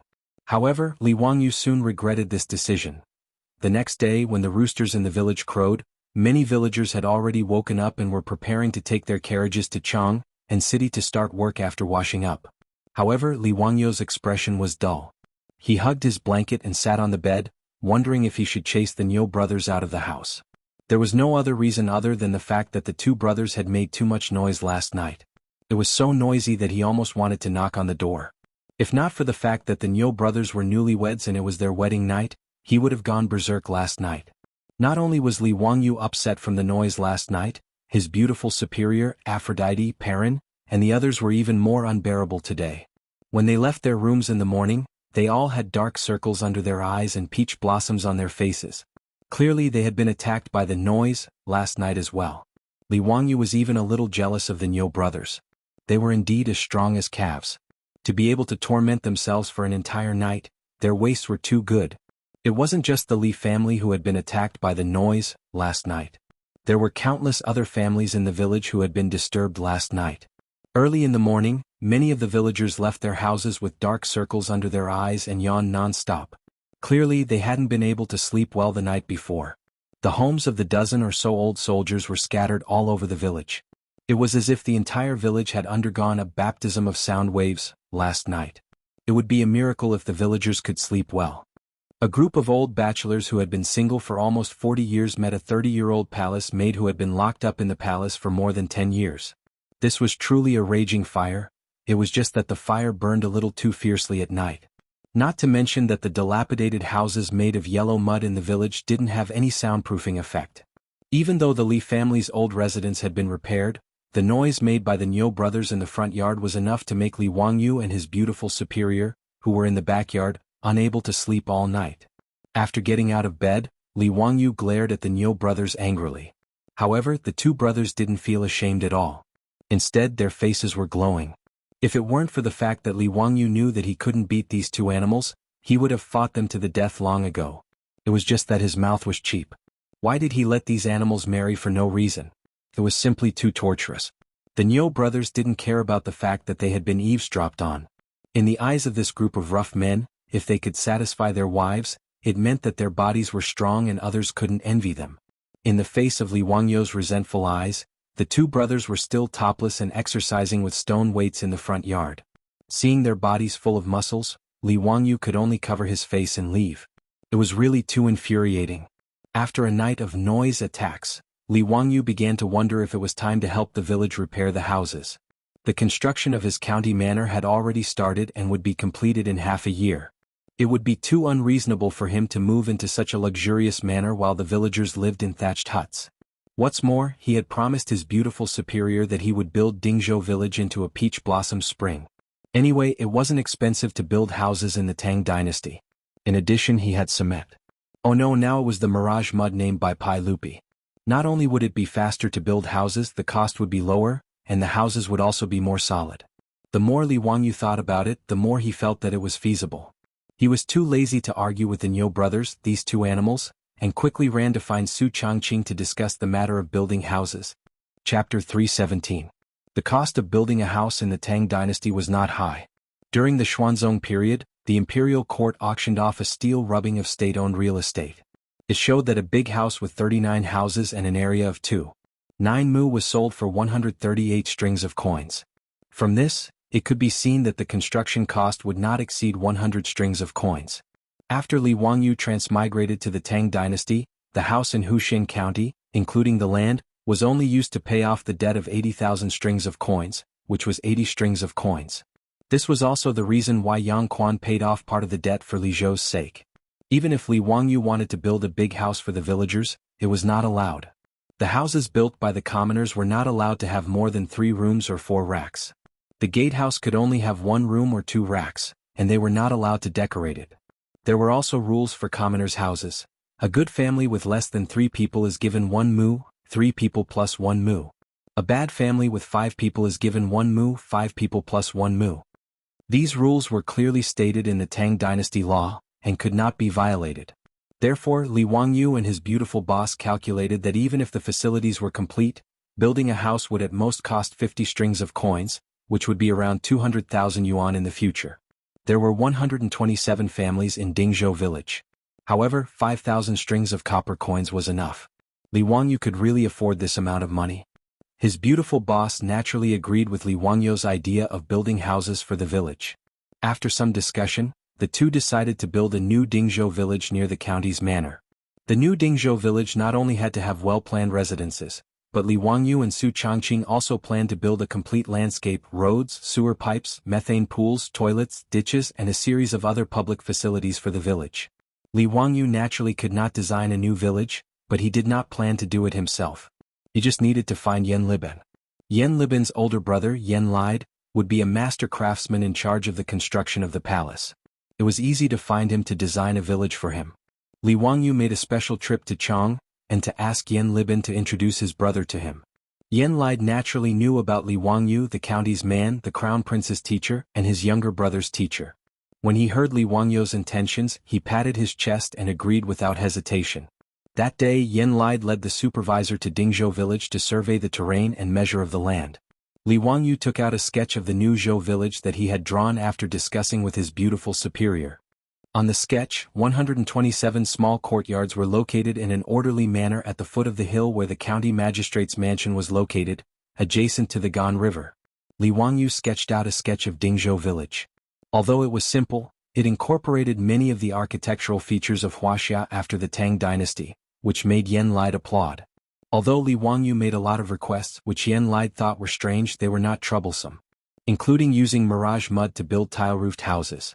Now, the supervisor had begun to use the recipe Li Wangyu provided to make mirage mud on a large scale. The craftsman had figured out how to use mirage mud. It just so happened that the work supervisor did not have any tasks to build a palace, so Li Wangyu decided to ask Li Er to help him build a new village with his own money. Regarding this, Li Er naturally had no objections. He nodded and agreed to his request. When the supervisor's craftsman drove into Dingzhou village with all kinds of construction tools and materials, it immediately attracted the attention of the villagers. "Dalong, what are you doing? Is the county's man going to continue to expand the county's manor?" "I'm not sure, maybe? I'll call the village chief and ask if he needs our help." Let's go. The county's man's business is our business." When Li Wangyu's county's man's manor started construction, the village chief of Dingzhou village led a group of villagers to find Li Wangyu, wanting to work on the construction site. The villagers had to serve the corvée all year round, so they were good at construction. Toward Li Wangyu, all 500 people of Dingzhou village were moved to tears. Being able to work on his manor's construction site was also the old village chief and others' goodwill. Besides, Dingzhou village was now Li Wangyu's fief.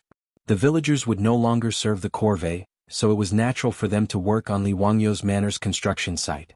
However, Li Wangyu naturally declined the village chief's kindness. After all, he was born under the red flag and grew up in New China, so he still had this awareness. Although these villagers were now his, Li Wangyu didn't feel that he should exploit them. Nowadays, the villagers of Dingzhou village were all coachmen of the four-wheeled carriage company. A day's delay meant a day's worth of income. How could he have the nerve to ask the villagers to help him build a house? Therefore, no matter how the village chief and others asked, Li Wangyu refused, which made the village chief and others feel very regretful. However, a large number of construction tools and materials were transported to the village today, causing the villagers to misunderstand that Li Wangyu wanted to expand his manor. The village chief didn't look for Li Wangyu, so he led a group of villagers and rushed over. When he saw that the craftsmen had stopped their carriages and ox carts at the hillside outside the village and began to unload the tools, he hurried forward. "Everyone, you're wrong. The county's man's manor is on the hillside. You've got the location wrong." The supervising craftsmen stopped what they were doing and looked at an official in a light green official's robe. The official quickly walked over and cupped his hands towards the village chief. "Sir, you're not wrong. We're not building a manor for the county's man." "Not building a manor for the county's man? Then what are you doing?" the village chief asked. "We're here to build a new village." The words of the official who was going to be the supervisor stunned the old village head and all the villagers. "Build a village? What do you mean? This is our Dingzhou village's land. How can you build a new village? Who asked you to build a village here? This old man's surname is Qian, and I'm the village chief of Dingzhou village. Why didn't I know about this?" the village chief asked with a frown. The official smiled. "Village Chief Qian, the one who asked us to build a village here, is the county's man." The village chief was stunned. "What? The county's man asked you to come? What is the meaning of this?" "Haha, the county's man funded us and asked us to build a new house for you. It's that simple." As the official spoke, he unrolled a scroll in his hand. "Look, this is the sketch of the village that the county's man personally drew. We'll build a new Dingzhou village according to this drawing." With a whoosh, the villagers all crowded over. When they saw the contents of the scroll, they were so shocked that they couldn't close their mouths. This is real? This paradise on earth is the new house that the county's man built for us. Erlang hit me. I'm not dreaming, am I? Muramesa, what happened? Chapter 318. After repeatedly confirming that this group of craftsmen was really building a new house for them, all the villagers, including the old village chief, were so excited that they couldn't control themselves. It wasn't that the villagers couldn't afford to build a new house with their own money. 50 or 60 strings of cash was no longer an astronomical figure for the villagers of Dingzhou village. But the significance of Li Wangyu building a house for them was completely different. In the eyes of the old village chief and the villagers, it was simply too incomprehensible that the county's founding father, who was so noble, would actually pay to build a house for them. The news of the new house being built instantly spread throughout the village. Under the leadership of the old village chief, the villagers of Dingzhou village all knelt in front of the Li family's old house, regardless of gender or age. Li Wangyu was speechless. It seemed that he was only paying to build a house for the village. Was there a need to be like this? He naturally couldn't understand the thoughts of the old village chief and the others. It could be said that ever since the villagers found out about the construction of the house, the 127 villagers of Dingzhou village became completely loyal to Li Wangyu. Originally, because Li Wangyu and Su Changqing had done so many things for the village, everyone was already deeply grateful. But today the villagers of Dingzhou village were absolutely loyal to Li Wangyu. If the data of the computer strategy games of the future were used to describe it, then their loyalty was off the charts and had reached the max level. It was estimated that even if Li Wangyu ascended to the throne and raised an uprising wanting to rebel and seize the throne, these villagers would not hesitate to take kitchen knives and hoes and follow him to Chang'an City. Of course, Li Wangyu wouldn't have such a brain-damaged idea, and the villagers didn't need to follow Li Wangyu to the end of the world. In the face of the people who were kowtowing in front of his house, Li Wangyu could only brace himself and persuade them to get up. "Everyone quickly get up, there's no need for this. Old village chief, please don't. Li Wangyu helped him up, but the person beside him knelt down again, making him extremely speechless. Yuqi village chief, this kind of old man, was kowtowing to him, which made Li Wangyu feel that his lifespan was shortened. What ability did he have to make these Dingzhou village villagers treat him like this? It took a Herculean effort to persuade the old village chief and the others, who were so excited that they couldn't control themselves, to the point of tears. The villagers expressed their gratitude again and again before slowly dispersing under Li Wangyu's persuasion. This caused a layer of white sweat to appear on his forehead. *CK Feudal thinking is not good. However, the man was secretly pleased to be treated in this manner. This kind of treatment was impossible to experience in the future. While Li Wangyu was vexed, he also felt very satisfied. The news that Hu Xinnan had appointed Zhou Xiyuan to build a house quickly spread through the surrounding villages. Regarding this, the commoners who heard of this could only feel envy. Originally, Dingzhou Xiyuan, which was like mud, was famous for being poor among the surrounding villages. No matter which family wanted to marry their daughter, they were unwilling to marry into Dingzhou Xiyuan. In Dingzhou Xiyuan, it wasn't just the old soldiers who were single. There were many people who were so poor that they couldn't find a wife. Thinking about it, this was very normal. Which family would be willing to push their daughter into a pit of fire and refuse to marry into a good family and insist on marrying into Dingzhou Xiyuan to eat rice and vegetables? However, following Li Wangyu's move to Dingzhou Xiyuan, in a short 2 months, there were already people from the surrounding villages who had invited matchmakers to the village to act as matchmakers. When the news of Li Wangyu building houses for the village spread, those official and private media almost flattened the doorsteps of the unmarried families in the village. These families in the village were originally distressed over not being able to find a wife, but now they were distressed over which family to choose. However, this kind of distress was actually a happy distress. Now that the villagers were free, they would run to the construction site at the foot of the facing sun hill to take a look and help the craftsmen work. Even an old man like the old village chief would use his walking stick to deliver water and food to the craftsmen. This made the craftsmen even more diligent. Those 127 small courtyards were being built at a speed visible to the naked eye every day. Yen Lide estimated that the construction of Dingzhou Xiyuan would be completed in about 2 months. Regarding this, Li Wangyu didn't have any objections. After he threw all the work of building the village to Yen Lide, he became a shopkeeper. It wasn't that Li Wangyu wanted to be lazy, but that Su Jingzong was pestering him again. It was still the matter of settling the palace maids out of the palace. Pai Lupi gave the matter of settling the palace maids out of the palace to Li Wangyu. After ordering Su Jingzong to assist, this treacherous minister of the Wu Zhou dynasty wanted to handle this matter beautifully and show his face in front of Pai Lupi. However, Li Wangyu was very tired. After sending more than 1,000 palace maids back to their hometowns, and then holding a blind date, marrying off more than 1,000 palace maids, he didn't want to bother with this matter anymore. In fact, it wasn't that Li Wangyu wanted to wash his hands of this matter, but how to settle the remaining palace maids was really a headache. There were still about 500 palace maids left. These palace maids' hometowns and relatives had long lost contact with them. The remaining palace maids were unwilling to marry, or because they were too old and unsuitable for marriage. Apart from the 100 strings of copper coins given by Pai Lupi as a settlement fee and the little monthly salary they had accumulated, these palace maids had nothing else. How to settle them really gave Li Wangyu a headache. After all, the Tang dynasty was not the modern era. It was difficult for women to show their faces in public and find a suitable job. Otherwise, after the palace maids were released, there wouldn't be so many palace maids who were even reduced to working in brothels. Although there were a lot of copper coins in the Yin family, there wouldn't be a lot. There would be a day when the mountain would be empty.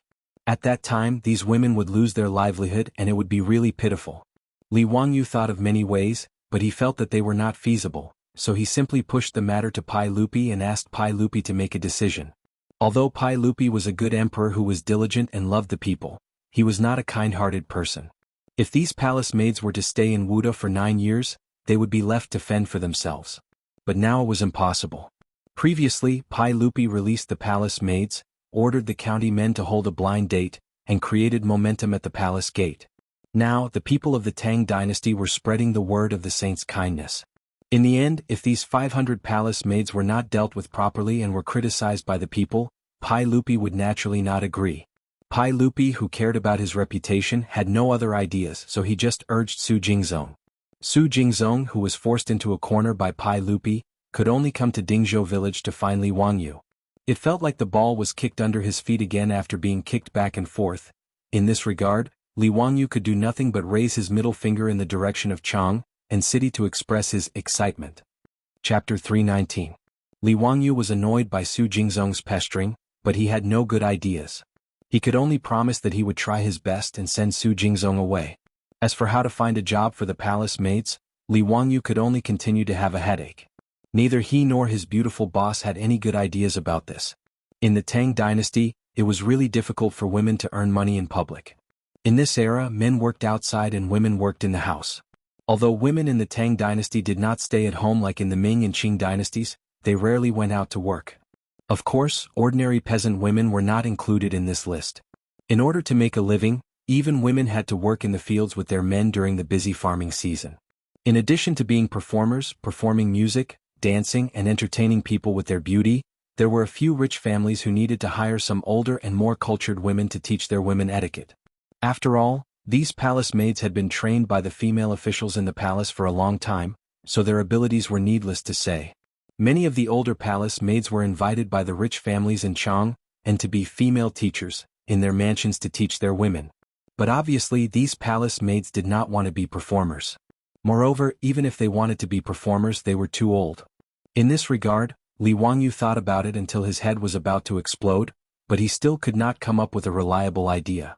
On this day, Li Wangyu was lying in the backyard out of boredom, fanning himself with a round fan and drinking fruit juice with ice cubes.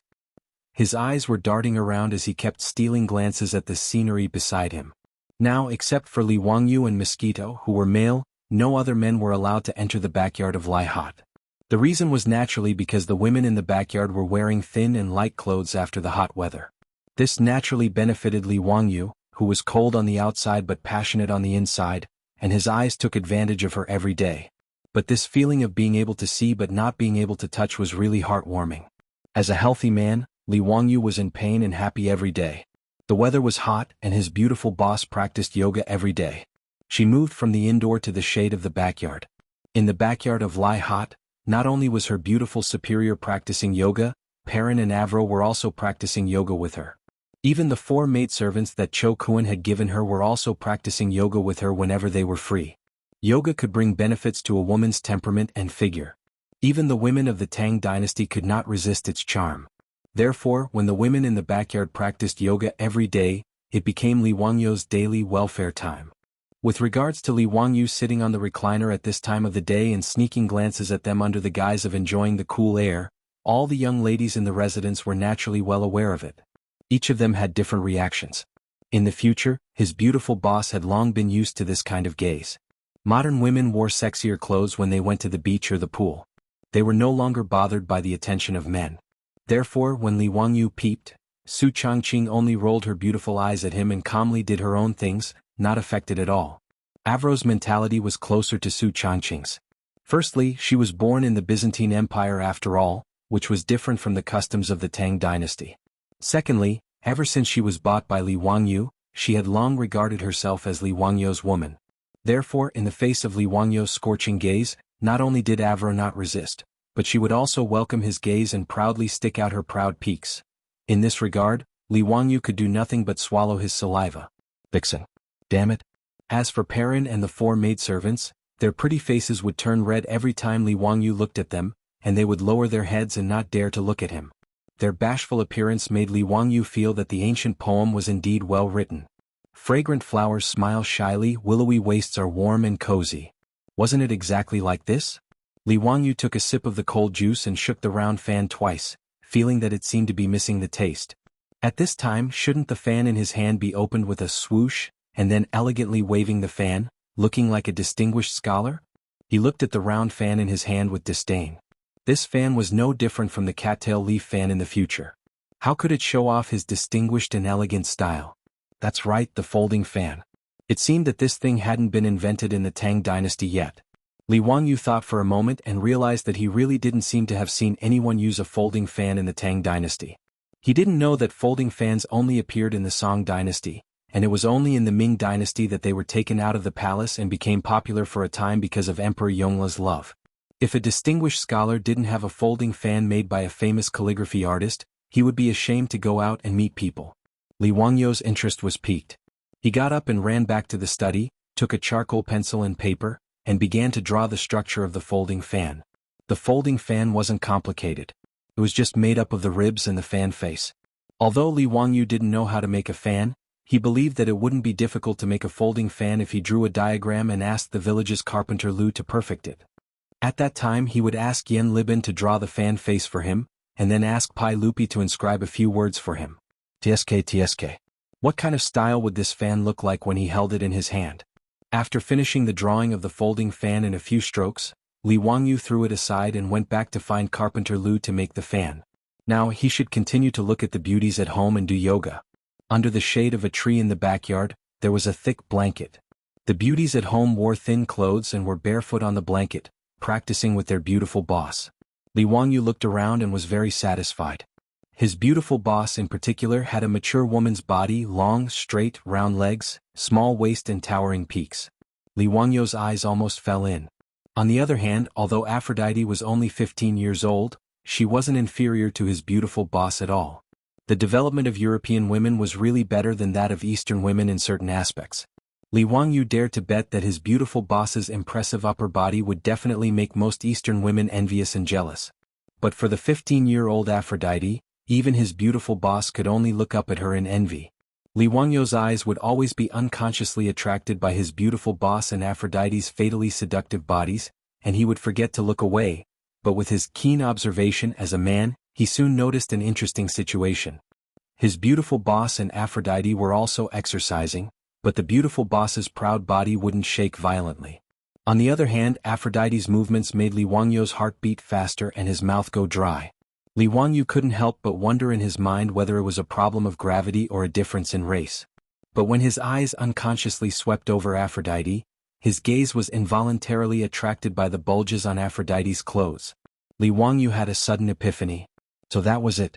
Then a bold idea formed in his mind. It seemed that this was something that palace maids who left the palace would do. Chapter 320. With Li Wangyu's unique, observational skills as a man, he discovered that the problem was that his beautiful superior was wearing underwear, but Aphrodite wasn't. This was naturally normal. In this era, be it the Tang dynasty or the distant Byzantine Empire, women's underwear wasn't scientific. Actually, it couldn't be said that Aphrodite wasn't wearing underwear, but that there weren't women's underwear like in the modern era. In ancient times, underwear was also known as underwear, which meant frivolous and undignified. In the Han Dynasty, underwear was also known as belly-hugging or heart clothing. It was a simple cloth wrapped around the abdomen, leaving the back exposed.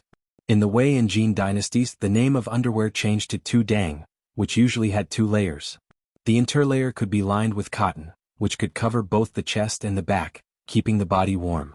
In the Tang dynasty, women's underwear was known as tuzi, which was a strapless, open-side underwear. In the Tang dynasty, women liked to wear half-exposed dresses. They would tie their dresses high above their chest, tie a wide belt under their breasts, and drape a transparent tulle over them. The tuzi would be faintly discernible, making them very bold. In fact, the Tang dynasty was the first to wear underwear outside. No matter if it was a stunning and beautiful woman, a pretty girl from a humble family, or a graceful and luxurious woman, they were all like this. As for the underwear commonly seen in TV series in the modern era, it only appeared in the Qing dynasty. After Li Wangyu noticed that Aphrodite wasn't wearing underwear, his nose started to itch again. After rubbing his nose, he suddenly had an idea. Could he organize the more than 500 palace maids to make and sell underwear? In Li Wangyu's opinion, underwear that could accentuate one's figure and was good for women's bodies in the Tang dynasty, an era when women weren't bound by feudal ideology, should have a lot of market prospects. In the prosperous Tang dynasty, women didn't wrap themselves up tightly like in the Ming and Qing dynasties. Instead, they boldly revealed their bodies just like in the modern era. Moreover, the more noble a woman was, the more revealing her clothes were. Revealing, and plump were the fashion trends of those noble ladies. This had long been confirmed by later generations of historians, and the paintings of princesses and noble ladies on various murals of the Tang dynasty had also shown this point to later generations after thousands of years of time. However, Li Wangyu was very lucky to be able to witness this scene with his own eyes. In his opinion, those sexy female stars in the various movie award ceremonies of later generations may not be comparable to the noble ladies of the Tang dynasty. Revealing a bottomless cleavage was definitely a scene in the Tang dynasty. Old Mao Zi's movie, Curse of the Golden Flower, was once ridiculed because the cleavage on the screen was too plump. In fact, old Schemer had been wronged.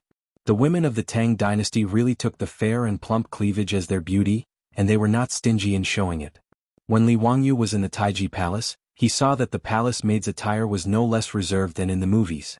In fact, it was even bolder. Not only in the palace but also among the commoners. Ouyang Sun once wrote a poem that went like this: 28 flower ornaments, chest like snow, face like flowers. What he meant was that a 16-year-old girl with a large area of her fair and tender skin was exposed. TSK, she was really an old hooligan. During the Tang dynasty there were quite a few such wretched and weird uncles. The Tang dynasty poet Zhou Yi wrote a poem called Meet the Girl Next Door because of the beauty of the girl next door.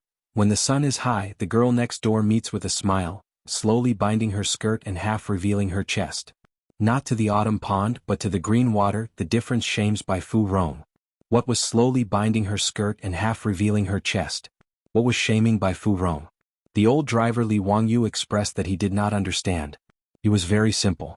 The complete Tang dynasty poems contained countless poems about the beauty of the chest. Even Bai Ju Yi was not exempt from this. He also wrote a poem like, half revealing the chest like snow, slanting her face like a wave. In short, the Tang people were very tolerant and appreciative of the way women showed off their cleavage.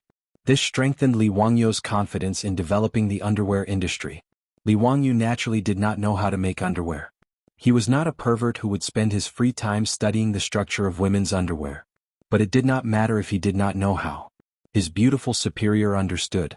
Moreover, she still had the leopard print underwear that she had transmigrated to the Tang dynasty. It could be used as a sample. Pulling his beautiful superior to the side, he quietly told her about his genius idea. The beautiful superior could not help but shyly reach out and fiercely pinch Li Wangyu's waist. Damn pervert, you can even think of this sort of thing? It hurts, let go. Quickly let go. How am I a pervert? Am I not just thinking for the sake of those palace maids? Also, this is killing many birds with one stone. The women of the Tang dynasty will be grateful to you. Bah damn pervert. The beautiful superior's face was bright red. She let go of the fingers that were pinching Li Wangyu's waist. Li Wangyu chuckled. Besides, Aren't I doing this for your sake? Hee hee, when you fell into my bathtub you should only have a set of underwear on you, right? You're still saying it, you're still saying it. The beautiful superior's face was distressed. She used her fist to repeatedly hit Li Wangyu's shoulder. Okay, I won't say it. What do you think of this matter? Can you do it? The beautiful superior slightly nodded. I will go to Empress Jiangsun for this matter. You are not allowed to intervene. How can that be? I have to check for you. Otherwise, how do you know the effect of the underwear on the body? This underwear needs to be examined by a man's eyes, right? Li Wangyu was not willing to let go. This was a rare benefit. When he thought of the famous underwear shows in the future, such as Victoria's Secret, and the appearance of those supermodels wearing sexy underwear on the catwalk, Li Wangyu could not help but swallow. Moreover, Li Wangyu heard that when those supermodels changed backstage they did not avoid the male designers or staff. TSK, thinking about it, it was really a happy industry. If he worked in the underwear industry in the Tang dynasty, would he also be able to feast his eyes because of this? However, his little thoughts were seen through by the beautiful superior at a glance. She crossed her arms in front of her chest and coldly glanced at Li Wangyu. Humph, you want to see underwear models, right? Let me tell you, don't even think about it. I was the one who came up with this idea. Li Wangyu argued for his rights. The beautiful superior once again issued a cold snort from her nostrils. So what? You really don't want me to participate? Humph, pervert. Facing the beautiful superior who did not give in at all, Li Wangyu could only retreat in defeat and obediently give up the underwear industry with both hands. No matter how much he opposed, the beautiful superior would not give him the opportunity to touch the underwear industry. This made Li Wangyu very depressed. In this regard, Li Wangyu deeply regretted and strongly condemned Su Changqing's action of burning the bridge after crossing the river. However, it seemed that the Li residents would have another business that would bring in large amounts of money every day. This made him feel slightly gratified. Chapter 321. His beautiful boss did not allow Li Wangyu to meddle in the underwear industry, which saved him a lot of trouble. Apart from Su Changqing himself, the women in the family, including Afro, all had a pair of skillful hands and were good at needlework. Even the two new daughters-in-law of the Niu brothers were the same. As for the beautiful boss, there was no need to count on her. In the future, she did not even know how to use an electric sewing machine, let alone sewing clothes with a needle and thread. It was indeed too difficult for a white-collar beauty who was used to using a keyboard and mouse to learn needlework. The beautiful boss also pulled the two new daughters-in-law of the Niu family to the back residence. Now, Su Qiao should be called Niu Su Su, while Niu Wu's beautiful daughter-in-law should be called Niu Su Xie. After marriage, a woman would take her husband's surname. This was a tradition since ancient times in Wuxia. Even in the future, Hong Kong and other regions had such a custom. Naturally, Niu Su Su and Niu Su Xie were also good at needlework. The beautiful boss naturally trusted the daughters-in-law of her troops, so she asked them to start sewing underwear together with Perrin and the others. With the underwear that Su Changqing had worn when he had transmigrated as a sample in the backyard, a few clever women quickly used needles and silk to sew a few sets of underwear of different sizes. The freshly made underwear gave these women of the Tang dynasty a great surprise. Under the guidance of Su Changqing, they all eagerly and shyly went to their rooms to change into their underwear. The unprecedented comfort of being wrapped up made this group of women fall madly in love with these underwear. It only took a moment for them to go from feeling shy about wearing such things to not wearing them after putting them on and feeling like they were running naked. Seeing that all the women in the residence loved the underwear so much, the beautiful boss naturally knew that it was a success. She took several sets of newly sewn silk underwear and went to Taiji Palace in Chang, and to meet Empress Jiangsun. This kind of profitable industry would make money from the noble women of the Tang dynasty. Moreover, it was to settle the palace maids out of the palace, so she naturally had to pull Empress Jiangsun along to make a fortune. The beautiful boss had an idea and pulled Empress Jiangsun to invest in the carriage business. She had already tasted the sweetness of cooperation with the royal family. It could be said that with the Li family's businesses, nothing was taboo. No one dared to interfere and no one dared to obstruct the Li family's businesses. Even though the aristocratic families were dissatisfied with Hu Xiannan, they didn't dare to do anything to him. It just so happened that today concubine Yang was also chatting in Empress Jiangsun's Li Hall. Seeing Su Changqing enter the palace, the two most distinguished women of the Tang dynasty were very happy. Both Empress Jiangsun and concubine Yang liked Su Changqing very much. Not to mention the fact that this capable niece-in-law had brought so many benefits to the palace. Even the yoga she taught had benefited the two of them greatly. What's more, Li Wangyu was her son's teacher. Empress Zhang's son also treated Su Changqing differently. Changqing, what brings you to the palace to see me today? Your Highness, concubine Yang, I'm here today to present a treasure. The beautiful boss covered her mouth and chuckled. She took out several silk undergarments. Empress Zhang's son and concubine Yang reached out to take them and looked at them curiously. What are these? They seem to be a bit like plum? But why is the style so strange? Why are there so few materials? These are undergarments. Su Changqing lowered his voice and explained to the two of them while gesturing. These undergarments are interesting. I'll try them on. Hearing that these were women's undergarments, concubine Yang was also interested. She took one and asked the palace maid to go to the inner hall to help her change and try it on. Su Changqing quickly followed and showed concubine Yang how to wear it. Not long after, concubine Yang came out of the inner hall again, but Empress Zhang's son was slightly surprised. Sister, your figure seems to be a bit different. Empress Zhang's son stared at concubine Yang's chest and asked uncertainly. Concubine Yang was now the mother of 2 children. She and Pai Lupi gave birth to the 5th prince, Prince Qi Liu, and just gave birth to the 6th prince, Prince Liang Liu. Her body naturally had the plump of a mature wife. At this time, concubine Yang's chest was more and more towering, and her cleavage was deep. Empress Zhang's son, who was used to seeing her, was a little stunned. How could concubine Yang change so much in a moment? Were these clothes called undergarments really so magical? With concubine Yang as a precedent, Empress Zhang's son didn't care that she was pregnant. She let the palace maid help her to the inner hall to change clothes.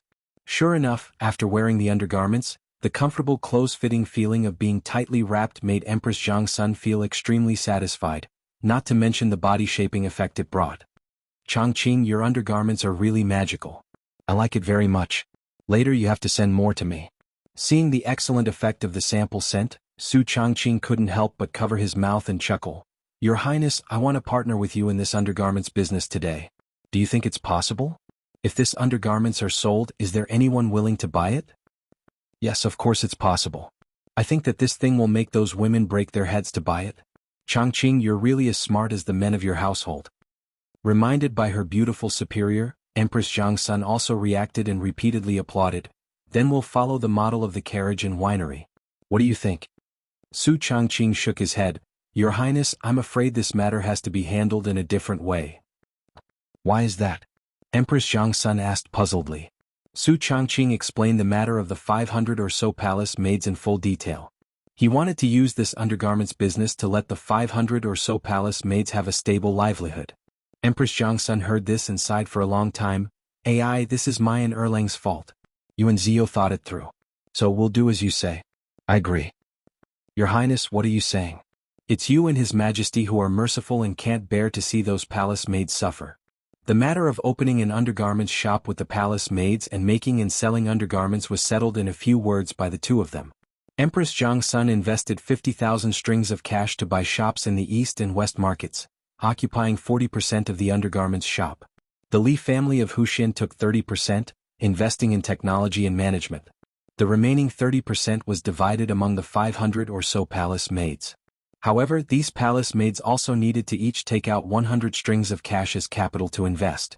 Originally, Empress Zhang's son didn't want to take the palace maids' money, but her beautiful superior insisted.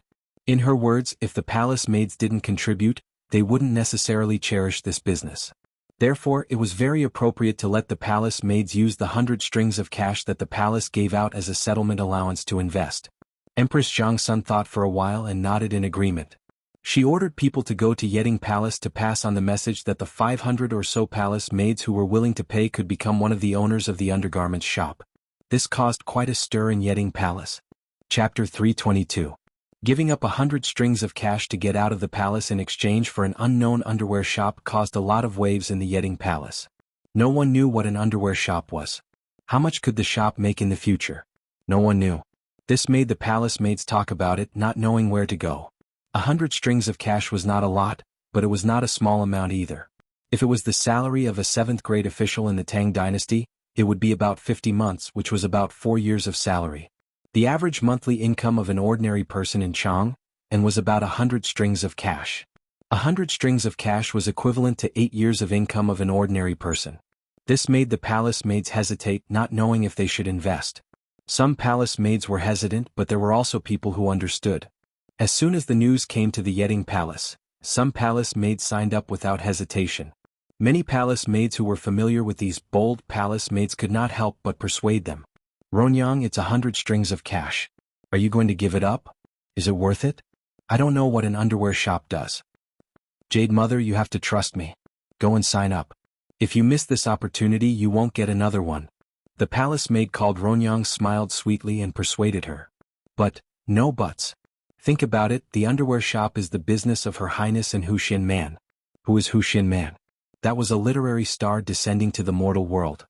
His and Her Highness the Empress carriage business was a good business that made them a lot of money. With these two as the owners, what are you worried about? It's 100 strings of cash. The palace maid was still reluctant. She had never had 100 strings of cash. Ronyang sighed, so what if it's 1,000 strings of cash? There will be a day when it's all gone. What should we do then? Since we don't want to get married, we can't go to Pingkong Square to entertain people. Jade Mother, listen to me. Go and sign up. Oh, okay, I'll listen to you. I'll sign up too. The palace maid called Jade Mother hesitated and was finally persuaded. Such conversations were not uncommon in Yeting Palace. The palace maids who had been hesitant, all decided to take a gamble after a mental struggle. They would use the settlement fee in exchange for a stable business. If these palace maids knew what underwear was, if they knew that after Pai Lupi saw Yang Fei wearing underwear, he was amazed by the changes in his wife's body and had a night of plum blossoms, perhaps they wouldn't be so worried. Of course, the palace maids didn't know that after a few years, there would be more than 500 rich ladies in Chang'an. She was beautiful and wealthy, which attracted the attention of many people in Chang'an, but also caused a lot of trouble. These were all things that would happen later. At this time, the 500 or so palace maids who were nervous naturally could not foresee what would happen in the future. With the support of Empress Jiangsun and enough copper coins, the establishment of the lingerie shop went smoothly. However, this had nothing to do with Li Wangyu. Having been excluded from the underwear industry, he didn't have to worry about how to settle the palace maids. Therefore he spent a few days leisurely. The Romance of the Three Kingdoms had been copied and had been given to owner Sun to slowly engrave and print. The Romance of the Three Kingdoms was popular in Chang'an and the surrounding counties. There were all kinds of pirated copies which made Li Wangyu feel helpless. Fortunately, he didn't rely on this book to make money, so he didn't care. The two little kids, Li Qingqian and Li Tai, came to Dingzhou village more and more often, and became closer to Li Wangyu. The two little kids were full of admiration for this little teacher who could always think of all kinds of ways to bring them along to play. Li Wangyu's way of educating these two little kids was to combine education with fun. He took them to play with the other children in the village, hoping to re-establish a normal world view for them, so that their future would not be so tragic and dark. As for Princess Royal Li Lizzie, she was taken away by her beautiful superior every time she came to Dingzhou village. After all, she was a girl, and it was more suitable for her to be taught by a beautiful superior. The carriage business was thriving, and the high alcohol content of the winery was also on the market. After tasting the highly distilled liquor, the people of Chang'an went crazy. They went crazy for the unprecedented wine. How could the Tangs who were addicted to wine resist such good wine? But all the restaurants and wine shops that sold wine were filled with an unprecedented and extremely rich wine fragrance. The wine fragrance made the Tang's wine worms feel uncomfortable, and many people were attracted to the winery by the rich wine fragrance. The Tangs, who were used to drinking low alcohol content wine, could not stand the alcohol stimulation of the high alcohol content wine. The Tangs, who could drink a bucket of wine and not get drunk, became drunk after drinking a liter of white wine. Li Bai wrote hundreds of poems when drinking wine, and could drink 300 cups in one go. If it was high alcohol content wine, he would have been drunk into a puddle of mud. For a time, the number of drunkards in Chang'an increased, and the number of drunk people was innumerable. Every day, the Marquis who patrolled the streets had to drag out many drunkards who passed out on the streets. Especially after the curfew, those who passed out on the streets would not only be beaten 40 times, but also thrown into the prison to sober them up. But even so, the Xiaodao wine brewed in the winery was still sold out. The high price of 50 strings of coins per bucket, which was 5 times the price of the most expensive wine in the Tang dynasty, still did not stop the drunkards of the Tang dynasty from chasing after the Xiaodao wine. At present, the winery in the Col of Mount Shouyang had just started production, so the output was not high, only about 10 tons of white wine a month. Converted into the unit of measurement of the Tang dynasty, it was 1,000 buckets. If all of them were sold, the income would be 50,000 strings of coins, and the profit would be at least 40,000 strings of coins. The output of the winery was still increasing. As long as there was enough sorghum, more wine could be brewed. Now the Qiu family in Chang, and was constantly transferring sorghum from all over the Tang dynasty to Li Wangyu's winery. However, due to the locust plague in Guangzhou this year, the sorghum that could be transferred was limited, which also limited the output of the winery. Li Wangyu was not worried. After all, he knew that the grain of the Tang dynasty would usher in a bumper harvest 3 years after Jingguan. It was recorded in the comprehensive mirror of aid for governance. When the year is ripe, the world is vast and the scattered people return to their hometowns, rice will be no more than 3 or 4 coins. Although Li Wangyu did not believe that the price of rice would be reduced to such an extent, at least the grain harvest was certain. After calculating the property of his family, Li Wangyu was very satisfied and lived quite leisurely every day. But today, a group of playboys suddenly came to the door and insisted on dragging Li Wangyu to Chang, and to watch the polo match. Li Wangyu looked up at the scorching sun in the sky, but he had no intention of going out. Going out on such a hot day was not like drinking iced fruit juice in his own backyard and looking at cool beauties. However, Li Wangyu could not resist the playboy's forceful pull.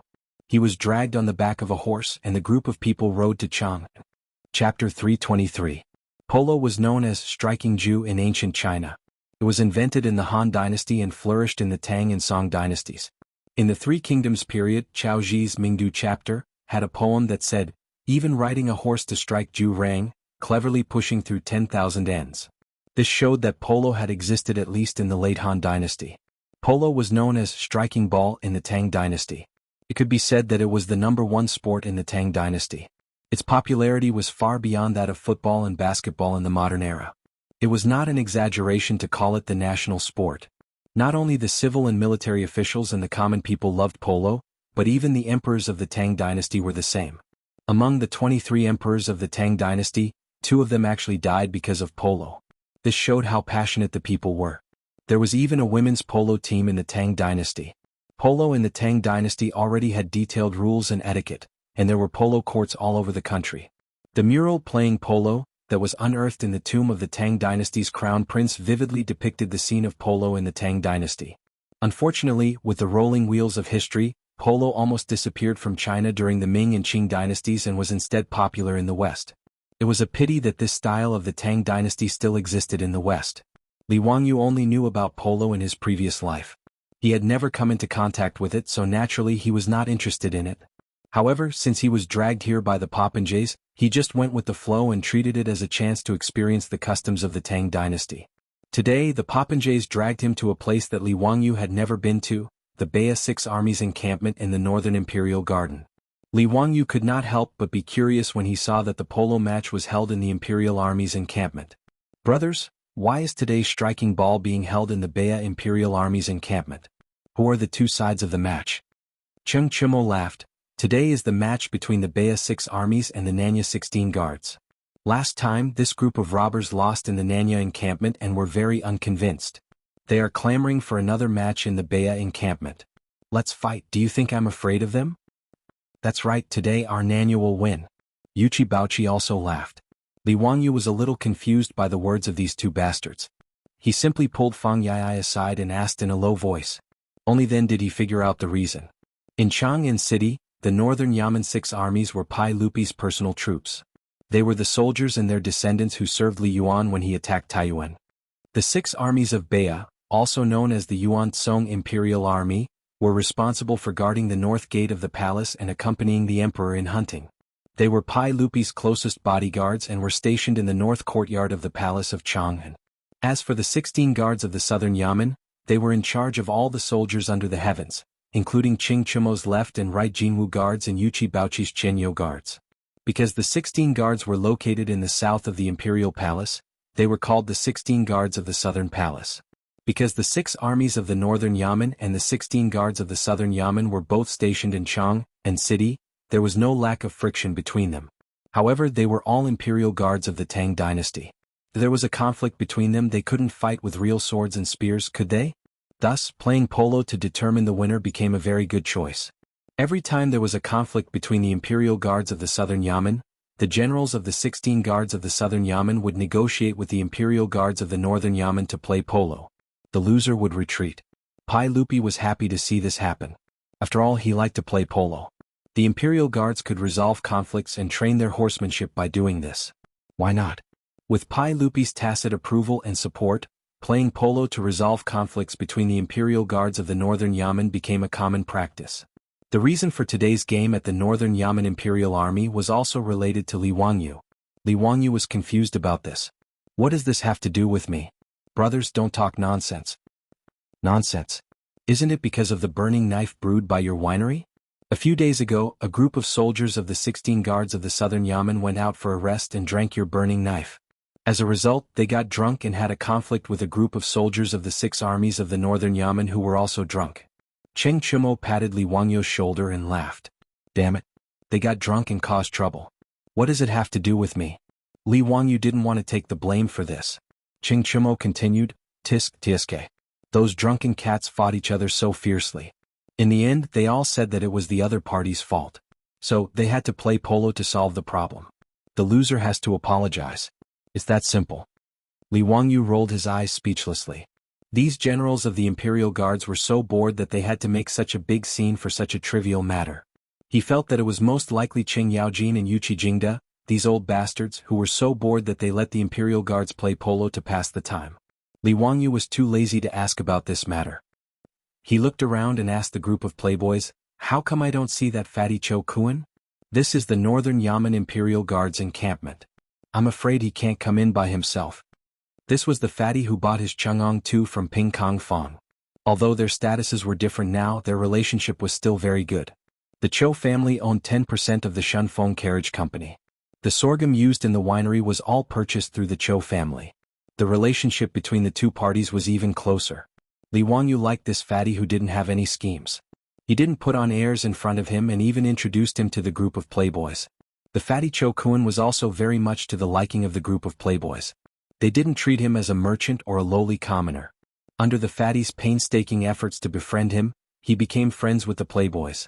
They often met up to drink and have fun together. Today, when they came to the Northern Yamen Imperial Guards encampment to watch the polo match, the playboys also called the fatty along. That was why Li Wangyu asked this question. The fatty sent a message. His family's Darren caught a cold today, so he will be a little late. I ordered people to wait for him at the entrance of the barracks. When he arrives, they will bring him in. Ching Chumo replied. Li Wangyu nodded. Everyone dismounted from their horses in the Northern Yamen barracks and left the horses to the Imperial Guards to take care of. The group of people walked together to the polo field. When they arrived at the polo field, Li Wangyu was slightly surprised. It was mainly because the polo field was too big. Han Yu once wrote a poem. Bien and Si communicate with each other at the corner of the county, the field is flat like a knife. The short fence is winding on 3 sides, with red flags beating drums and soaring trees. The baseball field has short walls on 3 sides and red flags around it. The field is 1,000 steps long and flat like a knife. Since ancient times, the distance of 1 step in China was different. In the Tang dynasty, 1 step was taken by Pai Lupi's left and right feet. It was defined as a unit of length, which was about 1.5 meters in the modern era. The polo field was 1,000 steps long, which was 1,500 meters long, which was 1.5 kilometers long. The standard football field in the modern era was no more than 120 meters long, which was equivalent to the length of 12 or 13 football fields. Li Wangyu could only click his tongue and express that he was also a country bumpkin for once. He was convinced by the scale and momentum of the great Tang dynasty. At this time, the 3 short walls of the polo field were full of armored soldiers from the Northern Yamen 6 armies. There was also a platform built from logs on one side of the field for people to watch the match. Li Wangyu and the group of playboys chatted and laughed as they walked towards the platform. Suddenly, they heard an Imperial Guard running towards them. Young Duke, your friend was beaten up by someone? Chapter 324.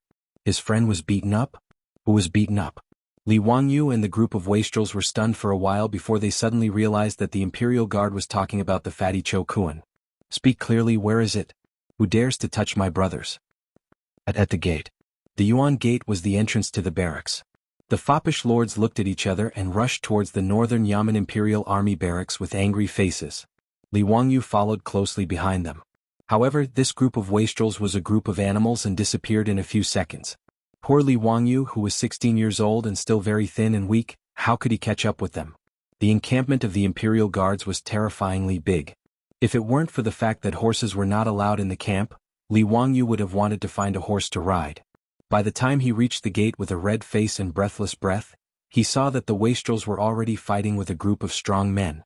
This group of Silk Pants, Qing Chumo and his brothers, the Yuqi twins, Chai Lingwu and the others, needless to say were taught by Qing Yaojin and Yuqi Jingda, these kind of old scoundrels. They were all muscular, skilled in archery and horse riding, and had martial arts skills. Although Niu Jingping's legs were inconvenient, he ran faster than Li Wangyu just now. At this time when he fought, he was even more vigorous and didn't seem to be affected by his leg injury. As for Fang Yai's strength, it was recorded in the history books so there was no need to talk about it. He didn't know how Fang Xianling gave birth to such a son. He really didn't know if Lady Fang had cuckolded Prime Minister Fang. The brothers Wei Shuyu, Du He, and Du Go had mingled with Cheng Chumo and the others for too long.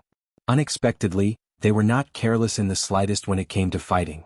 The way they fought made Li Wangyu feel sorry for their opponents. In short, there were more than 20 strong men fighting with the wastrels, but the wastrels seemed to have the upper hand. At this time, the people who were beaten to the ground were the other party's people. Li Wangyu naturally didn't want to fall behind. It wasn't like he hadn't fought in groups when he was young. However, when he looked at the huge difference between his body and the group of brawny men, he wisely did not rush forward. Looking around, Li Wangyu picked up a green brick from the ground. The gate of the Northern Yamen Imperial Army was built in a rather imposing manner. Even the ground was paved with specially baked, high-quality bricks, which made things much more convenient for Li Wangyu. As the saying goes, no matter how good one's martial arts are, they will still be knocked down by a brick. In the street fighting cold weapon ranking, even if the brick wasn't number 1, it was still one of the top weapons. Li Wangyu weighed the brick in his hand and felt that it felt good. Then he turned his palm and put the brick into his wide sleeve. After preparing a convenient weapon, Li Wangyu slipped into the battlefield. On the other side, Wei Shuyu was wrestling with a strong man. Apparently he didn't have enough strength. He was pressed under the man's body and was about to suffer. Li Wangyu appeared behind the brawny man like a ghost. He raised the brick in his hand and smashed it down heavily on the brawny man's head. It had to be said that the quality of the bricks baked in the Tang dynasty was absolutely excellent. When the brick hit the brawny man's head, it was like a die factory. The brawny man's head was directly smashed by the brick and fell down with a muffled groan. If Wei Shuyu was also a person from another world, he would definitely give Li Wangyu a thumbs up to show his gratitude. Unfortunately, the action of giving a thumbs up was invented by the ancient Romans and had not yet been spread to the Tang dynasty. Was a pity? Wei Shuyu smiled and winked at Li Wangyu. He pushed away the brawny man who had been knocked unconscious by Li Wangyu and shouted as he rushed toward the other brawny man who was wrestling with the Du brothers.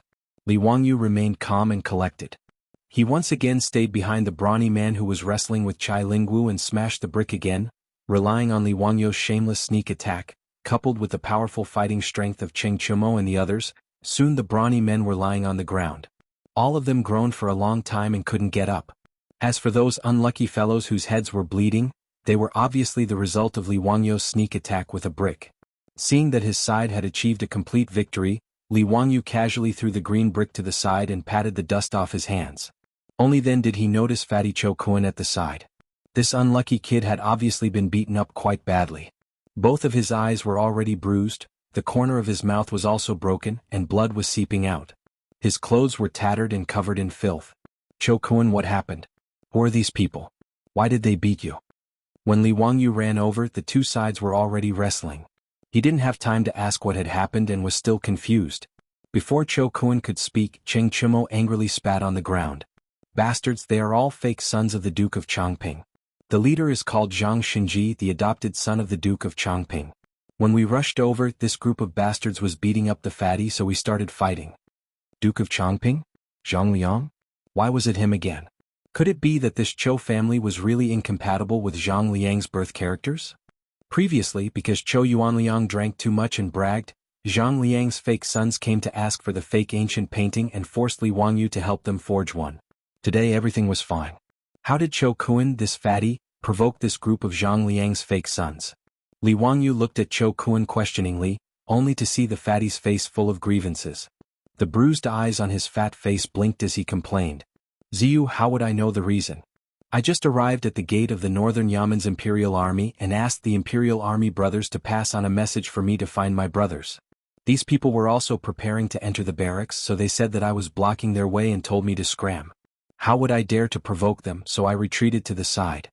Cho Kun pointed at Zhang Xinji, feeling wronged. But that person said that I was spying on his wife and had bad intentions, so he had people beat me up. I really am innocent. Just now, I didn't even dare to lift my eyelids. Hearing Cho Kun's words, Li Wangyu finally noticed that not far away, there was a beautiful woman dressed in palace attire with a frosty expression. Behind her were several servant girls. This woman was beautiful, but her pair of peach blossom eyes and the mole at the corner of her mouth made Li Wangyu feel that this woman in palace attire had a flirtatious and seductive aura. That is the Duke of Changping's new wife, the Li clan. This woman is really something. Fang Yai suddenly lowered his voice and winked at Li Wangyu. Obviously, there was a hidden meaning in his words. Seeing that Li Wangyu still didn't understand, the group of silk pants immediately became interested. Ignoring the madam of Commandery Duke Changping, who was staring at them coldly from not far away, she began to talk about the rumors between Commandery Duke Changping and the Li clan. As the saying goes, Taiji gives birth to yin and yang give birth to the four symbols, and the four symbols give birth to the 8 trigrams. A group of gossipy top playboys of the Tang dynasty told the story of Zhang Liang and the Li clan in a few words, but Li Wangyu was dumbfounded. Talent, this is what a real talent is. He looked at Fang Yai, who was spitting saliva everywhere, with a complicated expression. Beloved brother, I was wrong. The cuckold of the Tang dynasty is not you, but Changping Commandery Duke Zhang Liang. Chapter 325. The Duke of Changping Zhang Liang came from a poor background. His greatest ability was his good luck, which allowed him to hug the right thigh. This was because of Pai Lupi's contributions during the Xuanwu Gate incident. As a result, after Pai Lupi ascended the throne, Zhang Liang was given the title of General of the Right Guard, Governor of Huai Province, and Duke of Changping for his contributions. However, after Zhang Liang rose to power, he despised his wife, who was born a peasant, and divorced her to take a new wife, Li clan's wife. Although Li clan's wife was young and beautiful, she wasn't easy to deal with. This woman was as fickle as water, and went around seducing young and handsome men, making Zhang Liang wear many green hats. However, what Li Wangyu found hard to understand was that not only did Zhang Liang not divorce his wife, but because he couldn't bear to part with Li clan's beauty, he allowed her to do as she pleased.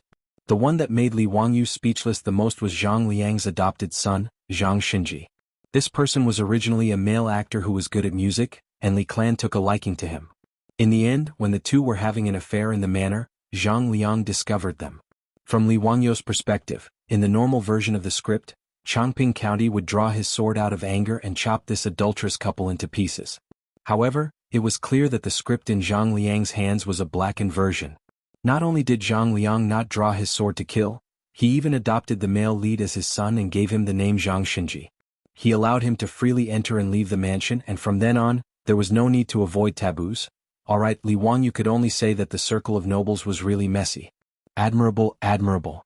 Naturally, he couldn't be bothered with what this cuckold Zhang Liang was thinking. However, Cho Kun had been beaten for no reason, and this matter had to be explained. Although the silk pants had beaten up Zhang Xinji as well as Zhang Liang's adopted sons, this matter wasn't over yet. Li Wangyu didn't pay any attention to Li clan's wife, and walked over to Zhang Xinji and Li clan's side. This Zhang Xin was born as a male actor. He was not like Zhang Liang's fake actors who were strong and strong. He was thin and weak like a pretty boy. Just now, when he was fighting with the debauches, he didn't participate. Instead, he stood on the side with Li clan and watched coldly. Seeing Zhang Liang's fake sons being knocked to the ground by the silk pants and Li Wangyu, he did not care. He only laughed coldly. Li Wangyu saw that this man's face was fair without any beard. He was actually born with good looks. No wonder he was able to seduce the Li clan to have an affair with him. Li Wangyu frowned and asked coldly, "Your name is Zhang Xinji? Let me ask you, did you order people to beat up that fatty? Why did you order people to commit murder and beat people up for no reason?" Zhang Xin had a disdainful expression on his face. He tidied up his clothes and pretended to be cool as he said, "He's just a lowly merchant. So what if I beat him up? What do you want? Did my brother offend you? Humph, so what if there is? So what if he didn't? Was there a need for a reason to beat a lowly merchant like him? You really don't know what you're talking about. But you Qiuba, how dare you beat up the fake sons of Royal Duke Changping? Do you know that a great disaster is imminent?" Zhang Xinji spoke casually as he looked at Li Wangyu and the others with eyes full of disdain. Behind him, Li Clan also had a mocking expression on his face, saying that they had caused a great disaster and were about to be finished. Li Wangyu was stunned when he heard this. Did water get into this guy's head while he was bathing? It was fine if he didn't recognize him. Today, Li Wangyu was habitually wearing the white clothes of a commoner. It was normal that he didn't recognize him. But in notice Chang, and the number of noble families and officials who didn't recognize Cheng Chumo's group of silk pants could be counted on one hand. Was this Zhang Xinji crazy? He dared to call the silk pants Ba. He really had guts. Li Wangyu silently gave Zhang Xinji a thumbs up in his heart. Respect to you for being a man. In reality, Li Wangyu had misunderstood Zhang Xinji. He was originally a male actor with a lowly status. How could he have come into contact with the nobility of the Tang dynasty? Naturally, he didn't recognize Cheng Chumo, the top silk pants of the Tang dynasty. Zhang Liang's fake sons, however, did recognize some silk pants. But when the silk pants rushed over and saw the fatty being beaten up, they didn't say anything and directly attacked. Since the two sides were fighting, they naturally didn't have time to tell the Li clan and Zhang Xinji about the silk pants' identities. At this time, when they heard Zhang Xinji's arrogant words, one of the fake sons of Zhang Liang lying on the ground groaning, wanted to speak up to stop him. But that person hesitated for a moment and swallowed his words, continuing to lie on the ground and play dead. Zhang Xinji was Zhang Liang's adopted son, while they were just fake sons. Their status wasn't much different from the troops, so there was a big difference in status. This Zhang Xinji suddenly changed from a male actor to Zhang Liang's adopted son. Relying on the Li clan's favor, he was usually very arrogant. Even Zhang Liang's fake sons were often angered by this guy. Everyone didn't like him. So at this time no one spoke up to remind Zhang Xinji. They just let him continue to talk nonsense, hoping that he would be unlucky. As for Madame Li, she also did not recognize Li Wangyu and the debauches. Because she saw the debauches rushing out of the northern Yaman's gate, she, like Zhang Xinji, mistook the debauches for the northern Yaman's imperial guards and a group of vulgar bandits. The reason why Zhang Xinji and the Li clan had such a misunderstanding was also related to the clothes Cheng Chumo and the others wore today. Today was the battle between the northern Yaman's 6 armies and the southern Yaman's 16 guards. Cheng Chumo and the others naturally had to support the southern Yaman's 16 guards. So everyone, including Wei Shuyu and Fang Yai, wore the robes of the southern Yaman's imperial army to show their support. This was the same reason that fans in the future would wear the uniform of the team they supported when they watched a football match. But they didn't expect that the robes of the southern Yaman's imperial army would cause Zhang Xinji and the Li clan to misunderstand and treat the silk pants as imperial army soldiers. The Li clan maintained his status. He only had a gloomy face and didn't say a word. She was waiting for her husband to come and deal with this group of lawless imperial army soldiers. If he didn't make this group of lawless imperial army soldiers peel off a layer of skin today, the anger in Li clan's heart would be hard to vent. Li Wangyu couldn't help but laugh at Zhang Xinji's arrogant words. The group of silk pants also laughed. Everyone gathered around with their hands crossed in front of their chests and laughed, surrounding Zhang Xinji in the middle. Oh, there's a noble here. I'm so scared. Should we kneel down and kowtow to you and beg you to let us go? Waha, interesting. How do we face imminent disaster? You scared me to death. Bah, you silk pants, why aren't you kneeling down and kowtowing to the noble? Ah. Zhang Xinji was surrounded by silk pants. His face turned pale. He was also afraid of being beaten. But he still stubbornly said, "You scoundrels, why aren't you backing down? I'm the adopted son of the Duke of Changping. As Imperial Army soldiers, how dare you be so impudent? Do you still have any respect for your superiors?" Cheng Chumo reached out and patted Zhang Xinji's face. He said with a mischievous smile, "It's been a long time since someone called me impudent. Waha, you scoundrel, do you really think you're a noble?" "Ah, Chumo brother, you can't say that. Other people's adopted sons were obtained with their own abilities. TSK, they must be skilled in martial arts." As Fang Yai spoke, he wretchedly shrugged and winked at the nearby Li clan. The silk pants present were all veterans of the Tang dynasty. How could they not understand the meaning of Fang Yai's words? Everyone laughed even louder. Naturally, Madame Li also heard their conversation, and her beautiful face was covered in frost. Chapter 326. Zhang Xinji was instantly enraged by the profligate son's mocking words. Zhang Xinji had an inferiority complex and was sensitive. As a wastrel, because of his lowly status, he had been played around with. It was quite pitiful. He was willing to go all out. For glory and wealth, not only was he willing to be Zhang Liang's adopted son, he even changed his surname. As an adopted son, it would be better to say that he was the Li clan's boy toy. If his ancestors were still alive in the underworld, he wondered if they would be so angry that they would crawl out of their graves to settle the score with him. Zhang Xinji had suddenly gained power, and with the Li clan's favor, he immediately became rude and unreasonable. Today he accompanied the Li clan and led Zhang Liang's fake sons to watch the polo match. When he saw the black-clothed Cho Kuan at the gate of the northern Yamen's imperial army, he was unhappy and purposely went up to find trouble.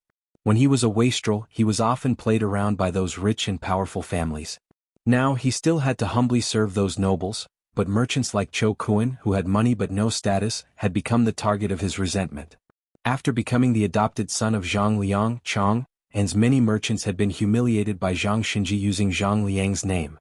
Zhang Liang's reputation in Chang, and had also been ruined by his 500 fake sons, Zhang Xinji and the Li clan. Zhang Xinji now hated it when others talked about his original identity. After being mocked by the wastrels, he ignored everything and cursed at Cheng Chumo and the others. "You bunch of lowly wastrels dare to be disrespectful to the Duke of Changping? You bastards with no parents to teach you. Today I will let you know the power of the Duke of Changping." He then turned his head and roared at Zhang Liang's fake son who was lying on the ground. "Are you all King dead? If you can breathe, get up and ride a horse to the manor to invite his excellency. How dare they? I'm going to skin these bastards alive today." Before Zhang Xinji could finish his words, he suddenly felt a sharp pain on his face, followed by a thunderous "pa" sound. At that moment he felt his vision go black and stars appear in front of him. When Cheng Chumo heard the vulgar words coming out of this fellow's mouth and dared to scold his father and mother, he immediately slapped him across the face. Cheng Chumo's palm, which was as large as a palm leaf fan, immediately swelled up Zhang Xinji's cheek and knocked out one of his molars.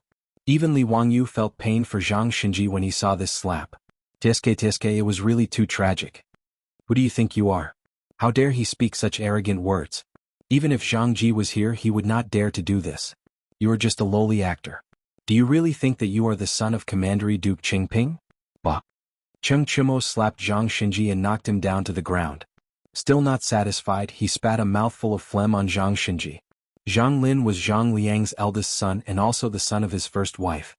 Zhang Lin's personality was completely different from his father, Zhang Liang. He was cautious his whole life. He had tried to persuade his father many times, but Zhang Liang did not listen to his son. In the end, Pai Lupi took him to Chang, and then executed him. It could be said that he had brought his own death. Fang Yai and the others naturally did not dare to show weakness. Including Li Wangyu, the group of people surrounded Zhang Xinji who had been beaten to the ground and kicked him. Zhang Xinji, who had been arrogant just now, could only hold his head with his hands and curl up like a shrimp, wailing loudly. Seeing his beloved adopted son being beaten, Li Clan, who had been watching coldly from the sidelines and was certain that this group of soldiers would not dare to be presumptuous, immediately went crazy. She let out an ear-piercing scream and waved her hands wildly as she threw herself at the group of wastrels. The graceful and luxurious appearance of a noble woman was completely gone. She was no different from a shrew in the marketplace. "You dare to beat my son? I will fight with you. You bunch of bastards. Kill. I will let my husband chop off your heads and use them as chamber pots." Seeing that Madame Li had suddenly rushed over like a madwoman, the debauches naturally dispersed with laughter and ran towards the Yuan gate. No matter how unbearable this Li clan was, she was still the wife of Princess Changping. They could beat and curse Zhang Xinji, but they could not do anything to Li clan. When Li Wangyu saw the silk pants running away, he naturally pulled Fatty Cho Kuan and ran away as well. In any case, the fight had already been fought.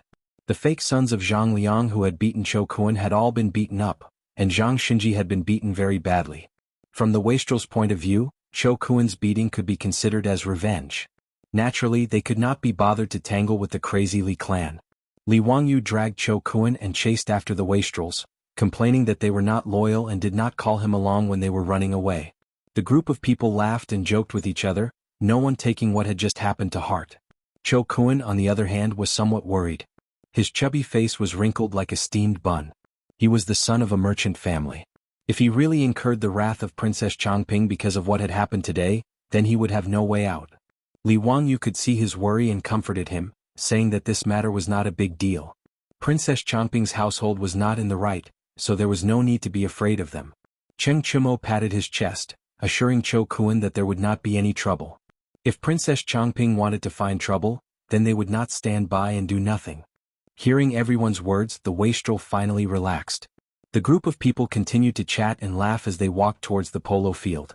After Li Wangyu and the wastrels left, they naturally did not notice Li Clan's venomous gaze, which was fixed on their backs. Not long after the wastrels left, a group of people rode to the gates of the northern yamen. Seeing this scene, a middle-aged man wearing a brocade robe hurriedly dismounted. "Madam, what's going on? Why are Xinji and the others like this?" The person who had come was Princess Changping Zhang Liang. Today he had also invited his military colleagues to watch the polo match. When Li Clan saw Zhang Liang appear, she immediately burst into tears. Feeling wronged, she said, "Husband, if you didn't come, I would have been bullied to death." "Madam, if you have something to say it slowly. What happened?" "Wu, just now, when Xinji accompanied me to the gates, there was a merchant with shifty eyes spying on me. Xinji had the fake sons teach that merchant a lesson. Who knew that in the army camp, more than 10 boorish soldiers would rush out.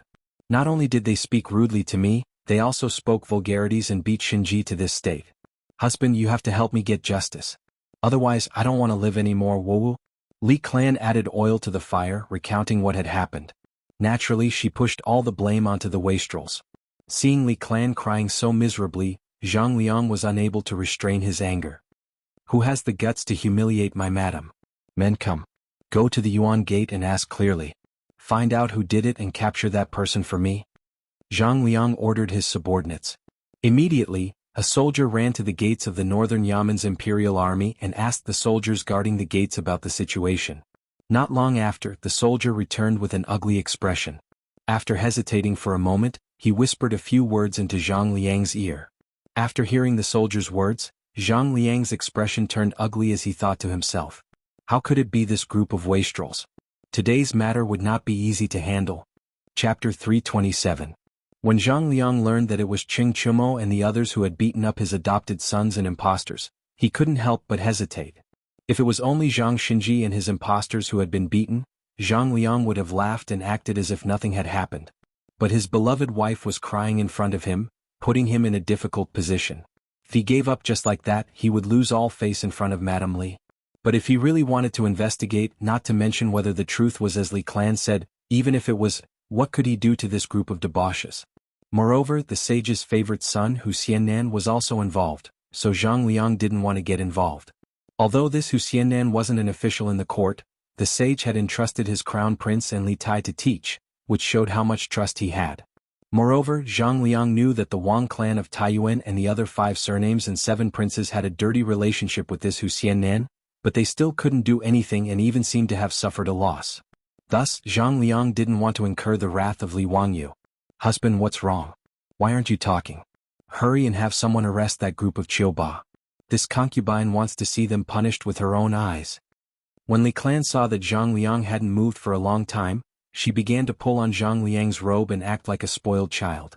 Zhang Liang felt a headache coming on, so he could only lower his voice and tell her the identity of Li Wangyu and the others. After learning the truth, Li Clan's woman stopped crying, and her face turned green and red. She had thought that it was just the imperial army causing trouble, but she hadn't expected that the other party was actually the sons of Qing Yaojin and Fang Xianling. This surprised her. But when Li Clan turned her head and saw Zhang Xinji's red and swollen face, she began to feel uncomfortable. "Husband, are we just going to let it go like this? Even the son of Duke Lu can't casually beat people. Look at the injuries on Xinji's face, even I feel distressed." Zhang Xinji's body trembled like a sieve. He had just cursed the sons of a duke? When he heard Li Clan's words, he wanted to say that he was fine, but he didn't dare to speak for fear of angering Li Clan. "All right, you don't have to worry about this. I have my own plans. I'll have someone send you back home. You don't have to go today." Zhang Liang could only persuade Li Clan. "Husband, are you afraid of Qing Yaojin and the others?" Li Clan didn't give up and said, "Husband, if you don't help me vent my anger, don't enter my room today." All right. I'll do as you say. You take Xinji back to get treated first. I'll make sure you're satisfied, okay?" With that said, Li Clan could only nod his head and reluctantly lead Zhang Shen and the others back to the residence. After Li Clan left, Zhang Liang's brows furrowed even tighter. It wouldn't be easy to get back at them. "Prefectural Duke, what happened? Why did your wife go back?" Just as Zhang Liang was feeling conflicted, a voice came from behind him. He turned his head and hurriedly bowed. Greetings, Duke Lu. It's nothing. It's just that my wife isn't feeling well and has returned early, Zhang Liang said perfunctorily. This person was none other than Hou Junji, the general of the left guard. He and Zhang Liang could be considered colleagues in the army. One was the general of the right guard, the other was the general of the left guard. The two of them were also subordinates of the old king of Qin's residence. They had fought alongside Pai Lupi on many expeditions and had also supported the Xuanwu Gate, so they had a rather good relationship. In the 17th year of Jingguan, when Hou Junji and Crown Prince Li Qingqian were plotting a rebellion, Hou Junji had even tried to rope in Zhang Liang. But Zhang Liang wasn't honest. He had turned around and reported to Pai Lupi, selling Hou Junji out. Hou Junji chuckled at Zhang Liang's polite words and said, "Prefectural Duke, is there anything that isn't convenient for the two of us to talk about?" This. Zhang Liang hesitated for a moment before recounting the conflict between his wife and those wastrels at the Yuan Gate. "I was wondering what was going on. It's just the younger generation messing around. Prefectural Duke doesn't need to take it to heart." Hou Junji didn't take the matter to heart. "Although that's the case, my wife is worried about my adopted son and insists on venting her anger. Prefectural Duke Lu, don't you think that this is just a woman messing around?" Hou Junji couldn't help but feel a little disdainful at his words. The Li clan's so-called adopted son had already been treated as a joke among the nobles of Chang, and Zhang Liang still had the nerve to speak of it. But because Hou Junji didn't have a good relationship with Qing Yaojin and the others, he didn't mind egging Zhang Liang on and causing trouble for them. "Haha, Prefectural Duke, what's so difficult about this? Have you forgotten why we're here today?" Hou Junji said with a hearty laugh. Zhang Liang was taken aback. "What does Prefectural Duke Lu mean?" Hou Junji used his horsewhip to point in the direction of the Baya military camp's racetrack. "Prefectural Duke, you just want your wife to vent her anger. It's simple. Just invite that county man for a round of batting." Hou Junji's words made Zhang Liang's eyes light up. This was a good idea. In the Tang dynasty, it was extremely common for the nobles to settle their conflicts through batting. As long as he won the batting match, he would be able to vent Li clan's anger without offending Qing Yaojin and the others. Of his 500 adopted sons, there were quite a few experts in batting. Zhang Liang loved to play polo, and he had even taken in many adopted sons just to play with him for fun. "Haha, Prefectural Duke Lu is indeed wise. Let's go to the racetrack and not delay the match today." Zhang Liang laughed heartily as he invited Hou Junji into the Yuanmen Gate. Li Wangyu and the other scions had returned to the Baya Imperial Army racetrack, and they were watching the batters warm up on the field with great interest. There were already quite a few people gathered around the racetrack, and the wooden platform used for watching the match was also filled with nobles and officials. As expected, the Tang people loved polo. Even the match between the Baya 6 armies and the Nanya 16 guards attracted many spectators. Not long after, drums sounded around the racetrack, signaling that the match was about to begin. Then the sharp voice of an eunuch could be heard, "The sage has arrived." Li Wangyu turned his head and saw Pai Lupi strolling to the racetrack under the protection of the Imperial Army. Behind him were Zhang Sun Wuji, Fang Xianling and the other big shots. Clearly the polo fans of the Tang dynasty were all round, from top to bottom. Around the racetrack, the nobles and officials who had come to watch the match bowed to Pai Lupi. "Everyone, there's no need to be so polite. We're also here to watch the batting match and enjoy the match with everyone." Pai Lupi smiled and waved his hand to the crowd, indicating for them to rise. He then saw Li Wangyu and the others and he smiled and waved at them, indicating for them to come over. Fatty Cho Kuan had never expected to see Pai Lupi, and he was still kneeling on the ground, not daring to get up. Li Wangyu was too lazy to pay attention to this coward, and he followed the other playboys to Pai Lupi's side. "Zio, do you also like to watch the batting match?" Pai Lupi asked. Li Wangyu shook his head. "Uncle, this is my first time watching the batting match. It was Chung Chumo and the others who insisted on bringing me here." "Haha, Chumo and the others did the right thing. Who in the Tang dynasty doesn't like to watch the batting match? Zio, you'll like it." Li Wangyu could only shrug his shoulders at Pai Lupi's words. "You're the boss, so you have the final say." At this time the sun was gradually rising and the temperature was rising. It was slightly hot. Li Wangyu then took out an item from his bosom and shook it in a carefree manner. With a swish sound, it attracted everyone's attention. Chapter 328. Li Wangyu took out a folding fan. A few days ago, when he was looking at a beautiful woman enjoying the cool air in his backyard, he suddenly thought of this item. He drew a rough outline of the folding fan and handed it to Carpenter Lu and his family to figure it out. Carpenter Lu was indeed skillful. In less than 2 days he made the folding fan that Li Wangyu wanted out of bamboo. Moreover, the bamboo was processed by Carpenter Lu and his family.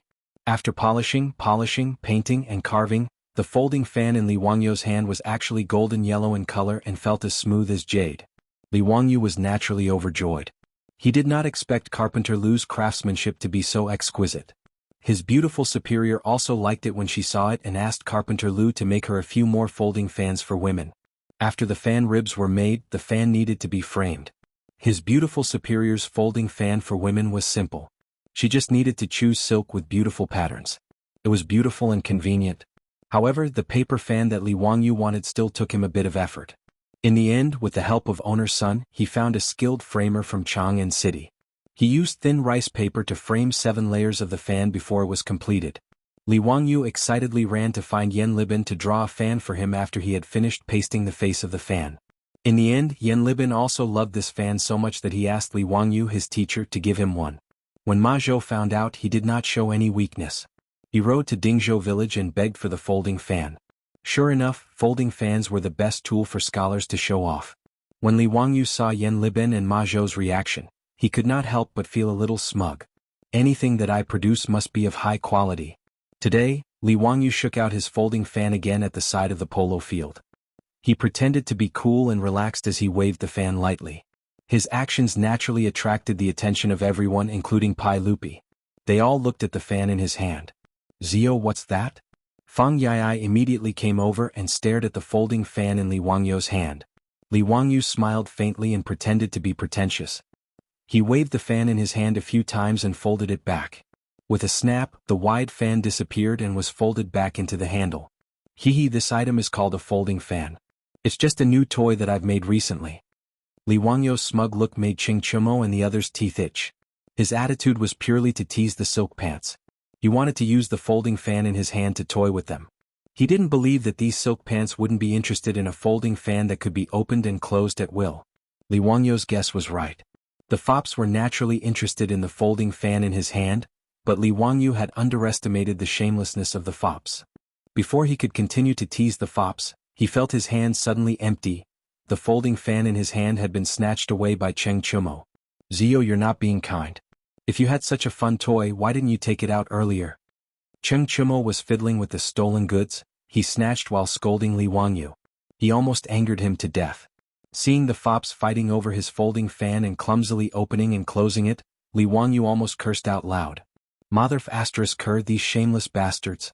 He had overestimated their moral bottom line. And this was in front of Pai Lupi. They were robbing in broad daylight. Where was the law? Pai Lupi, are you going to do something about it? Do you still want the law and moral construction of the Tang dynasty? Li Wangyu cursed in his heart. He took out another folding fan, opened it with a swish and continued to fan it. Fortunately, this lord had great foresight and had already calculated the shamelessness of these fops. Wah! Li Wangyu was secretly pleased. He had more than one folding fan on him. However, this folding fan didn't last long in his hand. Fang Ai snatched it away again. ***CK. A group of bandits. Li Wangyu cursed in his heart. He took out another folding fan, but this time before he could open it, his hand was empty. Blinking his eyes, Li Wangyu was speechless as he looked at his empty hands. Beside him, a pack of hungry wolves was still eyeing him covetously, wanting to see if he could still take out the folding fan from his bosom. Before Li Wangyu could speak, he heard someone coughing. Li Wangyu looked over and saw Pai Lupi staring at him and pretending to cough. It was another person who was eyeing his folding fan. However, this person still wanted to save face. As the emperor of the Tang dynasty, he couldn't just snatch it like the other fops. Li Wangyu obviously understood Pai Lupi's meaning. He obediently took out another folding fan and respectfully handed it to Pai Lupi with both hands. "Uncle, this is a folding fan that I had someone make when I was bored. Please have a look." Pai Lupi nodded in satisfaction and took the folding fan without any hesitation. However, he still scolded Li Wangyu. "Zio, you're using your talent in this kind of place. Using an object to play tricks on others is a waste of your spirit. Don't do it again in the future." "Motherf ***, aren't you wicked? You took my things, yet you still want to lecture me with false intentions?" Li Wangyu was so angry at Pai Lupi's words that he almost vomited blood and died. If it weren't for the fact that Pai Lupi was the emperor of the Tang dynasty, he would have snatched the folding fan back. After Pai Lupi finished lecturing him, he leisurely played with the folding fan in his hand. Just like the other fops, he kept opening and closing the fan. Before Li Wangyu turned around and left, he keenly felt several scorching gazes on him, which made him feel very uncomfortable. He looked up and saw Zhang Sun Wuji, Fang Shenling, Du Ruhui and the other big shots. Their gazes were constantly shifting between the folding fans in the hands of Li Wangyu and Pai Lupi. Their meaning was self-evident. Li Wangyu faced the aggressive gazes of these big shots. How could he pretend that he didn't see it? He could only helplessly take out the folding fan from his chest again and respectfully give it to the big shots. He even had to politely ask them to accept it. He was prepared to show off this folding fan today. He was quite well prepared. Fortunately, the robes of the Tang dynasty were big enough. He had more than 10 folding fans in his chest, and now he had given them all away. However, on this wooden stage there were too many monks and too little gruel. How could these fans be enough? The 3 folding fans that the fops snatched were confiscated by his father before they could even warm up. The empty-handed fops once again surrounded Li Wangyu. Ziyu, how can you be so stingy? You prepared too few folding fans. How can it be enough to share? That's right. It's all Ziyu's fault. Your actions really make me disappointed. Cheng Chumo beat his chest and stomped his feet, lamenting his incompetence. This made Li Wangyu want to bite someone. F***CKU, do I owe you anything? This group of bastards. Li Wangyu wanted to roll his eyes and spread his hands to show that he didn't have any either. However, he heard a voice that made his hair stand on end. Waha, there's actually such an interesting fan. Kid, where's my fan? Quickly give it to me. Li Wangyu silently looked at Cheng Chumo. I still misunderstood Brother Chumo. I shouldn't have scolded him in my heart just now. Compared to this old bastard Qing Yaojin, Cheng Chumo was already very civilized. Qing Yaojin was too shameless. He directly opened his mouth and asked for his fan. I despise this kind of old hooligan who doesn't want his fan. Chapter 329. Li Wangyu was already very experienced in dealing with old hooligans like Qing Yaojin. That was to not resist and just admit defeat. Anyway, no matter how you resisted, you couldn't beat the shamelessness of the #1 troublemaker of the Tang dynasty. After hearing Qing Yaojin's words, Li Wangyu turned around and ran down the wooden stage. He wasn't scared off by Qing Yaojin, but he was going to get a fan. Li Wangyu wasn't a robot cat after all, so he couldn't carry so many folding fans in his pocket. Carrying around 10 was already his limit. The rest of the folding fans were carried by Niu Wu. After Carpenter Lu's family made the folding fans, Li Wangyu let them continue making them. Now they had made nearly 100 of them. Today the foppish sons dragged him to watch the polo match. They said that many big shots in the imperial court, including their father, were going to watch the match. Since Li Wangyu was going to take out the folding fans to show off, he naturally had to be well prepared. Thus, he ordered Niu Wu to bring all the folding fans he had made. This little thing was suitable to be used as a gift. It was exquisite and didn't cost much. He also thought of finding craftsmen to make them in large quantities and sell them in Chang'an. He would definitely make a profit.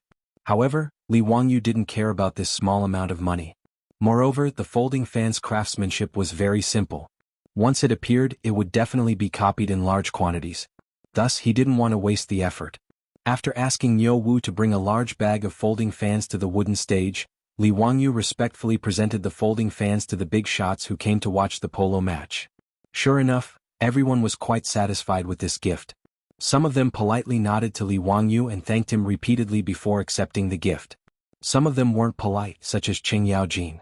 After accepting the fan, they complained that Li Wangyu's gift was too little. Moreover, there was no painting on the fan and it was too plain. As for the latter, Li Wangyu could only pretend that he didn't hear it. Apart from the few that were snatched away by the foppish sons, the rest of the fans he gave out didn't have any painting on them. Firstly, he was too lazy to find someone to draw so many fan faces. If Yan Libin were to draw more than 100 fan faces, he would probably vomit blood from exhaustion.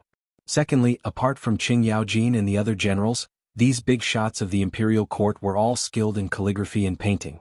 It would be more appropriate to give them a blank fan and let them draw the fan themselves. For a moment, the wooden stands of Noda beside the polo field were filled with the sound of rustling. Everyone was constantly opening and closing their folding fans. It was very lively. Li Wangyu slightly flapped the butterfly wings of history. The folding fan could be considered to have been invented more than 100 years earlier. It had become a necessary artifact for Chinese scholars to flirt with girls. While everyone was playing with their folding fans in high spirits, They heard the sound of Kyuka-style drum music coming from the side of the polo field. It was the drummers of the Gai's department of the musical house of the Tang dynasty. They began to beat the drums and the polo match was about to begin. The leaders of the Northern Yamen 6 armies and the Southern Yamen 16 guards came to invite Pai Lupi to kick off. This was also the ceremony of the polo match.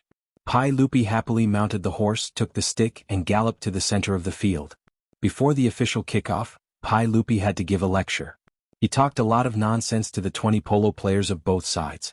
He talked about friendship first, competition second, unity and progress to contribute to the harmonious society of the Tang dynasty, and so on. Of course, these were all imagined by Li Wangyu. After Pai Lupi symbolically hit the red fist-sized ball, he galloped back to the stands on the side of the field. Li Wangyu felt it was quite interesting. It was the same as the World Cup games in the modern world, where celebrities were invited to kick off. In fact, in Li Wangyu's opinion, the polo rules of the Tang dynasty were very similar to the rules of football in the modern world. Except that the field was larger and the horses running on the field were strong, they were very similar in many other aspects. For example, there were also 2 10-foot-high goal gates at both ends of the polo field. You could score points by hitting the ball into them. On the polo field, there were 10 batters on each side, wearing narrow-sleeved robes of different colors.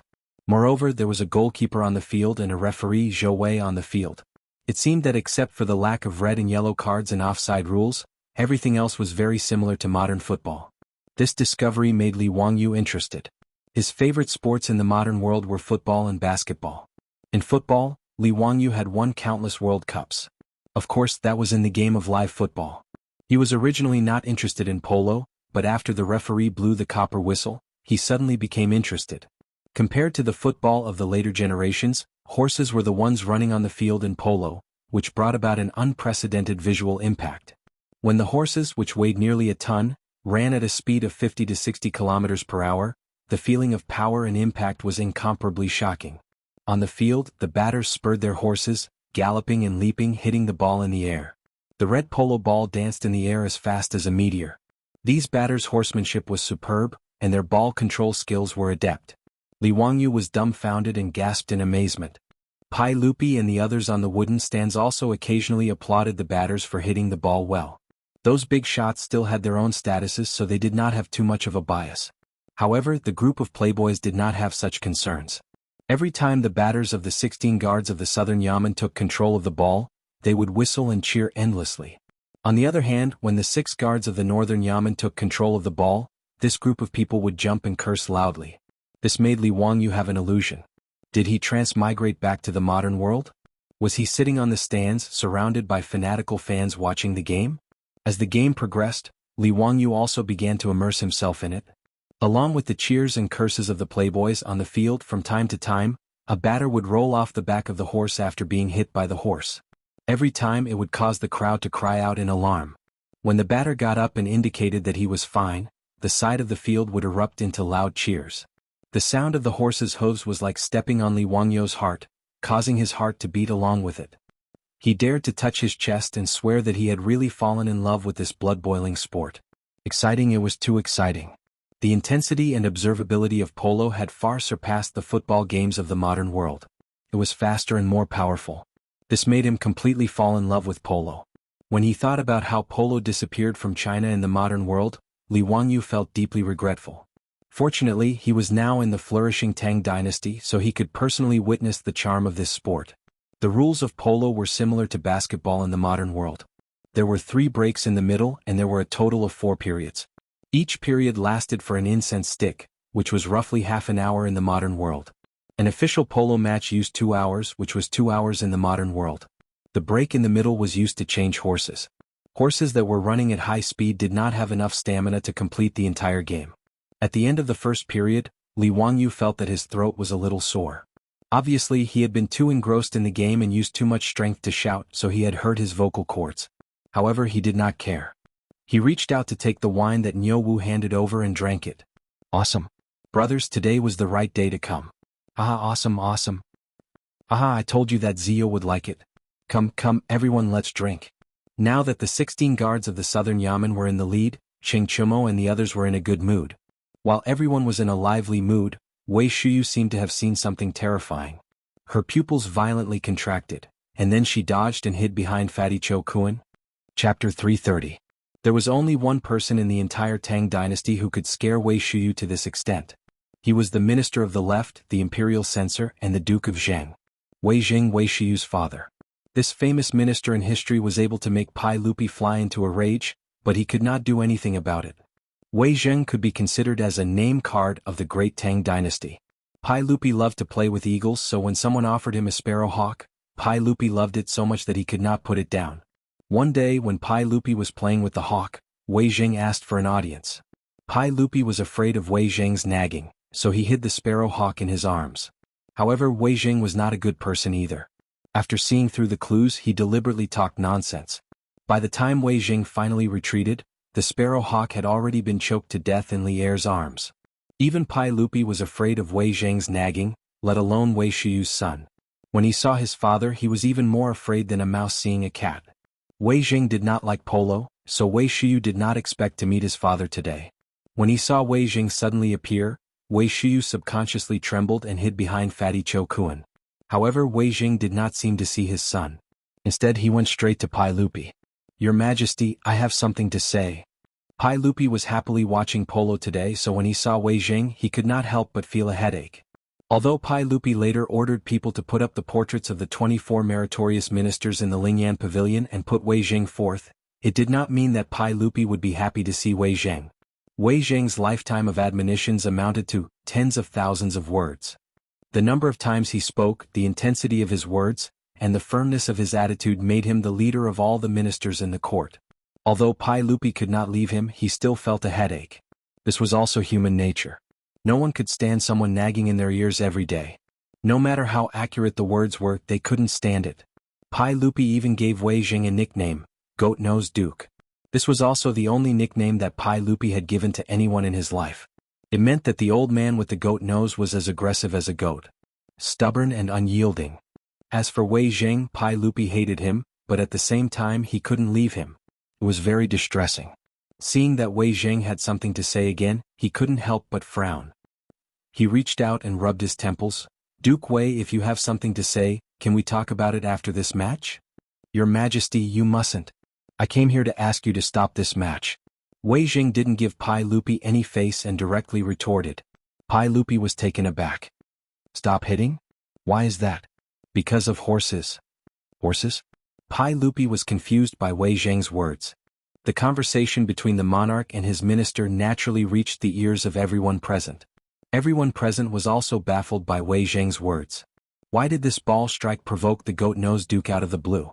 "Your Majesty, do you know how much it cost to buy 2 Jue-dun horses in the Tang dynasty?" Wei Zheng asked with a straight face. Pai Lupi pondered for a moment. "Between 50 to 100 strings of coins per horse." "That's right. Last year, the Tang dynasty bought 3,000 horses from various countries in the western regions. The total cost was more than 200,000 strings of coins, which was more than 35,000 taels of gold. Does your Majesty know how many Tujue horses were eliminated last year?" Wei Zheng continued to ask. This. Pai Lupi seemed to know what Wei Zheng was going to say. His face became a bit ugly. Wei Zheng didn't wait for Pai Lupi to answer. He continued, "Last year, more than 4,600 horses were eliminated because their hooves were damaged and they couldn't bear weight." He pointed to the polo field and continued, "Your Majesty, Tujue horses are precious. How can they be used for playing? It's not easy to buy and train war horses. How can they be used so recklessly? I ask your Majesty to quickly issue an edict to ban hitting in the military." After Wei Zheng finished speaking, Pai Lupi and the other generals who were originally very dissatisfied with his words fell silent. They had to admit that this goat-nosed duke was right.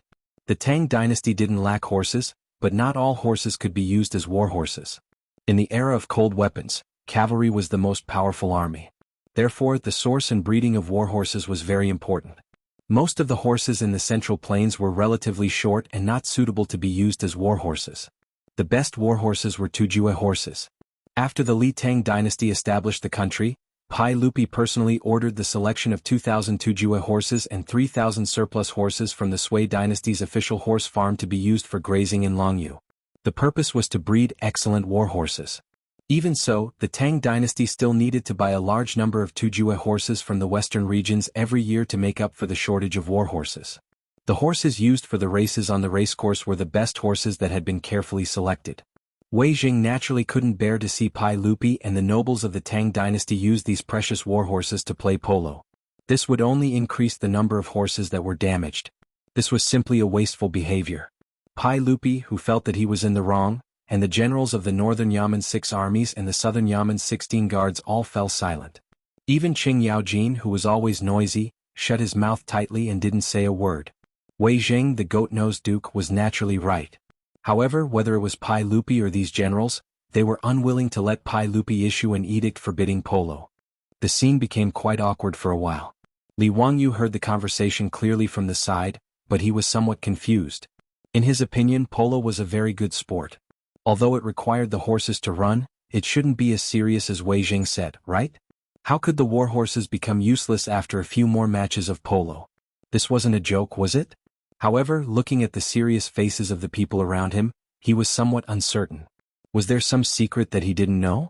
Li Wangyu moved closer to Fang Yai's ear and asked in a low voice, "Brother Yai, why did Duke Wei say that polo would hurt the horses? What could happen if the horses run more?" His question made Fang Yai look at him strangely as if he was looking at a fool. "Zio, don't you know that horses' hooves can't withstand wear and tear?" Duke Wei meant that if the war horses were to use the polo, it would be a loss if the horses' hooves were worn out. Wear out the horses' hooves? What did that mean? Li Wangyu blinked and still didn't understand. Fang Yai could only continue to explain to him that the horses' hooves were similar to a human's fingernails. As the war horses needed to run a long distance, it was very easy for them to bump or step on stones or other things. The horny layer on the horse's hooves could easily split open. Once the horse's hooves split open or were severely worn out, the warhorse would be useless and would no longer be able to run at a high speed. It could only be withdrawn from the army and used as a draw horse. This was also the reason why Wei Jing wanted to stop the polo competition. After hearing Fang Yai's words, Li Wangyu sighed deeply. So it was like this. He had just started to like this sport. If it was to be banned because of Wei Jing's words, that would be too regretful. However, after thinking about it, there seemed to be something wrong with this matter. He couldn't help but think of an English folk song that he saw on the internet in his future life. Losing a nail meant losing a horseshoe. Losing a horseshoe meant losing a war horse. Losing a war horse meant losing a war horse. Losing a war horse meant losing a war horse. Losing a war horse meant losing a country, a horseshoe. Chapter 331. That's right, it was a horseshoe. Li Wangyu could not help but pat his head. How could he have forgotten about this transmigration benefit? A horseshoe was also called a horseshoe. This item was extremely simple. It was a U-shaped piece of metal about the size of a horse's hoof. Using a nail to nail the horse's hoof, it could protect the horse's hoof. Li Wangyu had read many transmigration novels, and this horseshoe was a godly item for showing off and slapping people's faces. In the future, Li Wangyu was so bored that he argued with people on the internet about when horseshoes appeared in China. Although there was a saying in the future that horseshoes appeared before the Sui dynasty, the evidence was a mural in the Dunhuang Mogao grottos that depicted a horseshoe. However, Li Wangyu had seen that mural on the internet, and he could not tell that it was a horseshoe. Moreover, there were no horseshoes and it looked more like it was a treatment for the horse's hoof. Moreover, there was a clear record in the history books. In the 5 dynasties and 10 kingdoms, Gao Zhuhui, a diplomat from the Jin dynasty, was sent to the western region's Yutian kingdom, where he saw horseshoe technology from the Uyghur people. However, China did use bamboo, rattan, and leather to make simple shoes to protect the horse's hoof. However, they were more of a decoration than actual protection, and these things would be easily damaged when the horse ran at high speeds. In history, Wei Qing and Hua Zubing led an army to attack the Xiongnu people. When they set out, they had 140,000 horses, but when they returned, they only had 30,000 left. Most of the horses that were worn out were because they did not have horseshoes. After running for such a long distance, they had no choice but to give up.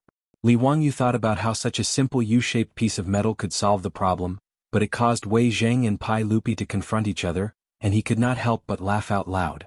His laugh was not a big deal, but it attracted everyone's attention. At this moment, on the wooden stage, Wei Zheng, Pai Lupi, and the other big shots were at each other. Everyone stared at each other in silence, and the atmosphere became tense. At this moment, Li Wangyu laughed out loud, and Wei Zheng could not help but stare at him. "Hushin man, why are you laughing? Is what this old man said funny?" Li Wangyu felt a chill run down his spine. He hurriedly waved his hands and said, No, Wei Gong, you're right. Wei Jing glanced at him, then turned to Pai Lupi. Your Majesty, hitting the ball will hurt the horse. You must not continue.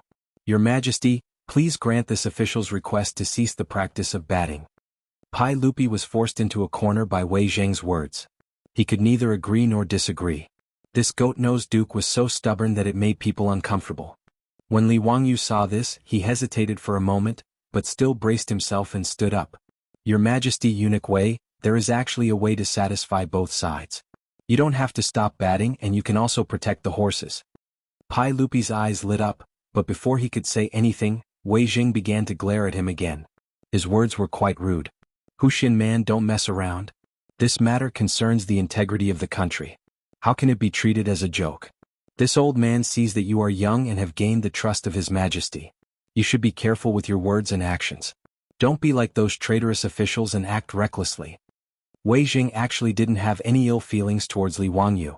Li Wangyu's water wheel, saline alkali soil management, and four-wheeled carriage were all good tools that benefited the country and the people.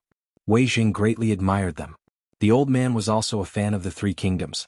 When he had nothing to do, he would hold the romance of the Three Kingdoms and carefully study it. Wei Jing loved Li Wangyu no matter if it was his poems or essays, he loved them to the extreme. Wei Jing also knew that his son, Wei Shuyu, had a close relationship with this Wuxia man. The old man became more and more impolite. He completely treated Li Wangyu as his own nephew and taught him a lesson. In the old man's opinion, his son and you are brothers, so he should control you and prevent you from being arrogant and unrestrained. Wei Jing's words had good intentions, but it was hard to listen to. Li Wangyu's nose was about to become crooked from anger. What do you mean by child's play? What do you mean by acting recklessly? When Wei Jing said this, his stubborn donkey temper came out. He straightened his neck and said, "This matter is unnecessary trouble. If the war horse's hooves are worn out, then think of a way to protect the horse's hooves.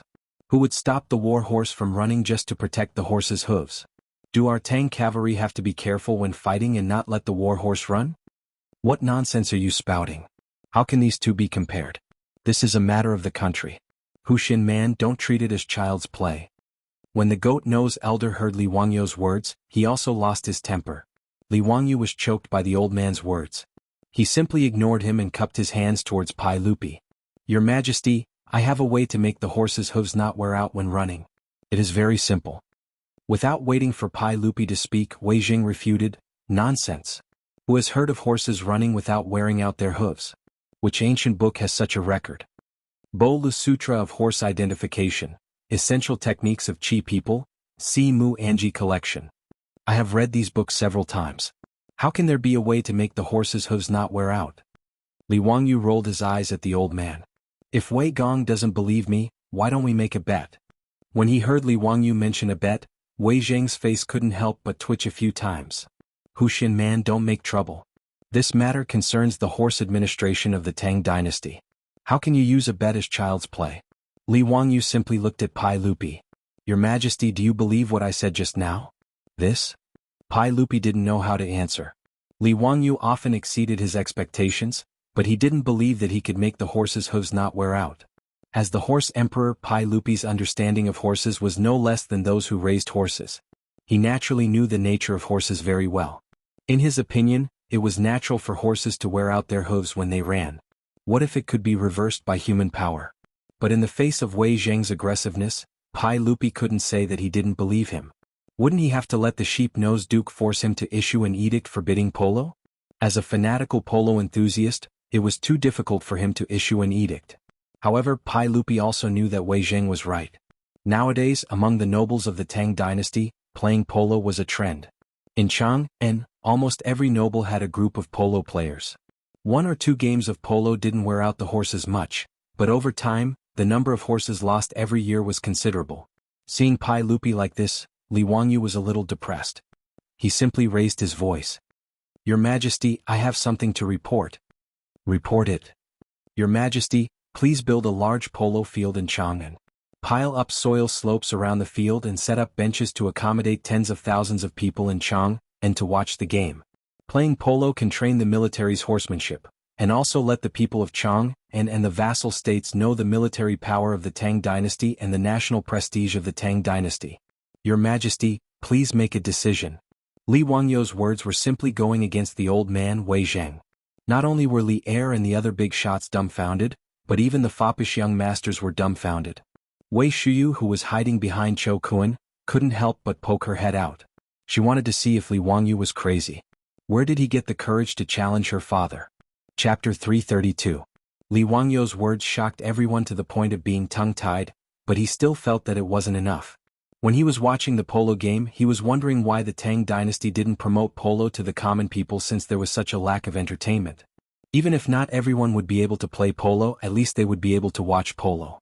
For example, today's game between the 6 armies of the Northern Army and the 16 guards of the Southern Army only had less than 100 spectators. It was really a waste. Since the rules of polo were similar to football in the future, why not set up a polo league in the Tang dynasty? Wouldn't it be faster? Originally this was just a fantasy in his heart. But now that he was rebuked by old man Wei Zheng, he didn't care anymore. He poured out all his immature thoughts cleanly and neatly. Your Majesty, I would like to present a memorial to ask Your Majesty to set up a royal polo league in the Tang dynasty. Li Wangyu raised his voice. Wei Zheng's face was as black as the bottom of a pot. He glared at Li Wangyu as if he was looking at a traitor. Pai Lupi felt a headache coming on, but he couldn't help but ask, what is a league? The 6 armies of the Northern Army and the 16 guards of the Southern Army can form their own teams. A total of 22 teams can compete against each other. The winner gets 3 points, the draw gets 1 point each, and the loser gets no points. The team with the highest points will be the champion and will be rewarded by Your Majesty. Li Wangyu directly copied the rules of the football league in the future, but the eyes of Pai Lupi and Qing Yaojin lit up. What kind of league is this? It sounds very interesting. Bravery will lead to the champion and power will shock the enemy. The champion will be ranked at the top of the army. Good. Pai Lupi was very happy and clapped his hands. His words made Wei Zheng's face even darker. If his eyes could kill, Li Wangyu would have been riddled with holes by now. Your Majesty, you can't do this. Huxianen's words are full of evil intentions. He wants to ruin the horse policy of the Tang dynasty. In the long run, the army's excellent horses will be exhausted. Don't tell me that we are going to let the generals and soldiers ride horses to kill the enemy? Wei Zheng then pointed at Li Wangyu. His eyes were about to spit fire. Huxin man, I only thought you were a mischievous youth. I didn't expect you to come up with such a disastrous idea for His Majesty just to please His Majesty. You are truly a sycophantic minister. I'll beat you to death, you filthy bastard. After saying that, Wei Zheng grabbed the imperial sword from the waist of the guard behind Pai Lupi and pulled it out. He raised the shining imperial sword and began to chase after Li Wangyu. The old man's action scared Li Wangyu so much that he broke out in cold sweat. This goat-nosed old man was too scary. He couldn't win in a verbal argument, so he drew his sword and slashed at him. He was already so old, yet he was so agitated. Wasn't he afraid of a heart attack? Li Wangyu was so scared that he ran away. He jumped off the wooden stands and ran into the polo field. Behind him, Wei Zheng was still panting as he chased after him. In reality, Li Wangyu didn't know that the imperial sword hanging from the waist of Pai Lupi's imperial guard was only a ceremonial sword. It wasn't sharpened at all, but it looked bright and scary. Most of the imperial guards by the emperor's side carried weapons like this. This sudden turn of events stunned Pai Lupi and the other leaders. When they saw Li Wangyu being chased by the old man Wei Zheng, they couldn't help but laugh. After Pai Lupi laughed a few times, he finally remembered his identity. He couldn't help but cough a few times to suppress his laughter. He ordered the imperial guards behind him, who were also unable to hold back their laughter. Why aren't you going to stop them? What kind of scandal is this? After Pai Lupi's words, the imperial guards finally reacted. They ran out in a hubbub, stopped the panting Wei Zheng, and took back the imperial sword. Li Wangyu was also covered in sweat from running. Seeing that there was no danger, he walked back to the wooden stands. Zio, hurry up and apologize to Eunuch Wei. Look at how angry he is. Pai Lupi held back his laughter and began to smooth things over. He wanted to give Wei Zheng, this stubborn old man, a way out. Li Wangyu, on the other hand, felt that he had been wronged. What did this have to do with him? It was clearly the goat-nosed old man who was being unreasonable. Why did he want him to apologize? However, Pai Lupi winked at him, indicating that he should hurry up and apologize. Li Wangyu could only bow to Wei Zheng helplessly. Eunuch Wei, it was all my fault. Please forgive me. The stubborn old man still ignored him. He let out a cold snort and turned his head to the side, refusing to look at him. Li Wangyu helplessly shrugged his shoulders and looked at Wei Shuyu. He was thinking about how to get revenge on Wei Shuyu when he returned. You bastard, I can't deal with your parents, but you think I can't deal with you? Wei Shuyu naturally didn't know whether to laugh or cry at the farce just now. When he saw Li Wangyou's threatening gaze, he repeatedly made a gesture of begging for mercy. As for Ching Chumo and the others, they were laughing so hard that they couldn't even straighten their backs. Regarding this, Li Wangyu could only curse in his heart. This group of bastards, not a single one of them came to help him stop the stubborn old man. They just watched as he was chased down. How hateful. Pai Lupi lightly coughed and asked Li Wangyu again, Zio, you said that there is a way to not damage the horse's hooves. Is this true? Of course. This matter is very simple. If we are barefoot, we will not be able to walk. It is the same for horses. If we put shoes on the horse, won't the problem be solved? Li Wangyou's words made Pai Lupi shake his head. Wei Jing once again snorted coldly. Qing Yaojin and the others couldn't help but burst into laughter. Ah, Zio, you finally showed your weakness. These horseshoes have been around since ancient times. They are made of bamboo, rattan, and leather. It is not a novel thing. But it is not practical. Once the horse runs, it will be damaged. Qing Yaojin laughed as he explained to him. In the eyes of the crowd, Li Wangyou's so-called method was just nonsense. Uncle Cheng, how do you know that my method won't work? Do you want to bet? Li Wangyou was annoyed by Qing Yaojin and the others' laughter. He simply didn't tell them the truth about the U-shaped horseshoe. He straightened his neck and asked loudly. Little bastard, are you itching for a beating? I will slap you to death. The old hooligan didn't respond to Li Wangyou's words. He directly raised his large palm and threatened. Li Wangyou was speechless. What kind of people were these? If they didn't want to pull out a knife and cut someone, they would want to hit someone. Rude. Barbaric. Despising them. Pai Lupi shook his head. Zio, this matter is not child's play. Don't mention it again. He turned his head and said to Wei Jing, we will consider Duke Wei's words. We will discuss this matter another day. How about it? No. Just as he finished speaking, Li Wangyu and Wei Jing spoke at the same time to dissuade him. This made Pai Lupi so angry that his teeth itched. He couldn't say anything to Wei Jing, but he wasn't so polite to Li Wangyu. He glared at him. Zio, if you say any more, we will have someone kick you out. Li Wangyou's temper also flared up. He ignored Pai Lupi's threat and loudly said, Since your majesty does not believe me, how about we have a match in 3 days to verify my words? Your majesty, please allow it. Before Pai Lupi could speak, he heard someone say, Your majesty, I am willing to have a match with Hushin Man in 3 days. Chapter 333. At this time, someone actually jumped out to support Li Wangyu. Was he not afraid of being spat to death by Wei Jing?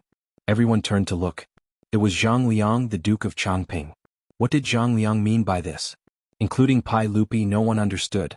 Only Li Wangyu and the other wastrels looked at each other, as if they had guessed what the Duke of Chongping was thinking. Today they had a conflict with his wife and adopted son at the gate of the northern Yamen. Could it be that the Duke of Chongping wanted to use this opportunity to take revenge?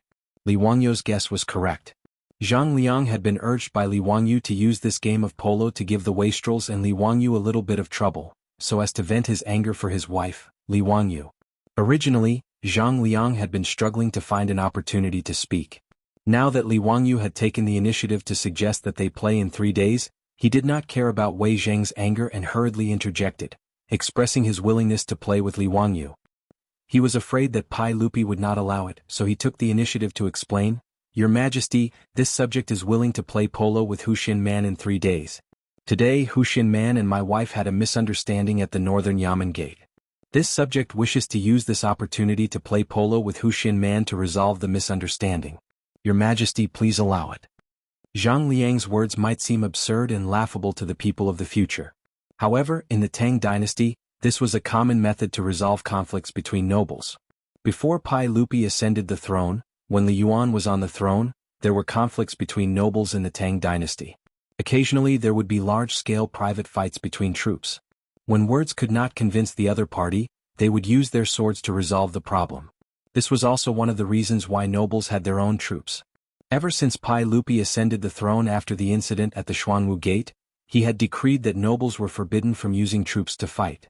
Once discovered, they would be severely punished. Under the suppression of Pai Lupi's imperial power, private fights were suppressed. However, when nobles had conflicts, there had to be a way to resolve them. Therefore, it became an unspoken rule among the nobles of the Tang dynasty to solve conflicts by hitting the ball. The reason why Zhang Liang did not mention Qing Chumo and the other debauches, and only mention Li Wangyu, was because this fellow also bullied the weak and feared the strong. From his point of view, although Li Wangyu was loved by Pai Lupi, he was, after all, the lowest-ranked county official who founded the country. He did not hold an official position in the court and had no power or influence. But behind Qing Chumo and the others were Qing Yaojin, Fang Xianling, and other military bigwigs, so he did not want to offend them. Therefore, even when Hou Junji urged him to find trouble with Qing Chumo and the other dandy, he was very smart to bypass them and only mentioned that he had some misunderstanding with Li Wangyu. Li Wangyu didn't think much of Zhang Liang's words, but the group of silk pants became anxious and waved their hands at Li Wangyu. Qing Yaojin and Fang Xianling also spoke. Zhang Gonggong, it's just a misunderstanding. Why do you have to do this? Son of a bitch, isn't it just a little conflict with your wife? You want to hit the ball with my nephew for such a trivial matter, don't you feel embarrassed? Pai Lupi also glared at Zhang Liang, his dissatisfaction was obvious. Zhang Liang did not expect that Pai Lupi, Qing Yaojin, Fang Xianling, and the others would defend Li Wangyu like this. He could not help but feel embarrassed. Li Wangyu felt a little confused. Wasn't it just hitting the ball? How big of a deal was it? Was it necessary? Anyway, he wanted to show Pai Lupi and the stubborn old man Wei Jing 3 days later. What difference did it make who he played with? He did not pay attention to the dissuading eyes of the silk pants and nodded his head casually. Mr. Zhang, if His Majesty agrees, then you and I will hit the ball 3 days later. After he said this, the wooden platform suddenly became silent. Even Wei Zhang, who had been glaring at him, looked at him like he was a fool. The silk pants were even more speechless. They covered their faces with their sleeves and did not want to look at him. Pai Lupi was also stunned. Ziyu, you really want to hit the ball with Mr. Zhang? Li Wangyu saw everyone's reaction and finally began to realize that there seemed to be something that he did not know. He asked weakly, Your Majesty, if I say no now, is it too late? Pai Lupi did not speak, but Qing Yaojin scolded, Nonsense, how can a man's words not count? Li Wangyu rolled his eyes. Old hooligan, it's okay for others to say this, but you King owe me copper coins for playing mahjong before saying this. Li Wangyu knew that there must be something wrong with everyone's reaction. He quickly asked the silk pants in a low voice. The answer he received made him break out in a cold sweat. CK, what kind of stupid rule was this? As long as he agreed to Zhang Liang's suggestion, Li Wangyu, as the head of the family, had to play the game. Zhang Liang naturally had to play as well, but could he compete with Zhang Liang? Although Zhang Liang did not have any great skills, he was still a veteran of the battlefield. Playing polo was a piece of cake for him. However, Li Wangyu had only learned how to ride a horse for 2 months. He barely knew how to ride a horse, so how could he be considered skillful? With his thin and weak body, if he really fell off the horse, wouldn't his head bleed and even break his bones? Playing polo in the Tang dynasty was really too dangerous. In today's polo, the players did not have any protective measures and were very easy to get injured. Han Yu said in the second book of Shangjiang Pu Shi, small injuries to the face, large injuries to the body. During the Tang dynasty, there were many examples of people getting injured or even dying from playing polo. During the Tang dynasty, Li Heng fell off the horse and died from a stroke. During the Tang dynasty, General Zhou Bao was blinded in one eye. At the end of the Tang dynasty, General Zhu Chuanzhong's son played polo with Tang Xiaozong. Unfortunately, he fell to the ground and died on the spot. In short, it was a very dangerous sport. Li Wangyu was dumbfounded. How was it possible for him to play polo? Before he could change his mind, he heard Pai Lupi stand up and announce, since Chongping County Duke and Huxing County Duke have agreed to this, then 3 days later, we will have a match at Taiji Palace's Wuda Hall to test Huxing County Duke's words. Were they really going to play? It was as if Li Wangyu could already see himself rolling off the horse's back, his flesh lacerated and his flesh mangled. His back was soaked in cold sweat. In the face of the pressure of survival, Li Wangyu's thoughts were as fast as lightning. He came up with an idea. Your Majesty, I have something to say, Li Wangyu hurriedly shouted. Speak. Since 3 days later, you want to test whether my method of protecting the horse's hooves is feasible, then I will be responsible for setting up the polo field. Is that okay? Zhang Liang didn't have any objections to this. Pai Lupi thought for a moment, then nodded in agreement. The matter was settled. Even the stubborn old man Wei Jing didn't say anything. Everything would be decided in 3 days' time. After Wei Jing's disturbance, today's polo match couldn't continue. Pai Lupi directly stopped the match and prepared to return to the palace. Li Wangyu hurriedly ran after him. Pai Lupi turned his head in confusion. Zio, is there something else? Li Wangyu rubbed his hands and laughed. Uncle Hehe, there is something else. What is it? Borrow a horse. Chapter 334. In the Tang dynasty, 10 people were required to play in a regular cricket match. Li Wangyu currently had neither men nor horses, so he naturally had to ask Pai Lupi for them. Horses were easy to get. Pai Lupi might not have anything else, but he had plenty of fine horses in the palace. Among them, there were 10 Turkic horses, which were named by Pai Lupi as the Tenji horses. They were all first-class horses. Pai Lupi was naturally reluctant to lend the Tenji horses to Li Wangyu to play polo, but he could choose the other horses. In a polo match, the horses had to be changed 3 times. 30 horses were enough. After solving the problem of horses, Li Wangyu still wanted to borrow people. His Li family was small in number, so he couldn't drag the old housekeeper Li Heng, his beautiful boss, Aphrodite, Perrin, and the 4 maidservants into the match, right? However, Pai Lupi shook his head and refused. Zio, the cricket match in 3 days is between you and Zhang Liang. It's not convenient for me to lend you a batter from the palace. Li Wangyu pondered for a moment and understood Pai Lupi's meaning. As the emperor of the Tang dynasty, he naturally had to be impartial. Although Li Wangyu was now his nephew, he still couldn't be biased. If he lent a batter, it would show his bias and it would easily cause the court to criticize him. After sending off Pai Lupi, Li Wangyu began to think hard about where he could find a batter. Niu Wu and the other old soldiers were all skilled in archery and horse riding, but how could they know how to play polo? Just as he was feeling distressed, a group of playboys gathered around. Zio, if you don't bring us brothers to the cricket match in 3 days, we'll cut ties with you. Cheng Chumo patted Li Wangyu's shoulder and said, That's right, us brothers also want to play. The Yuchi twins also expressed their stance. Fang Yai cracked his knuckles and said with a smile, Haha, how can you not count me in for this kind of thing? Even Yo Jingping, whose leg was inconvenient, was the same. I'm lame but I have no problem hitting the ball. Zio, don't forget about your brother. Haha, after beating up the young one today, I'll teach the old one a lesson in 3 days. What's there to be afraid of? Ziyu, there's no need to worry. We beat him up together. If the prefectural Duke Changping is unhappy, we brothers will take it on together. Yes. 3 days later I'll kill that old bastard Zhang Liang. The silk pants words made Li Wangyu's nose tingle. These bastards were really interesting. This was something that he couldn't avoid, but this group of silk pants actually wanted to step in personally. He had to remember this favor. And he would forgive Wei Shuyu and this group of bastards for not saving him when he was in danger. Li Wangyu nodded gratefully at the foppish young masters and sat down in a circle. Brothers, many thanks. Cho Kuan stood to the side and said sadly, Ziyu, this whole thing happened because of me. If there's anything I can do, I won't refuse. Of those who wanted to hit the ball, only Fatty Cho Kuan didn't say anything. It wasn't that he didn't want to, but that with his size, it was too difficult to find a horse that could carry him. Li Wangyu laughed and patted his belly, which looked like it was 4 months pregnant. Stop talking nonsense. If you continue to be so pretentious, I'll beat you up. The silk pants also laughed and stepped forward to trample on Fatty Cho Kuan's body of fat, laughing and joking. This made Cho Kuan feel less guilty. Ching Chumo laughed. Ziyu, you still don't know how to hit the ball, right? Let's go, brother will take you to practice. The silk pants also became interested. Knowing that Li Wangyu had borrowed a horse from Pai Lupi, they all clamored to ride the palace's imperial horses. Li Wangyu hurriedly stopped them. Brothers, please wait. There's no hurry to hit the ball. The most important thing right now is to make the horses' shoes. Have you all forgotten the reason why I'm hitting the ball with the prefectural Duke Changping in 3 days? What's a horse's shoe? Ziyu, do you really have a way to reduce the wear and tear on the horse's hooves? Horse shoes aren't reliable. I think Ziyu can definitely do it. Ever since Li Wangyu's amazing performance at the Jia Temple, Fang Yai had 100% trust in Li Wangyu. Wei Shiyu also nodded. I think my family's lord is going to fall this time. Haha, Ziyu, you must win. Yes, if there's really a way to reduce the wear and tear on the horse's hooves, that would be great.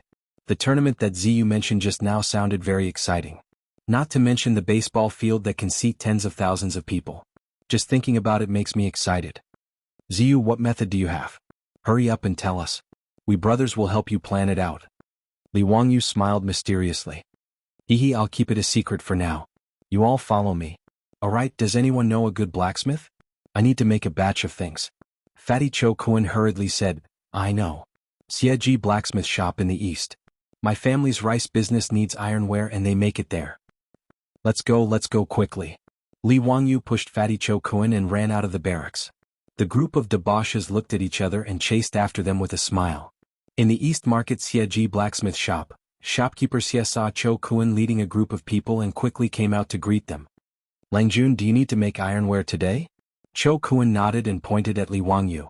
This is Hu Xian man. He needs to make some things. Shopkeeper Xie let the blacksmith work hard. There can't be any delays. Shopkeeper Xie quickly went forward to greet the young man in front of him when he heard that the young man in front of him was Hu Xian man. When he found out the identity of these debauches, he became even more unwell. He couldn't even speak clearly. I can't walk downstairs. I didn't know you were here. I'm sorry for the neglect. Please wait for a moment. I'll call the blacksmith over immediately. After saying that, shopkeeper Xie turned around and ran into the shop. After a while he came out with a middle-aged man. This is the best craftsman in my shop. If you have any requests, please do not hesitate to ask him. I'm not bragging, but our Xieji blacksmith shop is one of the best blacksmiths in Chang'an City. I'm sure you'll be satisfied. Li Wangyu nodded, but he didn't rush to say what he needed to make. Instead he asked Cheng Chumo to bring a horse over. Cheng Chumo was confused by him, but he still followed his orders and brought the horse over. Li Wangyu asked shopkeeper Xie to bring a brush, ink and paper. He spread the paper on the ground and asked the debauches to help him make the horse's hooves stand on the paper and not move. He took the brush and sketched the outline of the horse's hooves. Zio, what are you doing? The debauches couldn't understand what he was trying to do. Don't worry. You'll know in a while. Li Wangyu took the paper with the outline of the horse's hooves. He compared the size of the horse's hooves and drew a U-shaped pattern. Then he handed it to the strong blacksmith. Please help me make this object. It doesn't need to be too thick, just about an inch thick. You need to make holes in these places on the iron plate. Li Wangyu pointed to the marked places on the drawing and explained. The middle-aged blacksmith frowned and looked at it for a long time. He didn't know what this strange little iron plate was for. However, he knew that these were all nobles, so he didn't dare to ask. He just nodded and replied in a low voice, please wait for a moment. There's a ready-made iron bar in the workshop. You just need to bend it and make holes. That's good. You can make 4 pieces first. The middle-aged blacksmith nodded and went to the blacksmith shop behind to make. After about an hour, 4 pieces of steaming horse's hooves were sent to Li Wangyu. Chapter 335. Cheng Chumo and the others grabbed the 4 pieces of horseshoes and looked at them for a long time, but they still couldn't figure out what they were used for. Ziyu, is this the horseshoes you were talking about? How do you use this? Li Wangyu didn't answer but asked, which one of you has a good stable boy? Let me borrow it and you will know the use of this horseshoes. Duke Lu's residence was not far from the East Market. After a short discussion, they got on their horses again and headed towards Duke Lu's residence. As soon as he entered Duke Lu's residence, Li Wangyu regretted it. He actually forgot that the old hooligan, Qing Yaojin, also returned home after the polo tournament was cancelled. Miscalculation, it was really a miscalculation. He turned his head and glared at Cheng Chumo. You did it on purpose, didn't you? The 3 brothers of the Qing family had been with Li Wangyu for a long time now, so they also learned his movements. They shrugged their shoulders at Li Wangyu, meaning that it was none of their business. Wah boy, quickly come and tell me clearly, what method do you have to prevent the horse's hooves from being worn down? If you can't do it, if you can't hold the tournament, I will beat you up. Qing Yaojin waved the folding fan Li Wangyu gave him. His attitude was very arrogant. Faced with the old hooligan's threat, Li Wangyu could only obediently admit defeat. Uncle Qing, I came to your residence specifically to demonstrate to you. Why don't we go to the residence's stable now? Summon your manor stable boy and I will teach him. How effective it is, Uncle Qing will know when you see it. Including Cheng Chumo, the group of debauches looked at Li Wangyu with disdain. You have the nerve to say such words? You came here specifically to demonstrate to Qing Yaojin? Are you sure? Li Wangyu stared back at them. F***ck, do you dare to say no? All the debauches. We don't dare. Qing Yaojin was very satisfied with Li Wangyu's answer and took the lead to the residence's stable. When they arrived at the stable, Li Wangyu asked the stableman to prepare the wooden frame that was usually used to cut the horse's hooves. He took out a fine horse from the stable and tied it to the wooden frame to prevent the horse's hooves from hurting anyone when the horse's hooves were being nailed. He asked the stableman to clean the horse's hooves and use a small knife to cut off the uneven parts of the horse's hooves. After the preparations were complete, he took out the horseshoes that he had made in the blacksmith's shop and had the stableman nail the horseshoes to the horse's hooves. Using an iron nail to nail this piece of iron to the horse's hooves? Regarding Li Wangyu's instruction, Ma Xiao of Duke Lu's mansion was stunned for a long time, not knowing whether he should follow it or not. On the other hand, Qing Yaojin's eyes lit up. He had already figured out what was going on. Bastard, what are you standing there for? Why haven't you done as Hu Xiannan said? Seeing the stableman standing there in a daze, Qing Yaojin couldn't help but curse. Only then did the stableman wake up from his dream. He hurriedly picked up the wooden hammer and nails and began to nail the horseshoes as Li Wangyu had instructed. The horseshoes were a layer of cuticles similar to human nails and did not feel any pain. Under everyone's gaze, the horse's hooves were nailed to the horseshoes. Li Wangyu had the stableman release the bound horse and was ready to test the effect of nailing the horseshoes. Qing Yaojin pulled away Qing Chumo, who was about to mount the horse, and directly jumped onto the horse's back. Duke Lu's mansion occupied a large area, and there was even a horse training field set up in the mansion. Qing Yaojin pulled the reins and urged the horseshoe-nailed horse to run towards the training field. Li Wangyu and the wastrels bitterly smiled. They could only slip away and chase after the horse's butt. The horseshoes nailed to the metal horseshoes made an unprecedented crisp knocking sound on the bluestone floor of the mansion. It was very pleasant to hear. Qing Yaojin's ears listened to this sound and became more and more excited. He rode the horse to the training field and began to gallop happily. This old bastard was so happy that he grabbed a long spear from the weapon rack next to the training field and began to practice a horse battle. Li Wangyu and the others were scared witless as they cowered in the corner of the training field. They could only helplessly watch the old hooligan behave atrociously. There were even several times when the old hooligan deliberately urged the horse to run in front of them. The shiny blade of the horse passed in front of everyone's eyes. Li Wangyu was so scared that he quickly shrank his body behind Qing Chumo. "Brother Chumo, I'm sorry." Li Wangyu patted Qing Chumo's shoulder and said sympathetically. The other wastrels also looked at the three Qing brothers with sympathy. They were unlucky to have such a father. The three Qing brothers had tears in their eyes. As for their father, they also had to applaud with tears in their eyes. Finally, the old hooligan was satisfied. He rode the horse in front of everyone and dismounted. He personally checked the horse's hooves and then raised his head and laughed. "Boy, if you had such a good thing, why didn't you take it out earlier? Do you know that you almost made a mistake? If my Tang dynasty's army had these horseshoes earlier, how many more horses could we have produced every year?" He had made the horseshoes himself, but in the old hooligan's words, it was his fault. Li Wangyu was too lazy to argue. He obediently bowed his head and admitted his mistake. Only then did Qing Yaojin let him go. This horseshoes really are useful. Why didn't this old man think that nailing a piece of iron to the horse's hooves could prevent them from wearing out? Even if the horseshoes wear out, I can just replace it with a new one. Good, this is really good. This won't do. This old man must go to the palace to see the emperor. This matter cannot be delayed. Li Wangyu quickly pulled Qing Yaojin back. "Uncle Qing, please wait. If you go to the palace, won't everyone know about it? This little nephew is still waiting for 3 days to play ball with Prefectural Duke Changping." Qing Yaojin glared at him. He wanted to say something, but after thinking about it, he laughed. "Wah, you're right. Then let's talk about it in 3 days. However, this horseshoes of yours must be kept a secret. You must not let others know about it. Where did you get this horseshoes made from?" "Chang, an East City Xieji blacksmith shop." Qing Yaojin nodded. "Men, send someone to the East City Xieji blacksmith shop. Bring everyone to the Golden Guard of the Left's barracks. Don't let a single person leave. Do you hear me?" "Yes, sir." Qing Yaojin's personal guards immediately received the order and rushed out of the residence. Li Wangyu couldn't help but sweat profusely. What was this old hooligan trying to do? Wasn't he making a big fuss over a minor issue? Bringing everyone from the blacksmith shop to the barracks? Wasn't this too much of an exaggeration? Without waiting for him to persuade him, Qing Yaojin turned his head and continued to make arrangements. "Zio Yu Chumo and the others will move to the Golden Guard of the Left's barracks in the next 3 days. Send the horses His Majesty lent you there as well. For the next few days, don't leave the barracks. Practice well inside." Nanny? Even they were going to live in the barracks? What was this old hooligan trying to do? Li Wangyu was confused. He opened his mouth wanting to object. However, Qing Yaojin didn't give him a chance to speak. He waved his hand and had someone send them to the Golden Guard of the Left's barracks. Li Wangyu wanted to cry but had no tears. What kind of sin had he committed? He could only send someone to Zhou village to deliver a message, saying that he would be staying in Chang, and for a few days. His beautiful superiors didn't have to worry. The group of silk pants were also confused by Cheng Yaojin's arrangements. They could only send someone back to their residence to say that they had been asked to stay by Lu Guogong.